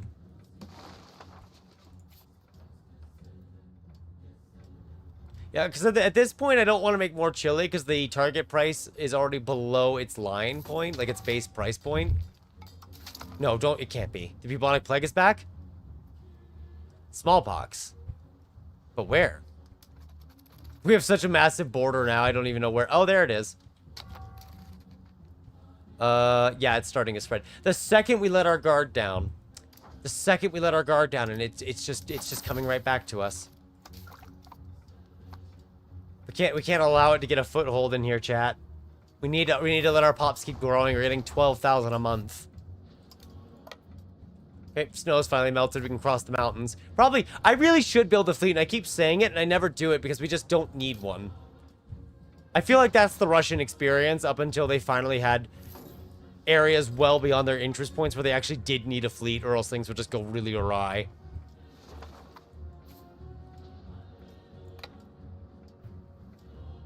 I think we only need to send one of our armies. They are regulars, but we have pretty upgraded regulars. Or at least pretty good guys. So, these are all very good options, but I'm going to go for that development because I think the development is the best. But I do have a game that would actually go very well with that bank interest. Totally forgot about it. Let's let this regenerate here. That's true. The exportation will help too. It's just that with exportation will not increase the demand by an effective 1-to-1 ratio. So Oh, I see what you're saying. We would just make lots of money off of it from trade. That's right. Ooh, this is a close fight. They sent in their reinforcements. But we won in the end. This is about 11,000 dead to 3,800. So, judging by what this is telling me, chat, during the little ice age, it looks like we're stable. We're just going to have to keep our agriculture investment going as the population grows for the next couple decades. Which is a little expensive, but it's fine. Meanwhile, the colonies are having a fun time on their own. Oh, you know what? The tribe of Manchu, we actually need to go to war with, chat. They've kind of colonized, a lot of them have actually kind of colonized into our rightful territories. What about you? You're too far away. Ooh, we can infiltrate the Yuan dynasty. Wow, they all have really good spy detection. Why is that?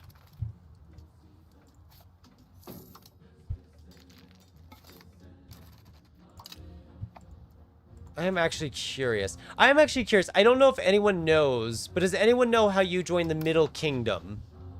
Or usurp it by any chance? I'm just curious because we're getting kind of close to it. And I have not really experienced the... Oh, expeditions. Oh, that's cool. I haven't really gotten that far with it. Because there is a very fun law that you can pass as the Middle Kingdom that gives proximity cost reduction.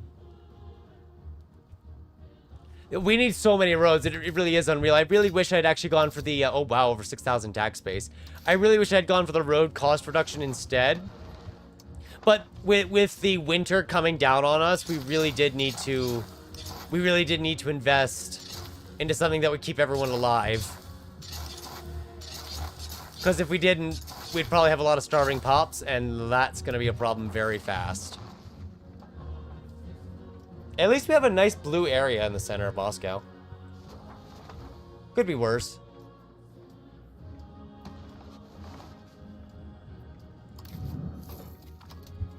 Go ahead and just clear it now. I see what we need to siege to actually win this war.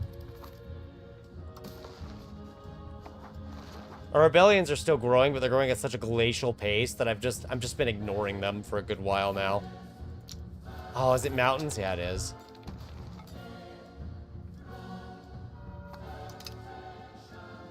Okay. There's no tools in the market very far out here that has a lack of towns. Oh, I'm not surprised in the slightest. You know what I just realized? We never did build the second level of Mercury patios. We unlocked the technology, and we never got around to actually utilizing it.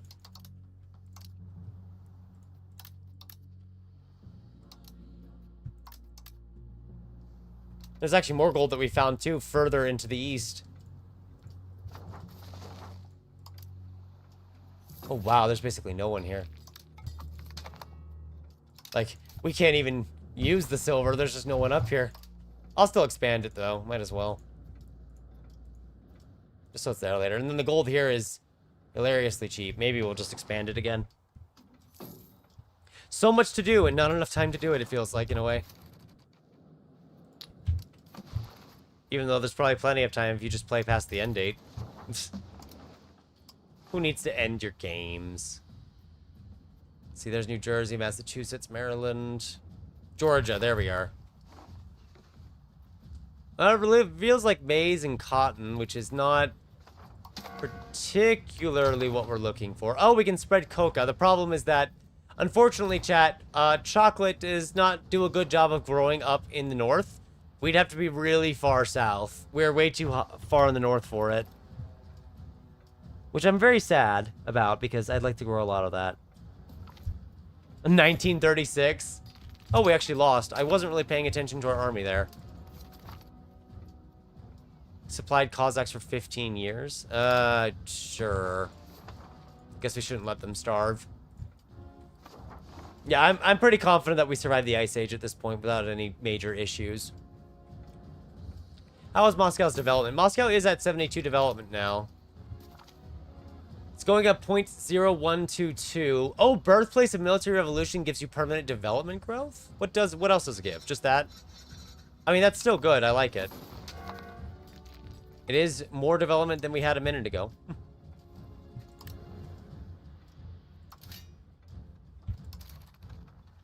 Can you show me Moscow's market? It is maxed out. If I can just type correctly, we'll be fine. I don't have the gold to build all these, even with the discounts that we have. Well, I guess glass is still expensive. But we definitely nuked masonry's cost. England found our spy again before I could steal maps from them. So that's just unlucky. There we go, armies recovered, so we'll go ahead and beat up the Ottomans now.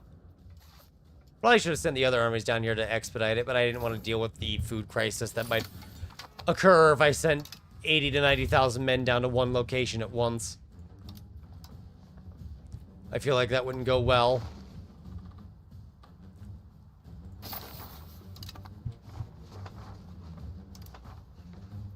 Yeah, let's just integrate it anyway, get it all done. Where are we on cultures?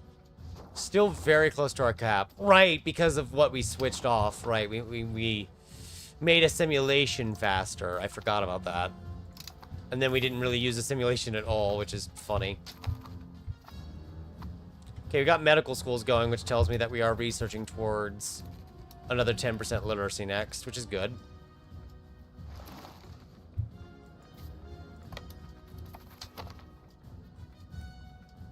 Yeah. I think it's, partially because of the rating. I think it might have also been bubonic plagues, but you are right. We should probably... There's not too many settlements we can build, actually. Oh, no, there we go. There are actually a lot of settlements. It's just... There are no available locations to build a settlement. Game, are you okay? What do you... So the game thinks there's no additional locations to build a settlement, chat. But there's a lot of places to build settlements. I don't know why it's doing this. I have no filters on. There's absolutely no filters. They're all set to their absolute maximum and being as open as possible. But, for whatever reason, it thinks there's not that many settlements that can be made. Let me clear it again here. So we can at least do this to get all of these areas to their 5% population cap, which will slightly improve their development. They have basically... wow, there's a lot of settlements out here. Right, game. There's definitely no settlements that can be built at all. Absolutely none. I literally have to, like, click each one individually because it doesn't think it can build settlements out here. Even though it very much can. Maybe the market? I have it set to all markets shown, though. That's also why it's highlighting these. Nope, that's not working either. Well, it's fine. I'll make it work. I don't know if maybe there's something we're missing and that's why it's not working, or if that's a bug that they need to go in and fix. So yeah, it'll help a lot of these areas get to 5% of their population, which isn't going to be too much. They'll eventually just auto-dissolve, but it might double the population at least before it ends.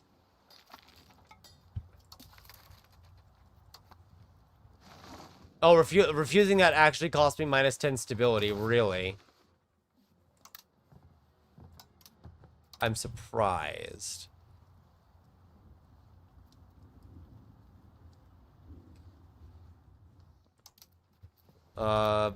Yeah, you know what? In that case, I'm just gonna take your money and skedaddle. Because I just lost 10 stability to denying that, because I wasn't paying attention. Hey, I got 7 stability back. It's a miracle. It's time to hard spend on stability then. Because military revolution's almost ready to be embraced.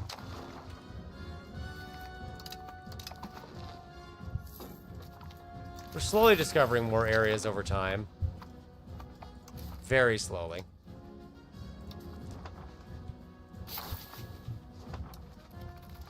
Probably try to start incorporating all of this territories too, so it's less on fire. It's not as important. I just want to make it look better. To myself, if no one else. Would like to get the development in the Chile province up too, just so it, or Chile location, just so it's better. But, oh well, one thing at a time. Can we do this in what, 1650? 1656, okay. So that is still going to be a while. the War of Religion hasn't really kicked off yet. At least I haven't noticed any violence over it. I don't know when it's supposed to. I know in previous patches there's been issues where it's just not kicking off. I don't know if that's still the case right now. Or if it's a closer situation of just... they're not ready to fight each other yet. So what is this? The Aretinids who are injured. The Jotrids who are injured. Okay. Military revolution. And that, chat, is kind of important for us to do because not only does it give us army doctrine, but there are a couple of technologies over here to grab pretty early. Like -5 proximity cost and 2.5 estate satisfaction. There's also this? Wait. Is that bugged? Wait. To research this, I have to unlock the advance.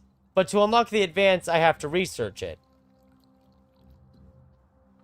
I think that's a bug, or it's meant to unlock. It could also be that an event needs to fire, and the event will fire and unlock it. That's also possible. War score cost, registered Cossacks. Military tactics is always good. Antagonism reduction's fine. Diplomatic annexation cost -20, as if we didn't already have enough of that.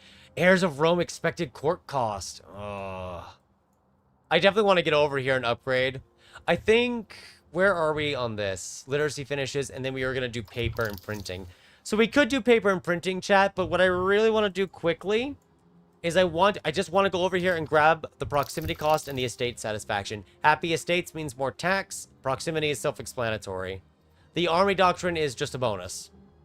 Although I probably would go with... see, more frontage is good to have more troops deployed at once.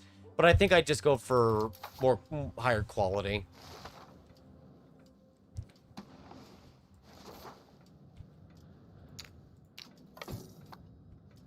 Regardless, we are going to, at the very least, get the proximity and the estate satisfaction for more tax income.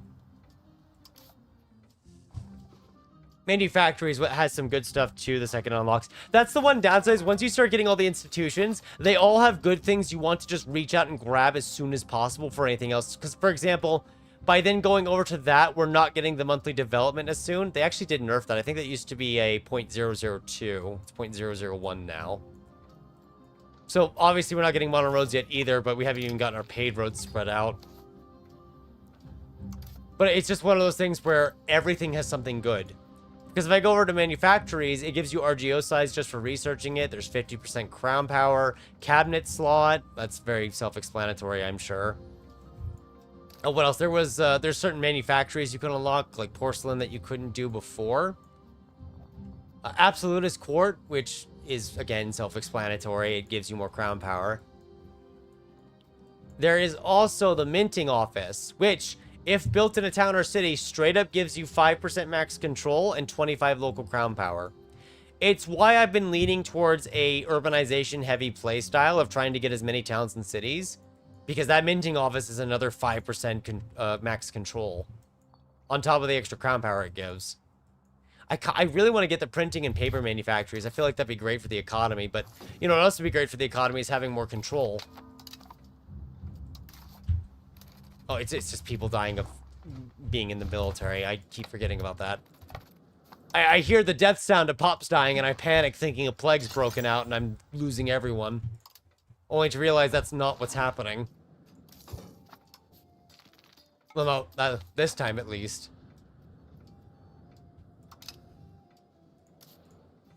Again, how is cloth over here? I assume it's cheaper because we make a lot more.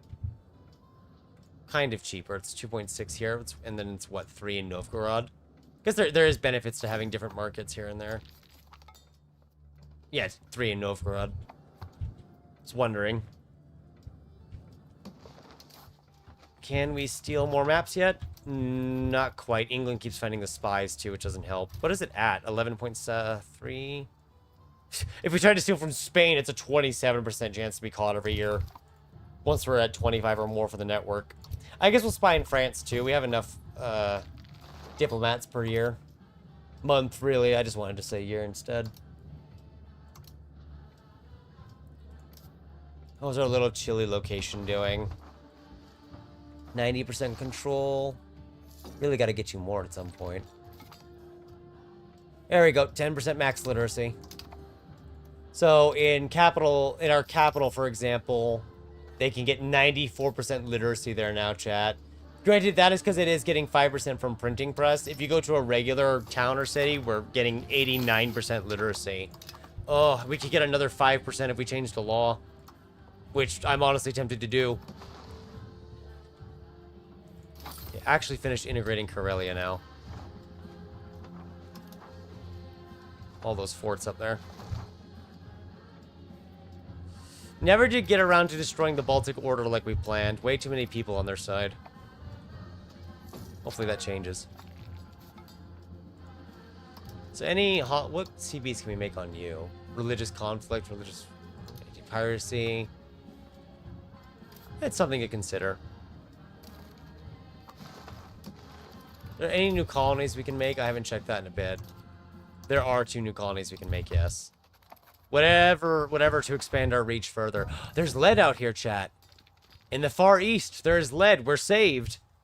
If we can just figure out how to send it back to Moscow, we can make another book about it.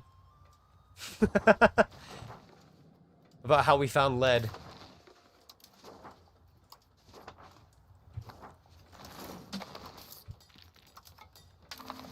Ooh, conduct a census. Ooh, see, expand paved roads is good. Expand the interiors +2 land. We've really been struggling to get more land bonus. I'm actually going to develop the interior. And there really is no downside to forced parliament issue, so I'm just going to do it. Like, there's no downside. I may as well just do it.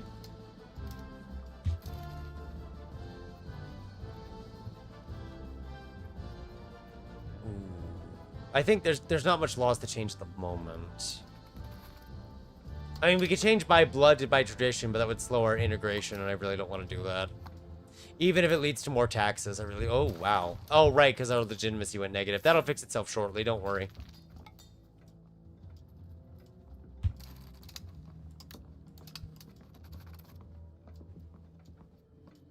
Why is our tax looking back and forth?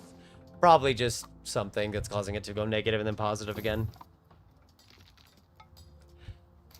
I don't think it ends till the Age of Revolution. Yeah, so it won't end until the Age of Revolution, so we do have time. But let's say we changed another colony to it. Like, let's say we take our level 20 fish and change it. We'd be, that would be 6.29 per level out of 20 levels if you want to do math there. Presuming there's no differences, and there isn't. Basically, how much fish this is producing right now, and it's producing 125.98 fish. So once fully built back up, it'd be producing 125.98 chili. Which we could do, but we have to keep in mind that's 250 food in the market we're throwing out the window. Because we would be losing food in return for that. It is also the area we've been building up with pops, and it's still not done yet. In fact, what if we just double down on that right now? Before the Columbian Exchange ends, we can eventually change it to something. But yeah, until the Age of Revolutions hits, it won't end.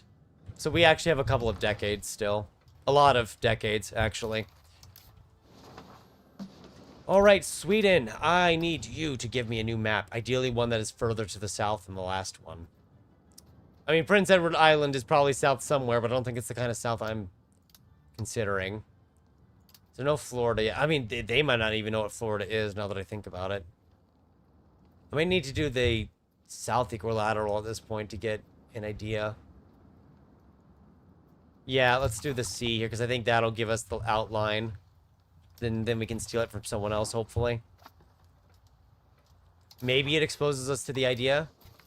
No, not yet. Okay. Yeah, the tax base would be very nice. Even though the price would depreciate, it would still be really good. And keep in mind that tax base here is, we're seeing like 90.8% of it. But the tax from this location is 54 ducats. It is making money.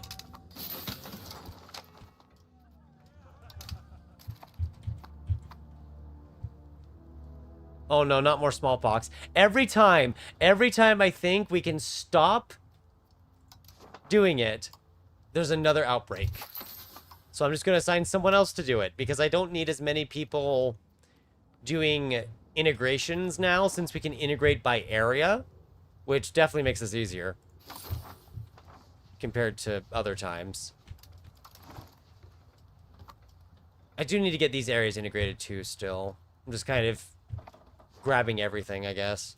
We have a lot of towns out here that I think are still not integrated, for example. Yeah. Oh, he's actually getting... Okay, fantastic. So, we can start dismantling the bailiffs now, chat, because we're actually starting to get proximity out here. Well, we're getting it for one area.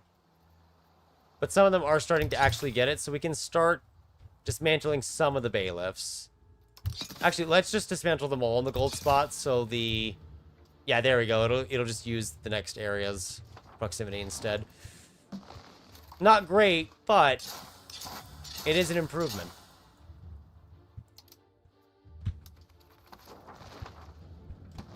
And it will at least reduce any local nobility power. I don't think they were getting that much out of it, but we're at almost 50% crown power now, which is fantastic. Oh, we've got about 10 to 11 years to go before court and country ends, and then we'll feel better. But also, the absolutist influences in government is below half now. I'm glad it's a decaying modifier. If it wasn't a decaying modifier, it would really hurt. That's probably why they changed it to a part of the negative to a decaying modifier instead of having it all stacked together. It makes it less painful to deal with. Still hurts, it just doesn't nuke you it doesn't nuke you for 10 to 15 years. Paper output would be good. Lead output. Oh, lead output. Double lead. Yes, please. That would go really nicely.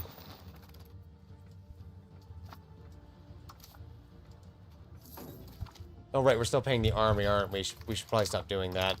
I wonder how long we've been paying the army, and I totally forgot about that. Oh, well. More money for us now. Yeah, our food cost... For the little ice age, during the winter, our... Oh, 98%. That should be 100. For the little ice age, our food costs are not that bad. We're actually selling more food than we're buying. And I assume that sale is overseas. Almost 800 trade income, which is nice. I don't know why it's flickering... Okay, you know what?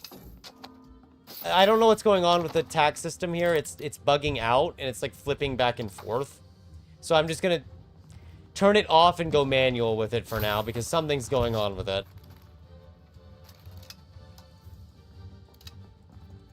Actually, that one's fine. That way we can get a few more ducats out of the peasantry. And then we're getting Army Doctrine next. Who's upset with us? Lubeck? Aw, I'm sorry. No, I'm sorry they feel that way. Die to soldiers. Well, maybe don't stand outside in the snow. Oh, you know what? It's probably based on supply from unit weight. I didn't think about that until now. And that hiding in the areas where you actually haven't sufficient enough unit weight might be what's necessary.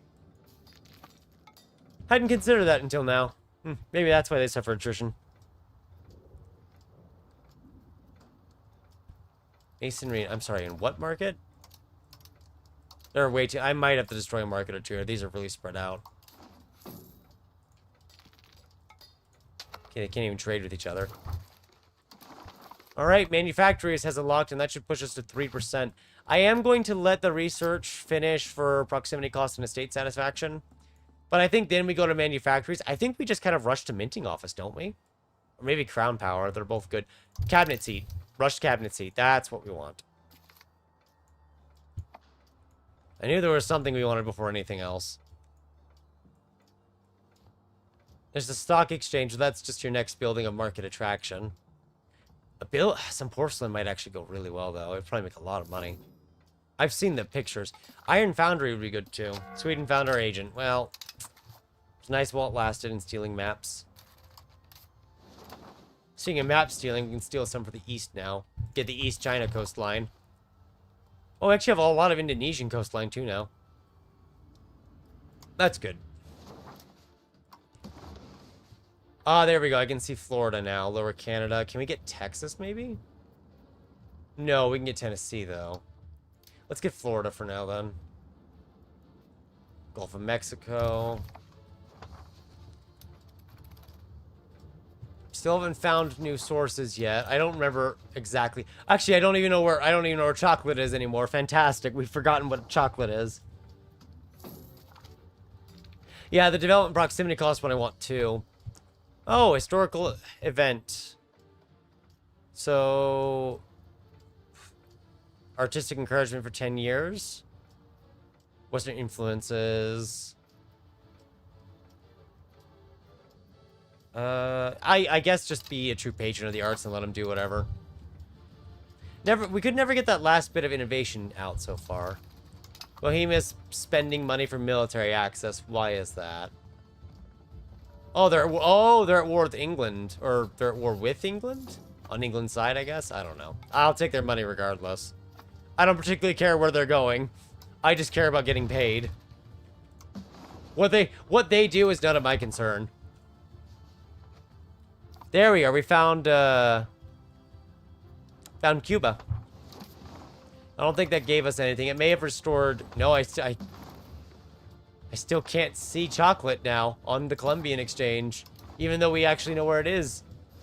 It's right there. On Cuba. How are these doing for them? I'm very curious. They're very cheap, so they're actually getting very little profit out of it, which is funny. They are exporting it back to Europe. So Europe is getting access to spices.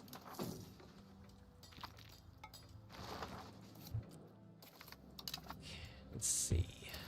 Curba, can we build another one? We can build another fishing point at least.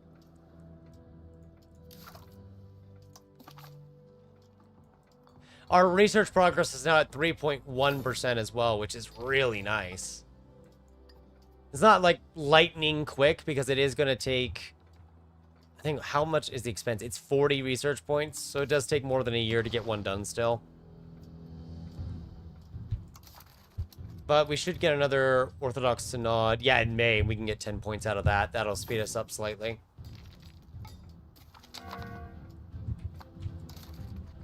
Let's see. I kind of want the fort defense, actually. I know it makes us more defensive. Which isn't good because then you can't get levy en masse. Oh, no, that requires quality. It doesn't care about you being offensive. Never mind, then. Shoot, yeah, we can actually just go for it in that case. Industrialization, which we can't get because it requires capital economy. Enlightenment, which we can get because it's innovation. Okay. 2 out of 3 is not bad. In that case, let's actually go defensive warfare, chat. That way, the forts have higher defense, which just means it takes longer to siege them. It'll be more time before they can actually break through them. We never did build more bastions. I guess we never felt the need to build more bastions. Plus, a lot of our bastions are either in areas that revolt against us, or they're just so deep in our territory, it doesn't really matter. But I'll fortify, like, the Crimean area and the border points with bastions. That way they're not a threat. And then other areas in the mountainous zones in Siberia, we'll probably just fortify a lot of just various areas out here. Whatever it takes to make them not kind of just snake everywhere. Although there's areas that can't even get it, I don't think. A few bastions to protect a few people. A few, we can't protect them all, you see. But I definitely want to go to war with Funya next, despite everyone that would align against us. I want to make this look better. Although it doesn't help they stole a lot of land from Poland, so I can't really make it look good no matter what now anyway. It won't matter what I do. Plus, getting the RGO sizes will actually be good for our fish and fur stuff we're doing. Which kind of makes me want to get down to the other RGO size booster, but that might be a bit too greedy. The minting office would help this area become a lot more blue up to a point, but so would modern roads. So would a lot of things that we don't have right now. And we should definitely consider getting at some point in the far future. Or near future, if you don't want to wait that long.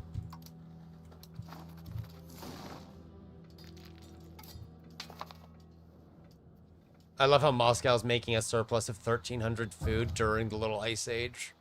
With a 223% bonus during the summer. It's very amusing. Alright, more map stealing time.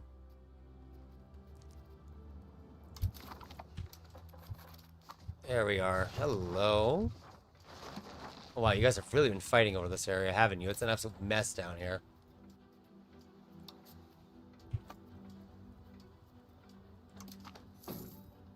Can spy network the Yuan dynasty now. That's good.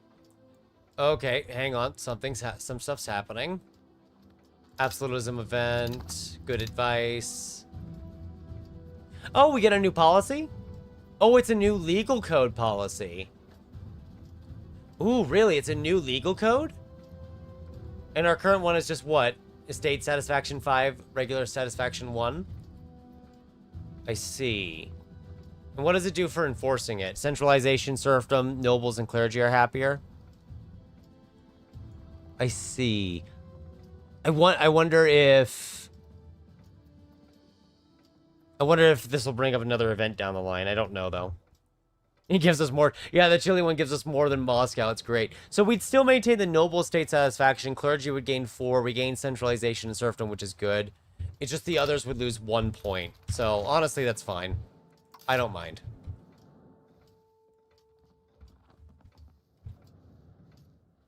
We can just work with that and be okay. Yeah, it really does give us more. That is really funny.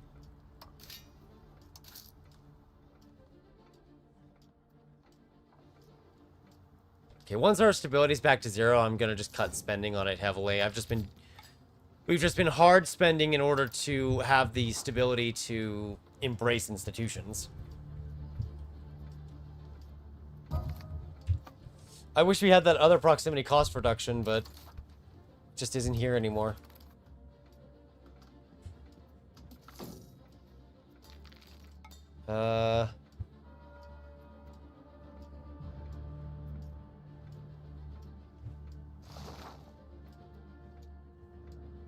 Oh. This would change 2 of our wheat RGOs to sturdy grains. Do we have an issue of not having sturdy grains in the market? I mean, we have a lot of sturdy grains in the area. I don't feel like we need to make sturdy grains. Yeah, we're not really, yeah, no, I would just let them do as they please. We're not really hard pressed for sturdy grains.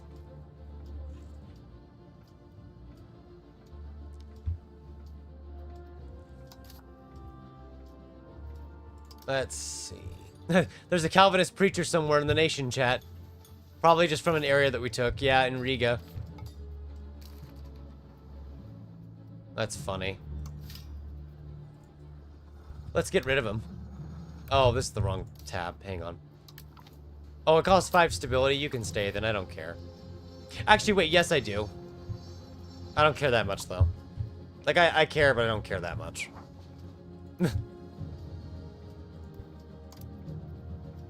So, when do you get to your 16th level? See, yeah, development would increase it. Oh, you can get up to 10 from development on its own? It's not even counting the RGO size. Oh, great.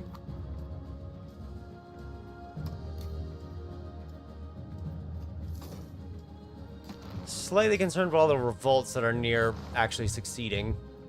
Not for the fact that they're taking a long time to get there, at least.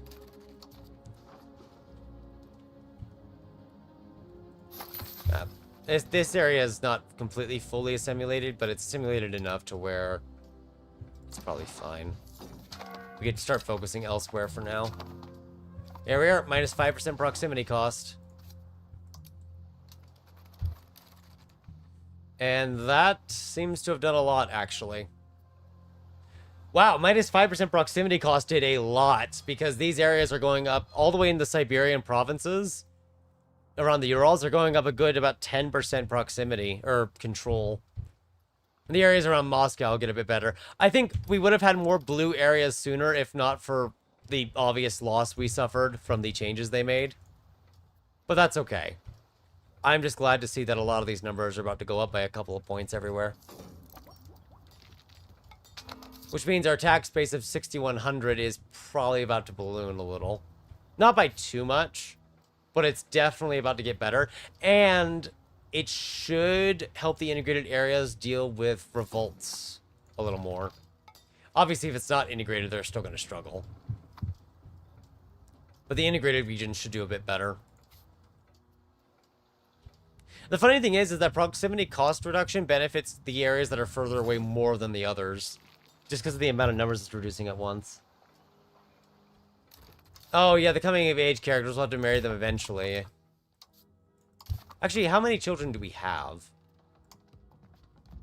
Oh, it's your children's children whose education we're benefiting. We should probably make sure the next Tsar is actually in good condition then. Yeah, it looks like all the children are currently too young. Although, you could actually get assigned to the Admiralty. Because you're not the Crown Prince, you're his brother. So, we can spare to put you out on a boat. Forever. Never to return. And get over 50% crown power. Just barely. Yeah, I really want to get the cities for the Pound Lock Canals, but there's just too many things to it. You know what? Maybe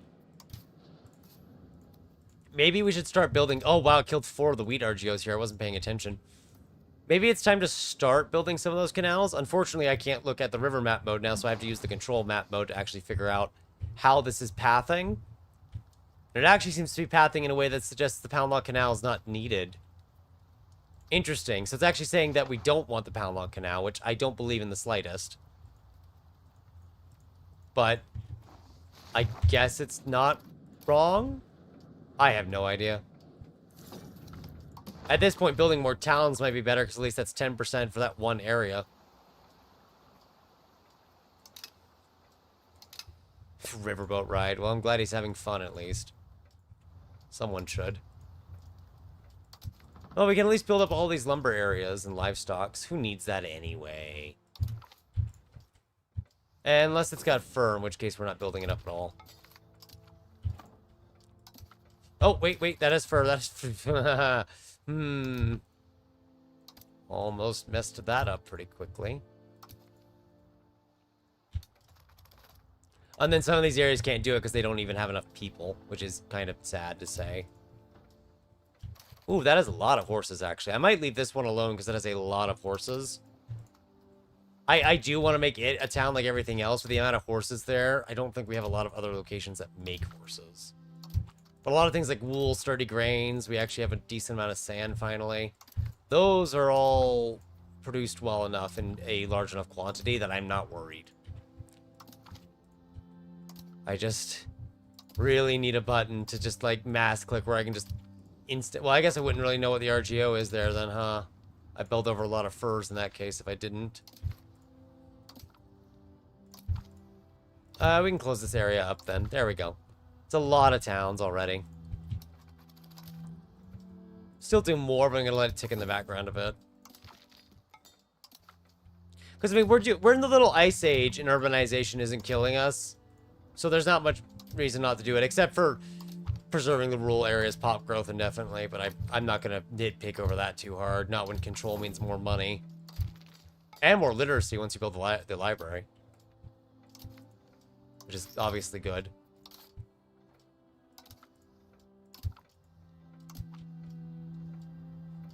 Just a mass urban sprawl from Moscow.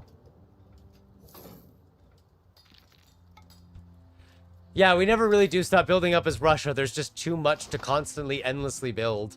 I mean, look at all those towns that are building right now. And that's just a fraction of our territories. There's a godload of areas that can still be urbanized. We're just stretching out from Moscow because that's the most efficient thing to do for our control. Which does make me feel like this is kind of silly. Oh, that's iron. We actually don't want to... We don't want to harm that right now, actually. Exiles in the Kingdom of Norway. Well, they better have fun up there. It's even colder up there than it is down here in some places.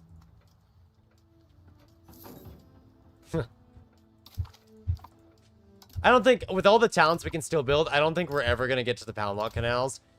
Especially, oh, that has horses. Actually, you know what? You're only about halfway. We can do the horses.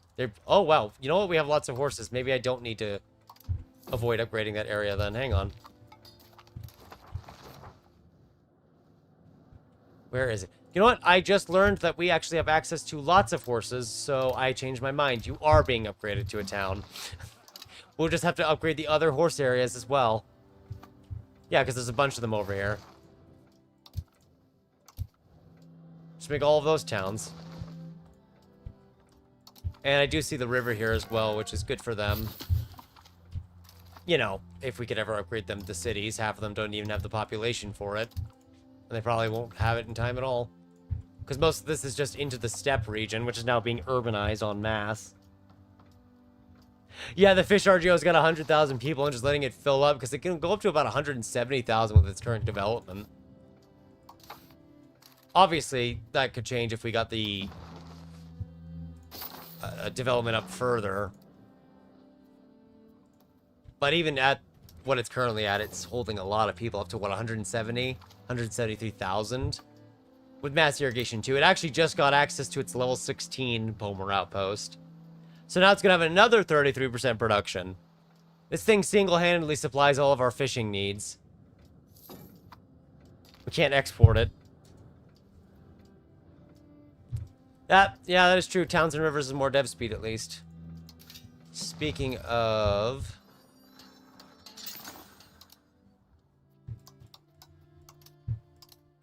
Just get more bridges built. Now that more roads exist. It'll help the control. Yeah, look at that. This is a lot better now. Our gold area is starting to reach the high 30s, which is still bad. It's just not as bad. But it is still definitely bad.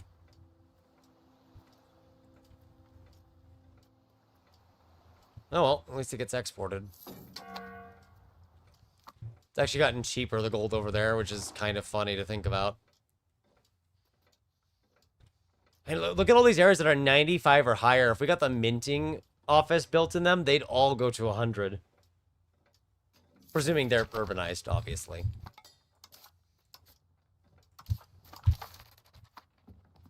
Count in action, integrate area. They are kind of bad at it. They're only at a 20 rating. That's actually really bad. Let's replace you with someone better. Oh, that was the wrong guy. Well, we'll replace them both. There we go. Problem solved. Probably.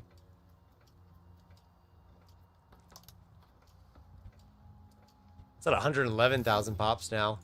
Just getting 200 a month. Gonna kind of let a lot of the towns finish, and then we're gonna get a lot of the... we can do it now, actually. A lot of them did finish. A lot of the temples. And of course, our urbanization is spreading into Novgorod and the Kiev markets. Starting to spread over here too, actually. Into, what is this market? The Kazan market. Raskol. The recent reforms have stirred the ecclesiastical waters of the Russian Orthodox Church. Oh, we can either go for traditionalism or go for upsetting them. Yeah, no, we'll just say the reforms are necessary. The commenters are at 3% satisfaction. This is not good. I've been getting a lot of negative satisfaction events, and the bribe is 21,000. So, why can't I see any peasant revolts ongoing? Oh, there it is. It's actually growing at a... You know, for an extremely upset estate, they don't really have the money to do anything. I guess harshly taxing the peasantry to death does work. Speaking of which, we actually have 8% more we can tax them on. Which is about how much? It's a nice almost 200k ducat, 200 ducats. Because I don't know why, but our tax system is kind of bugging out right now, or it's flipping back and forth on the taxes. It's really strange, actually. Although, by doing that, I've probably just made it to where the Commodore Rebellion probably is struggling to get anything, right? Well, they can still do the investments, but they're progressing so slowly that it's going to take a really long time.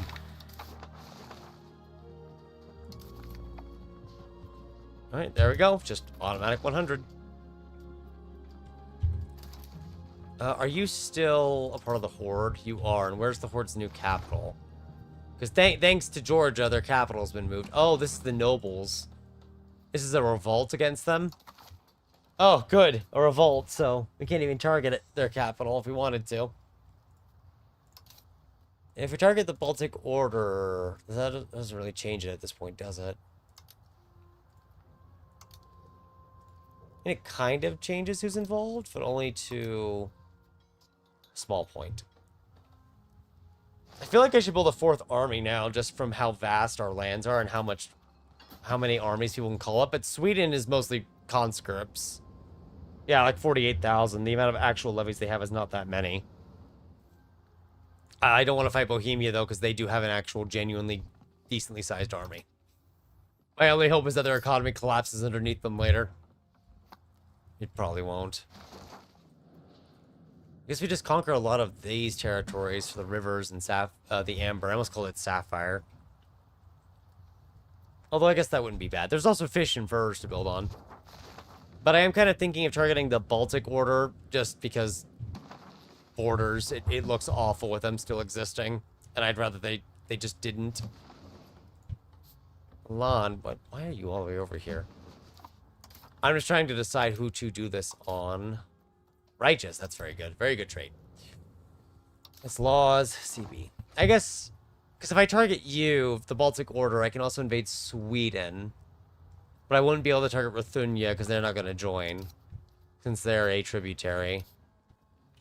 I think I target Ruthunia right now because their overlord is currently in a civil war. And I know a lot of the forts up here. I know Viborg's fort was upgraded to a bastion. As was the choke point right next to it. So they're not getting through there anytime soon. There's our Argeo size upgrade. I've been waiting for that one. Yep, +1 fish. More importantly, though, +1 chili. Very nice. Moscow can have 2 more wheat as well, along with all the other Argeos we could just rapidly upgrade.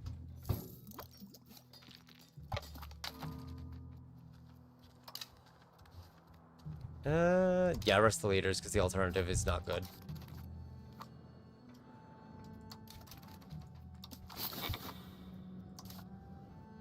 Could canonize, but is that going to jeopardize the Synod? It might. I have to wait till the Synod's available to find out.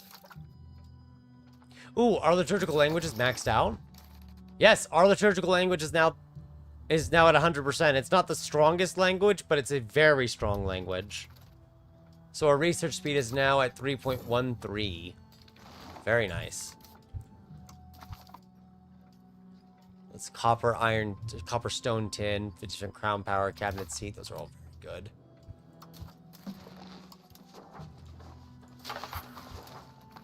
Should be able to threaten war with the capital there. Start paying the army proper wages again.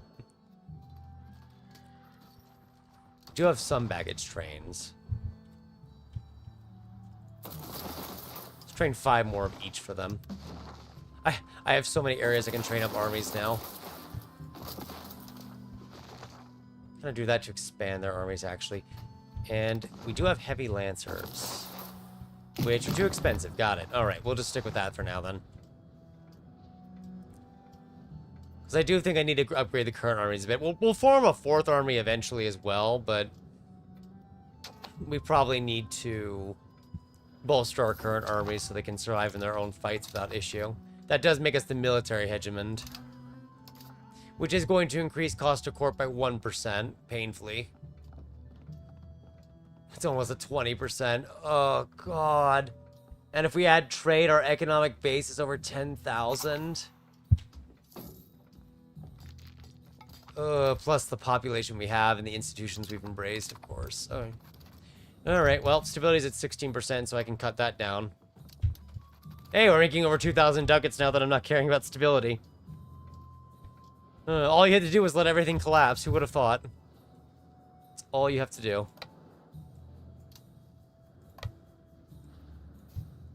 Start, make the ball down here. I actually trained up one extra, but I guess I could just give that to this unit then. Yeah, there we go.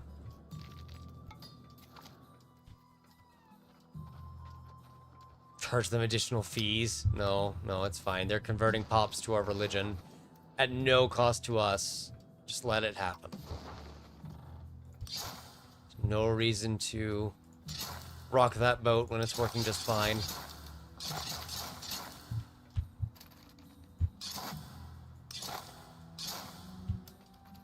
More roads to the south as well. I actually overspent somehow. I don't even know how I did that. I don't think you're supposed to be able to. I guess all the clicking at once, probably.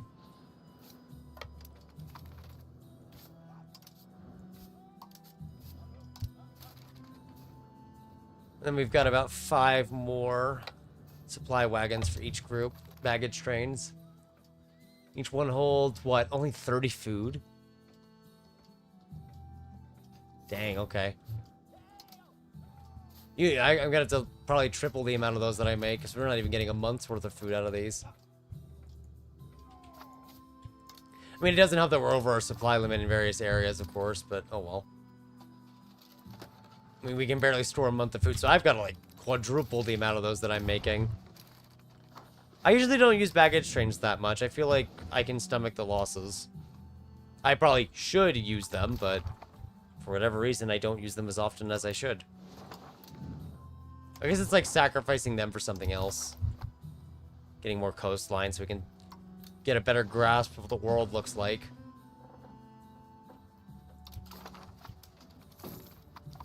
And we can steal maps from France, too. We can actually steal 2 maps from France if we're feeling gutsy.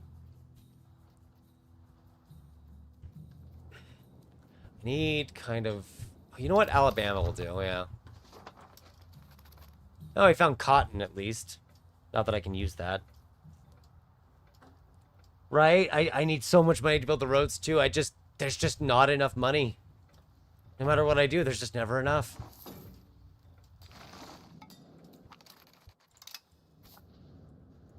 Okay, I think we're ready to go. We might as well do it while they're busy fighting a civil war with themselves. We can actually call Georgia in, too. And I think I'm gonna go ahead and just do that.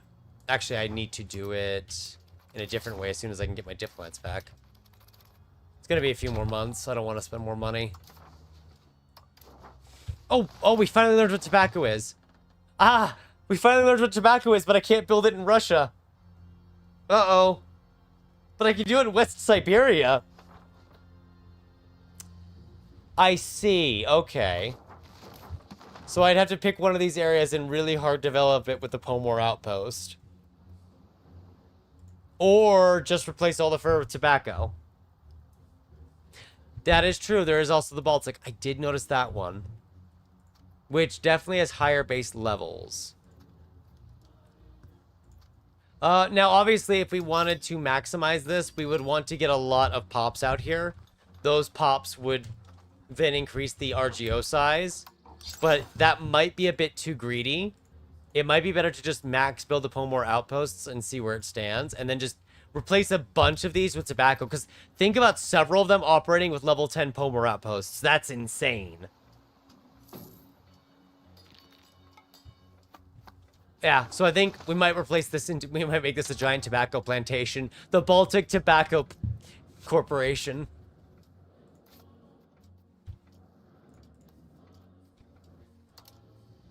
And then I just have Kerba making fish because why not? But I'm actually going to change that now. I'd like to stabilize the Baltic with incorporation.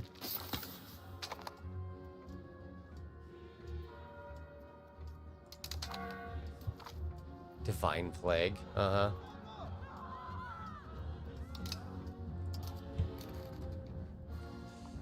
Integrating Finland. What little parts of Finland we actually own.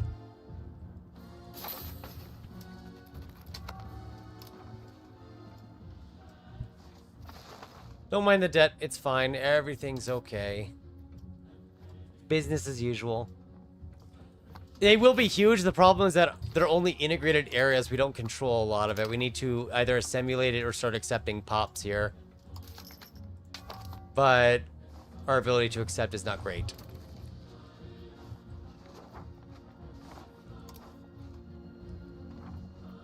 Actually, do we accept Crimean? Yeah, I need to get the area integration, the area assimilation over there. It's been doing Vyatka. But I'm actually going to move it over to the Baltic now because of what we're doing. That way, the Baltic will stabilize. Despite the lack of control.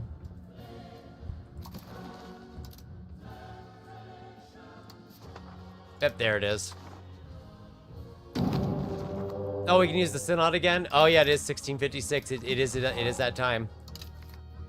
For 10% more research. God, there are forts everywhere now. And of course, we'll call Georgia in so they come to our aid. There's no reason to think Lithuania can beat us on our own, and their overlord is busy dying to a civil war. So, we won't really have any troubles. Oh, we could have used it for assimilation speed. That's true. I've just been plowing it on to research because that's really good. And it's one of the few ways we can get extra research now.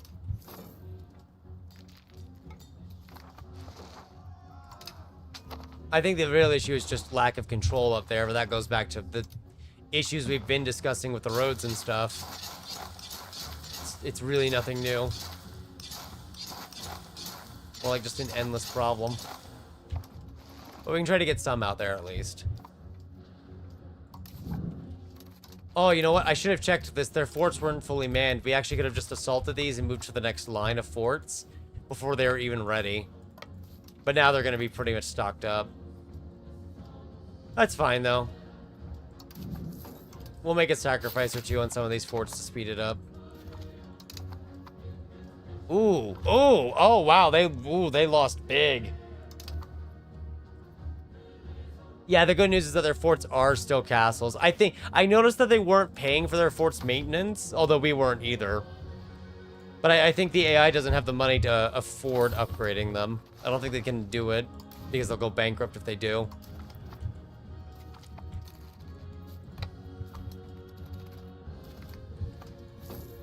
Hey, it's Chernobyl.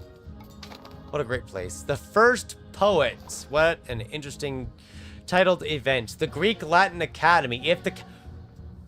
Wait. If the capital, the country benefits by max literacy for nobles, peasants, laborers, and soldiers, more artist monthly start chance, and spiritualism progress. It literally gives 5% literacy to our peasants and laborers, who make up over 90% of the population.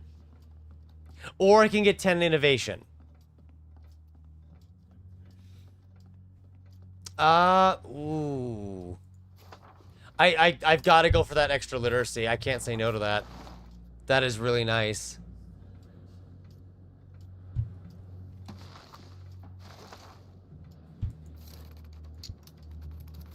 I don't see any world where I say no to that.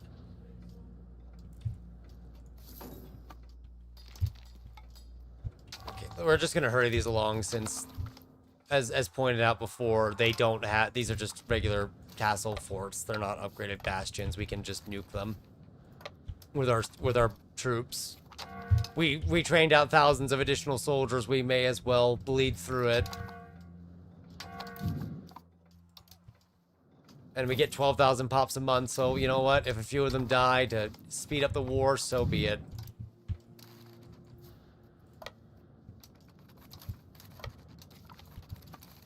At least it'll make it very difficult for them to do anything against us. And I can actually send an army to the Baltics to stop their occupations that they're slowly doing.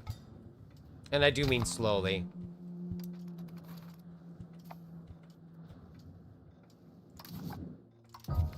We'll eventually stop this, because if I do it too much, we'll run out of troops and then die. Oh, shoot. Some of the forts did not actually have new garrisons, I guess, because they just took that one back. I did notice one of the armies wasn't set to replenish, and that one was too new. 50% crown power. I cannot wait to see what crown power looks like once it applies, because I assume the 53 here isn't with it applied. I assume that's just after we got it passed. I've replenished this one already. So now 53. Oh, that was already it. Okay. I guess we went from about 50 or 51 to 53, which is still good. It's a nice improvement. And of course, more trade tax. We're actually making almost 2,000 ducats while at war now, which is definitely good.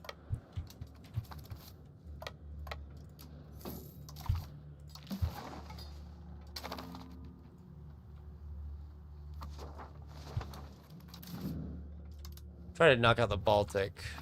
Little Baltic state nation here first. Gonna make things a lot easier then, because they won't be around anymore. Can't advance because of that fort, so we gotta take this one first. I'm gonna say once I take their capital, that's just kind of it. I can separate sue them for peace. Actually, before I can even peace them out, it needs to be June. It's a month early. About June or July.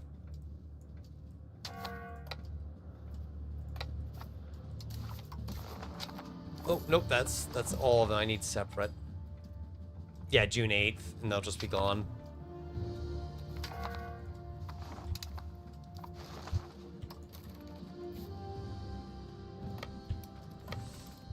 There we go. I can get rid of the Baltic Order now. The Baltic Order is what they're called, to be professional about it.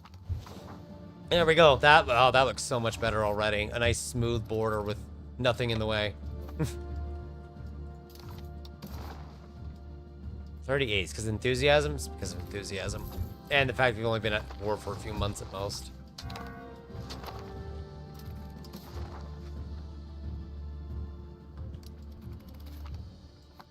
Typhus. Must be a neighbor, I don't see it anywhere. Oh, hopefully they can solve it.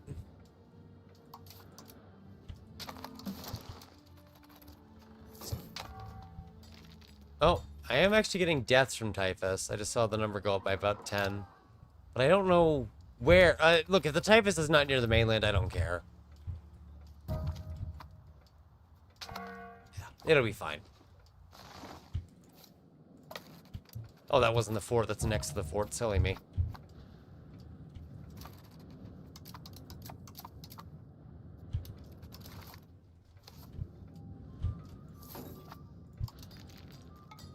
Okay.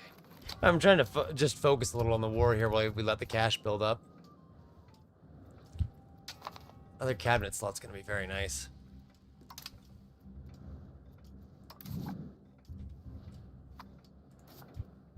These Pomor outposts are gonna be building for a while. We probably want to get another technology that reduces the time because it takes years to build several up. Probably for good reason, of course, given what they are.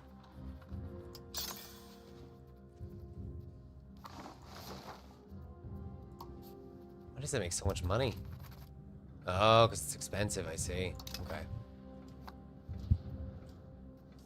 That makes sense, then.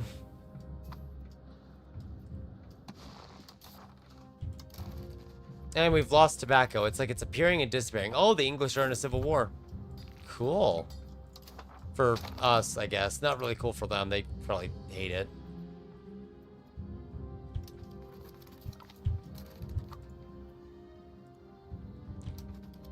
Oh, wow. France has 2,600 dead.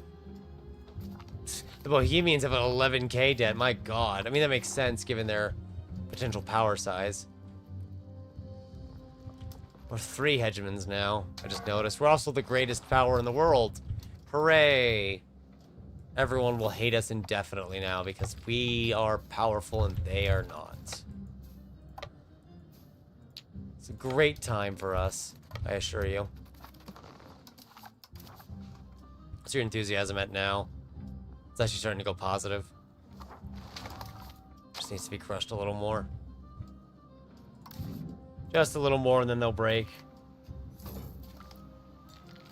Yeah, I just have to... Well, I don't know if once the building's in the building queue, if it will still build, even if we change it over, or if it will immediately cancel the building. Because it doesn't let... The second I change the RG over, it doesn't let me build any more of the outposts at all. So it is worth considering that it might cancel it immediately. There's no guarantee, but we don't know either way. Unless we try. And that's scary. Yeah. Okay, I think... Let's go ahead and raise the levies. I don't think we can get a full conquest out of the war. I mean, we could. I'm just going to raise them anyway to see the difference. There we go. We get our 8th cabinet seat. 8 cabinet seats. My goodness. And we still have so many integrations to do. It's honestly silly. But I like that it's silly.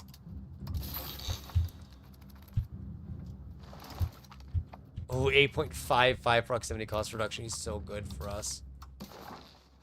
Oh, hang on. There's a fight going on. I think they win that, actually. No, they didn't. They actually lost. Our troops actually held the line. So this is what, for 31? That's with war enthusiasm plus 19. I don't think that means they're dead on enthusiasm then, right? And no, they're like 30 or so. Because their capital is technically not occupied, the Sultanate, which seems to have finally gotten out of its civil war, actually. Oh, let's just delete a few units then. That might change their mind. 117,000. I kind of want to take as much land as possible, but I don't mind making concessions and only taking a certain amount. Where they do lose 4 forts, which is obviously painful for them. Ooh, can I actually get this? Oh, there we go. Make that 6 forts, yeah. We're finding ways to just sneak forts out of this deal. That minus 25% cost definitely helps. I think we'll just take this much for now since the levies are raised. That way we don't lose a bunch of them to a freak accident. And it did somewhat smooth out the borders at least, which is nice. A nice quick war. We can recover before they bring over reinforcements or something diabolical. Ruthunya is actually making a new market now. That's so funny. Presumably they're making a new market because they've just been torn out of the market they've been using. I mean, they can go ahead and make a new market all they want. It won't change the fact that they've lost their land. Well, I kind of want the construction speed now and more RGO size. I also want the minting office, but I also know the minting office costs like 16 to 2,000 ducats to build. It is not a... Yeah, oh, no, I'm sorry. It has a base cost of 3,200. That's a lot higher than I was thinking. That is a lot higher. If we go down... We could go down right to the crown, get our monthly development up. Absolute rule is more crown power. Equal power is probably better, though, because it doesn't upset them. Could actually grab modern roads, too. It's still going to be hilariously expensive, though. Alternatively, books and paper being made more might be good. I see our tanning workshops are actually really high in value right now. I assume that's because this is expensive? No, on the contrary, it's not. They're just really effective at their jobs, I guess. I don't know if I should have spent 37k on tanning workshops, but... you know what? We're just gonna stick with it. Is this wise? No. Are we gonna do it? Yeah, even though there's a tanning manufactory to get later. Let's actually grab the coke blast furnace next. That way we can get more iron. And then maybe lead. We'll see. I have to just bolster the economy a bit because we don't have money. It feels like we never have money, at least. I do want the minus 5% proximity cost from measuring the world, but it's not... It's not mission critical right now. It'd be great to have, but it's not the end of the world if we have to delay it. Oh yeah, these are all out there kind of like building cap. I guess they do need to be upgraded to cities. At some point. I think this will actually crash the tanning market prices, but it also means we could just build more barracks to have even more manpower. Which also means we can field more units at once, too, and just not care. Definitely want more books. We can never have enough of those now, can you? Even when they're already in a surplus. Married to the Crown Prince. Keep that going. So you're 10. More mercantilism. We're at 50% mercantilism now, so that actually activates some things we can utilize in the government reforms if we ever decide to change our minds. We probably won't, but it is something we can do if we change our minds. Is pottery still expensive? No, but tea and masonry are... Well, masonry makes sense. We just started building a lot of things at once. Pottery's expensive elsewhere. I'm sorry, are you wanting... Yeah, tea. I don't know how to solve that for you. I'm sorry. I can't fix the need for tea. It's in my blood. So it's just going to be there forever. We're just going to get a lot of masonry built up as well then, which sounds a little insane and even ridiculous, but you've seen the prices that skyrocket when we don't have enough. Yeah, the iron is something we gain the most in trade alongside gold and chili. Oh yeah, there we go. They formed their own little market. Nice little corner for them. Just a corner, though. They don't get more than that. Can't have them thinking they'll get everything. It'd be dangerous. How's the Baltic assimilation doing? We have a single chord area now, so I guess it's doing fine. There are areas like Riga that are going to be a long time, though, before they're actually fully incorporated. The others are going much faster because there's less pops there. We also have integrate foreign traditions, so we have a nice number of bonuses to conversion. I will not be surprised at all. Well, we actually make so much livestock that I don't think it's going to matter too much. The leather prices are going to collapse, so that's just going to make it cheaper to run our armories and barracks. Mainly our barracks, because that's what actually eats up money now. Tax base also jumped up above 7K. And our control in Kiev is at 88 now, although keep in mind Kiev does have a plus 10% bonus for itself. Which is permanent, so yeah. But it's still a good amount of cores and integrated territories we're now getting. Where are you at 100? Proximity to capital, temple. Oh, you are technically a city, right? Yes, that would make sense. All right, more iron output. Speaking of which, I know we had an area near Kurba, Rostov, the Rostov area, yeah. Where we had the bog iron smelters. They're at 265% production efficiency now. They don't make a lot of iron, but they do make iron, and that iron does make profit, so... As weird as it seems to build some of them over here, they are making money. Like, this one in Rostov is making 26 ducats now, presuming the price doesn't change. Obviously, the price will change, but you get the idea. Ooh, 10% paper output sounds nice, but it sounds like one of those things I'd want to grab later on.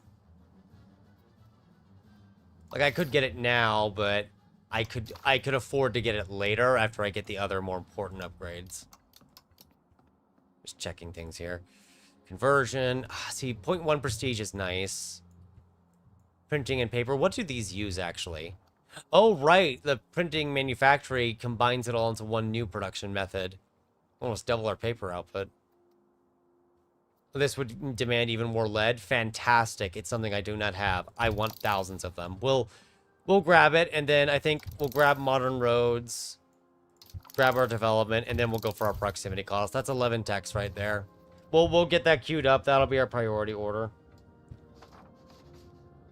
Right? We can never have enough iron because we get more iron, and then we just make more tools with the iron that we just claimed.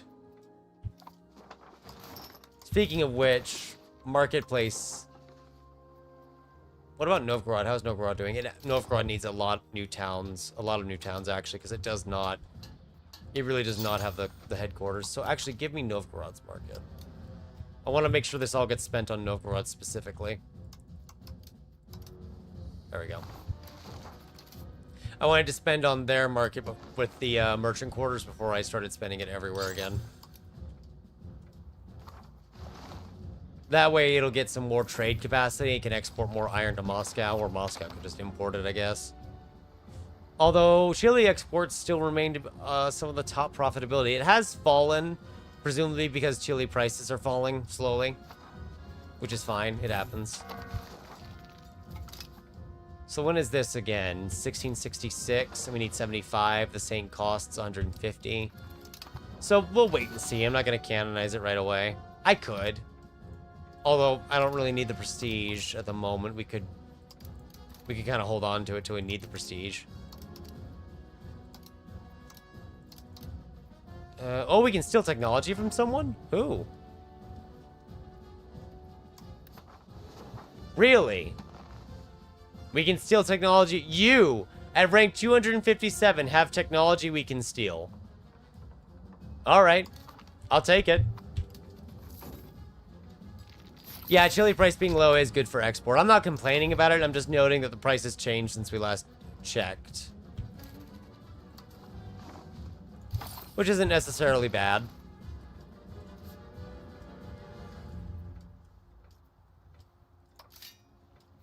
I'm just glad we actually make money. The bog iron smelters can now make a lot of money in certain areas because their production efficiency is through the roof.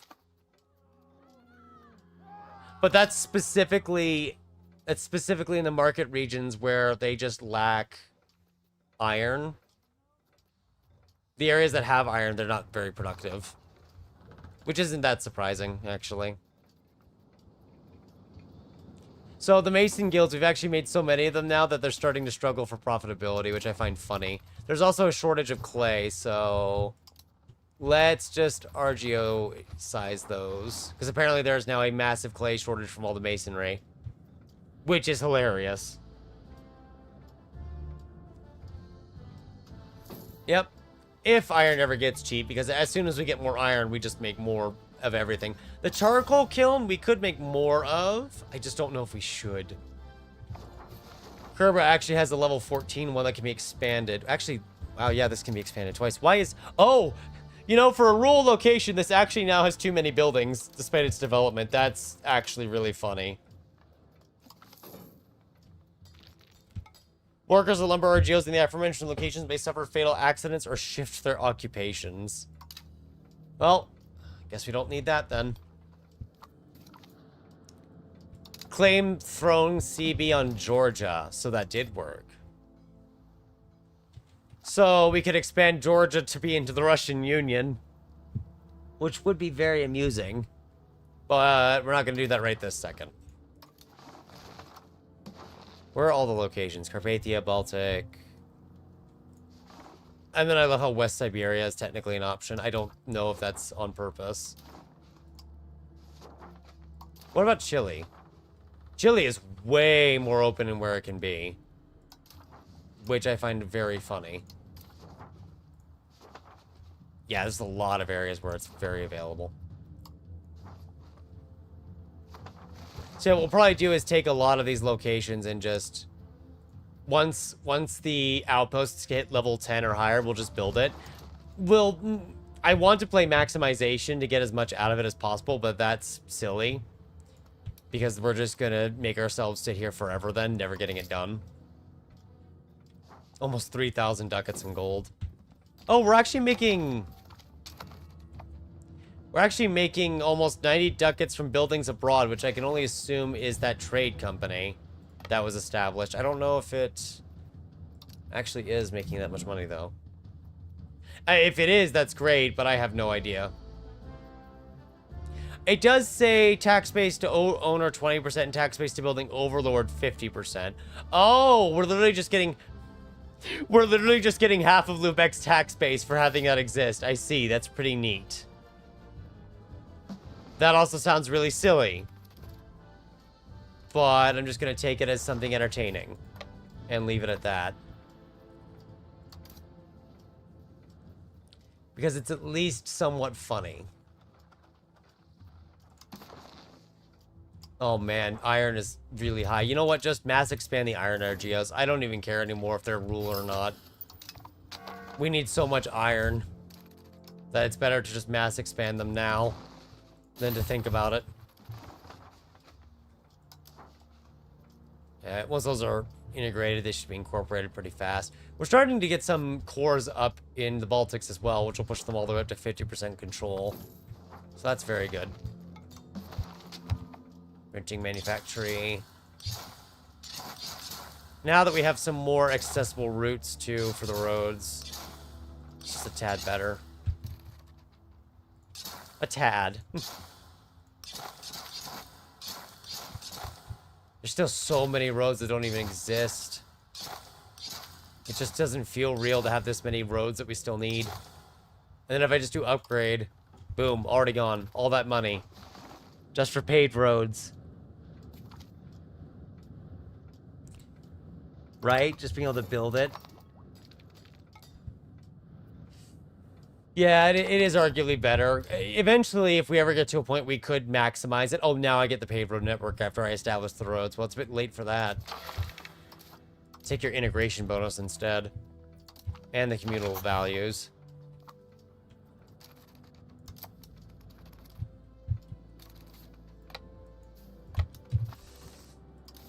Man, we go to war and suddenly I've got no money. Oh, no, that's the cost of court going into full swing. Never mind.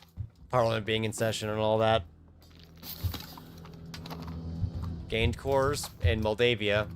And also need to finish annexing Moldavia. Oh, Wallachia joined. Hello, that's free real estate right there, chat. Kind of. I think the CB is very expensive. Oh, no, it's not. It's a minus 25? Really? Oh, this is gonna be fun then.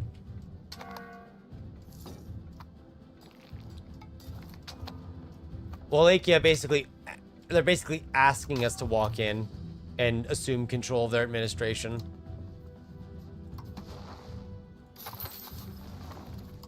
Won't take long at all.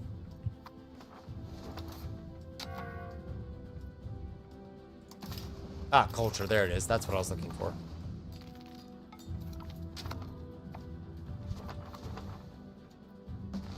Yeah, not too bad. It is kind of funny how the Sultanate still exists, but it's such a small shell of its former self. Let's get more colonies going. Just keep expanding eastward. There's gold up here. There's tin, fish, furs, more salt. There's... Actually, the amount of fur up here is kind of sickening. Considering all the Pomor outposts we can build on it, I am kind of sickened by the amount of fur, but I don't know what else they'd put up there, so... Good on them, I guess.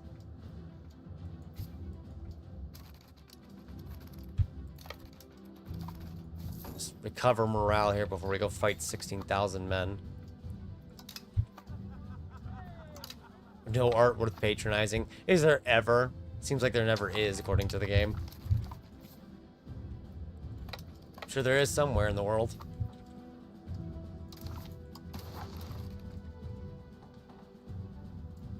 So how much could we take? Or could we make Wallachia a subject? Oh, we could force a royal marriage, actually.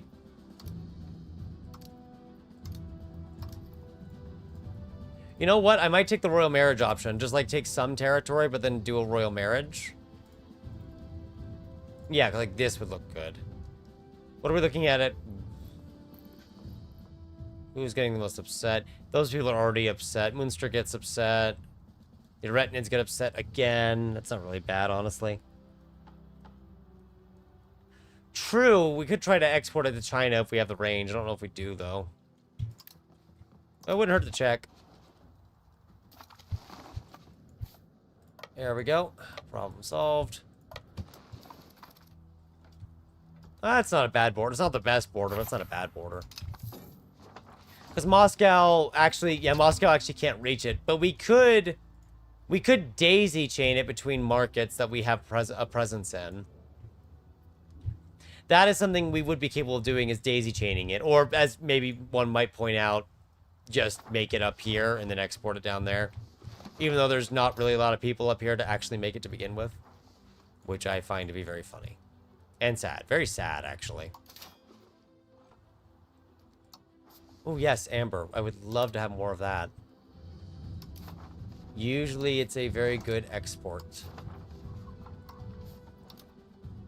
Same with wool. Actually, that just... all those wool RGOs just ate it on their own. Even the ones that are urbanized. Let's see, how are we doing on the integration? Yeah, it's starting to spread here. We're starting to get more and more core territory. It looks like the area will be in the 60s. So, quartermasters. Let's see, where is... here it is. Doesn't have a lot of towns or cities out here.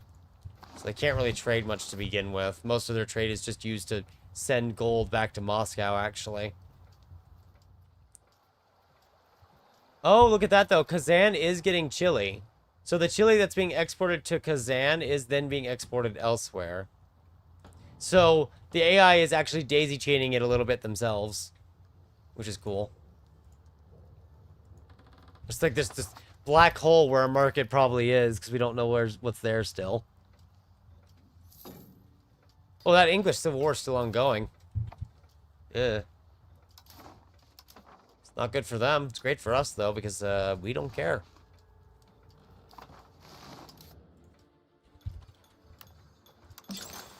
Well, I want the Baltic market, Riga market, whatever you're going to call it. I assume we call it the Riga market. Yeah, because that's the name of it.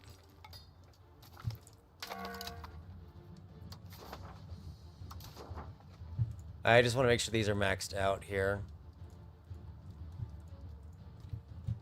Because it's going to take time to build them all up.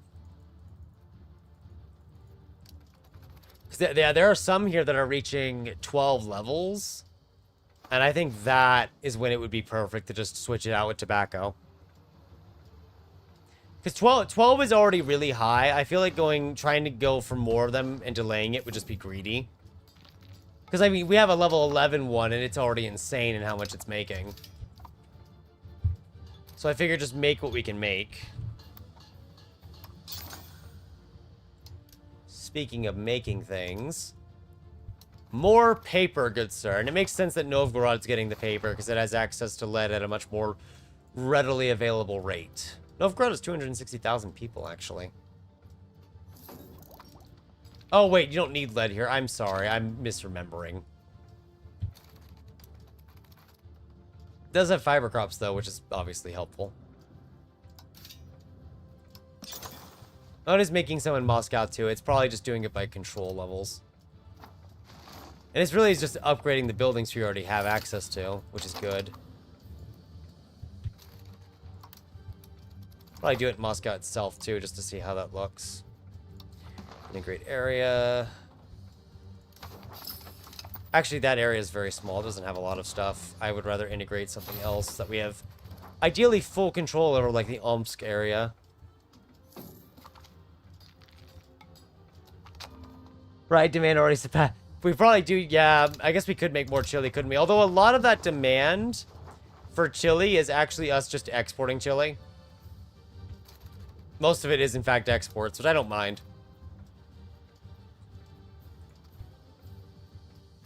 In that case, maybe we build some more Pomor outposts around Moscow, too. And then kind of upgrade it.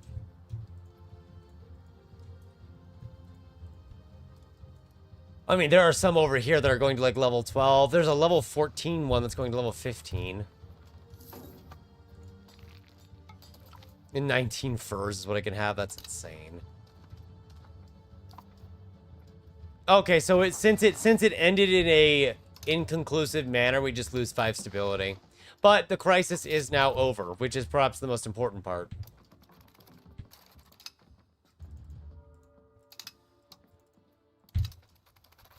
Because now we can maximize our taxes again, which is great. But we're also spending on legitimacy at the moment. But yay, court and country's finally over, so does that stop the rebellions? Not necessarily. It will stop some of them, but a lot of them are still going to be upset just because.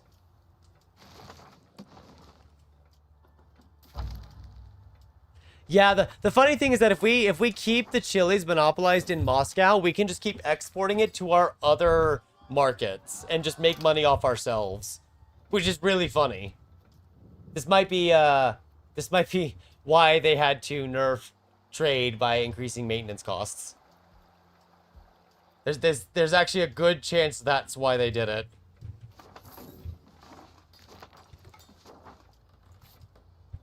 I would not be surprised at all if I was told that was why. 45 wheat in Moscow. Gotta love it.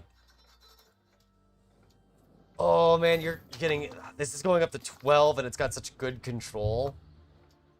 Honestly, it would be very good.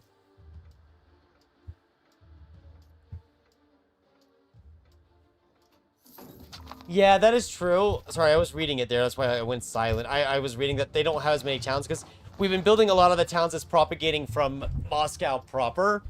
Also, it takes time to kind of sit here and now to use Novgorod as a good example here of just individually clicking each one. It is good to get more towns, obviously. That is fish, that is fur. But I wish there was a way to do it faster. Maybe there is, and I'm not aware of it. Oh. Can't build it there because it doesn't have pops. It doesn't have enough pops, actually. Wow, wheat's expensive up here. I guess they have a lot of sturdy grain and not a lot of wheat, so that would make sense.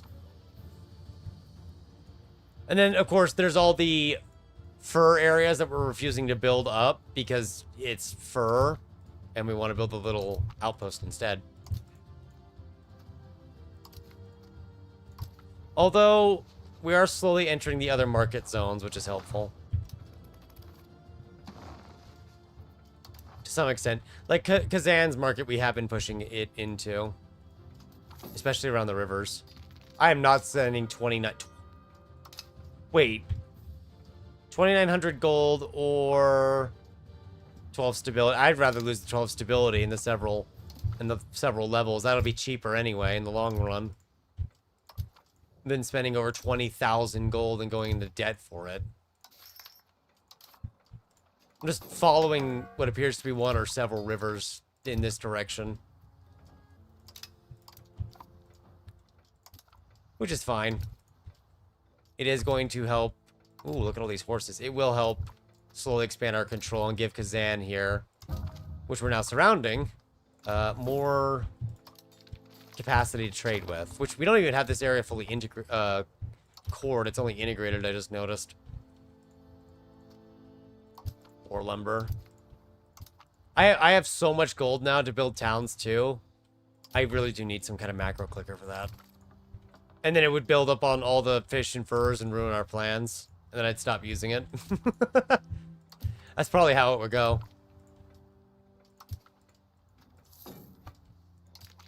Oh, in my luck.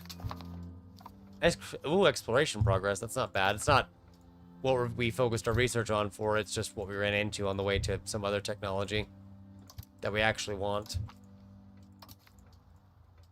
More fur, more fur, more fur. There's so much fur. Honestly, it's insane. And then we're finally getting into the wheat zone. And we're at least following along a river by chance. I say by chance. I'm probably doing this on purpose, not realizing it. So that's going to be a lot more towns built up, and that's a lot of towns for Kazan. It's only going to be able to hold a couple marketplaces in each one, but that's going to help. That should give it a lot more trade capacity once we're done. And of course, a lot of the areas are actually integrated or cored, which is helpful. Except areas like this, but that's okay.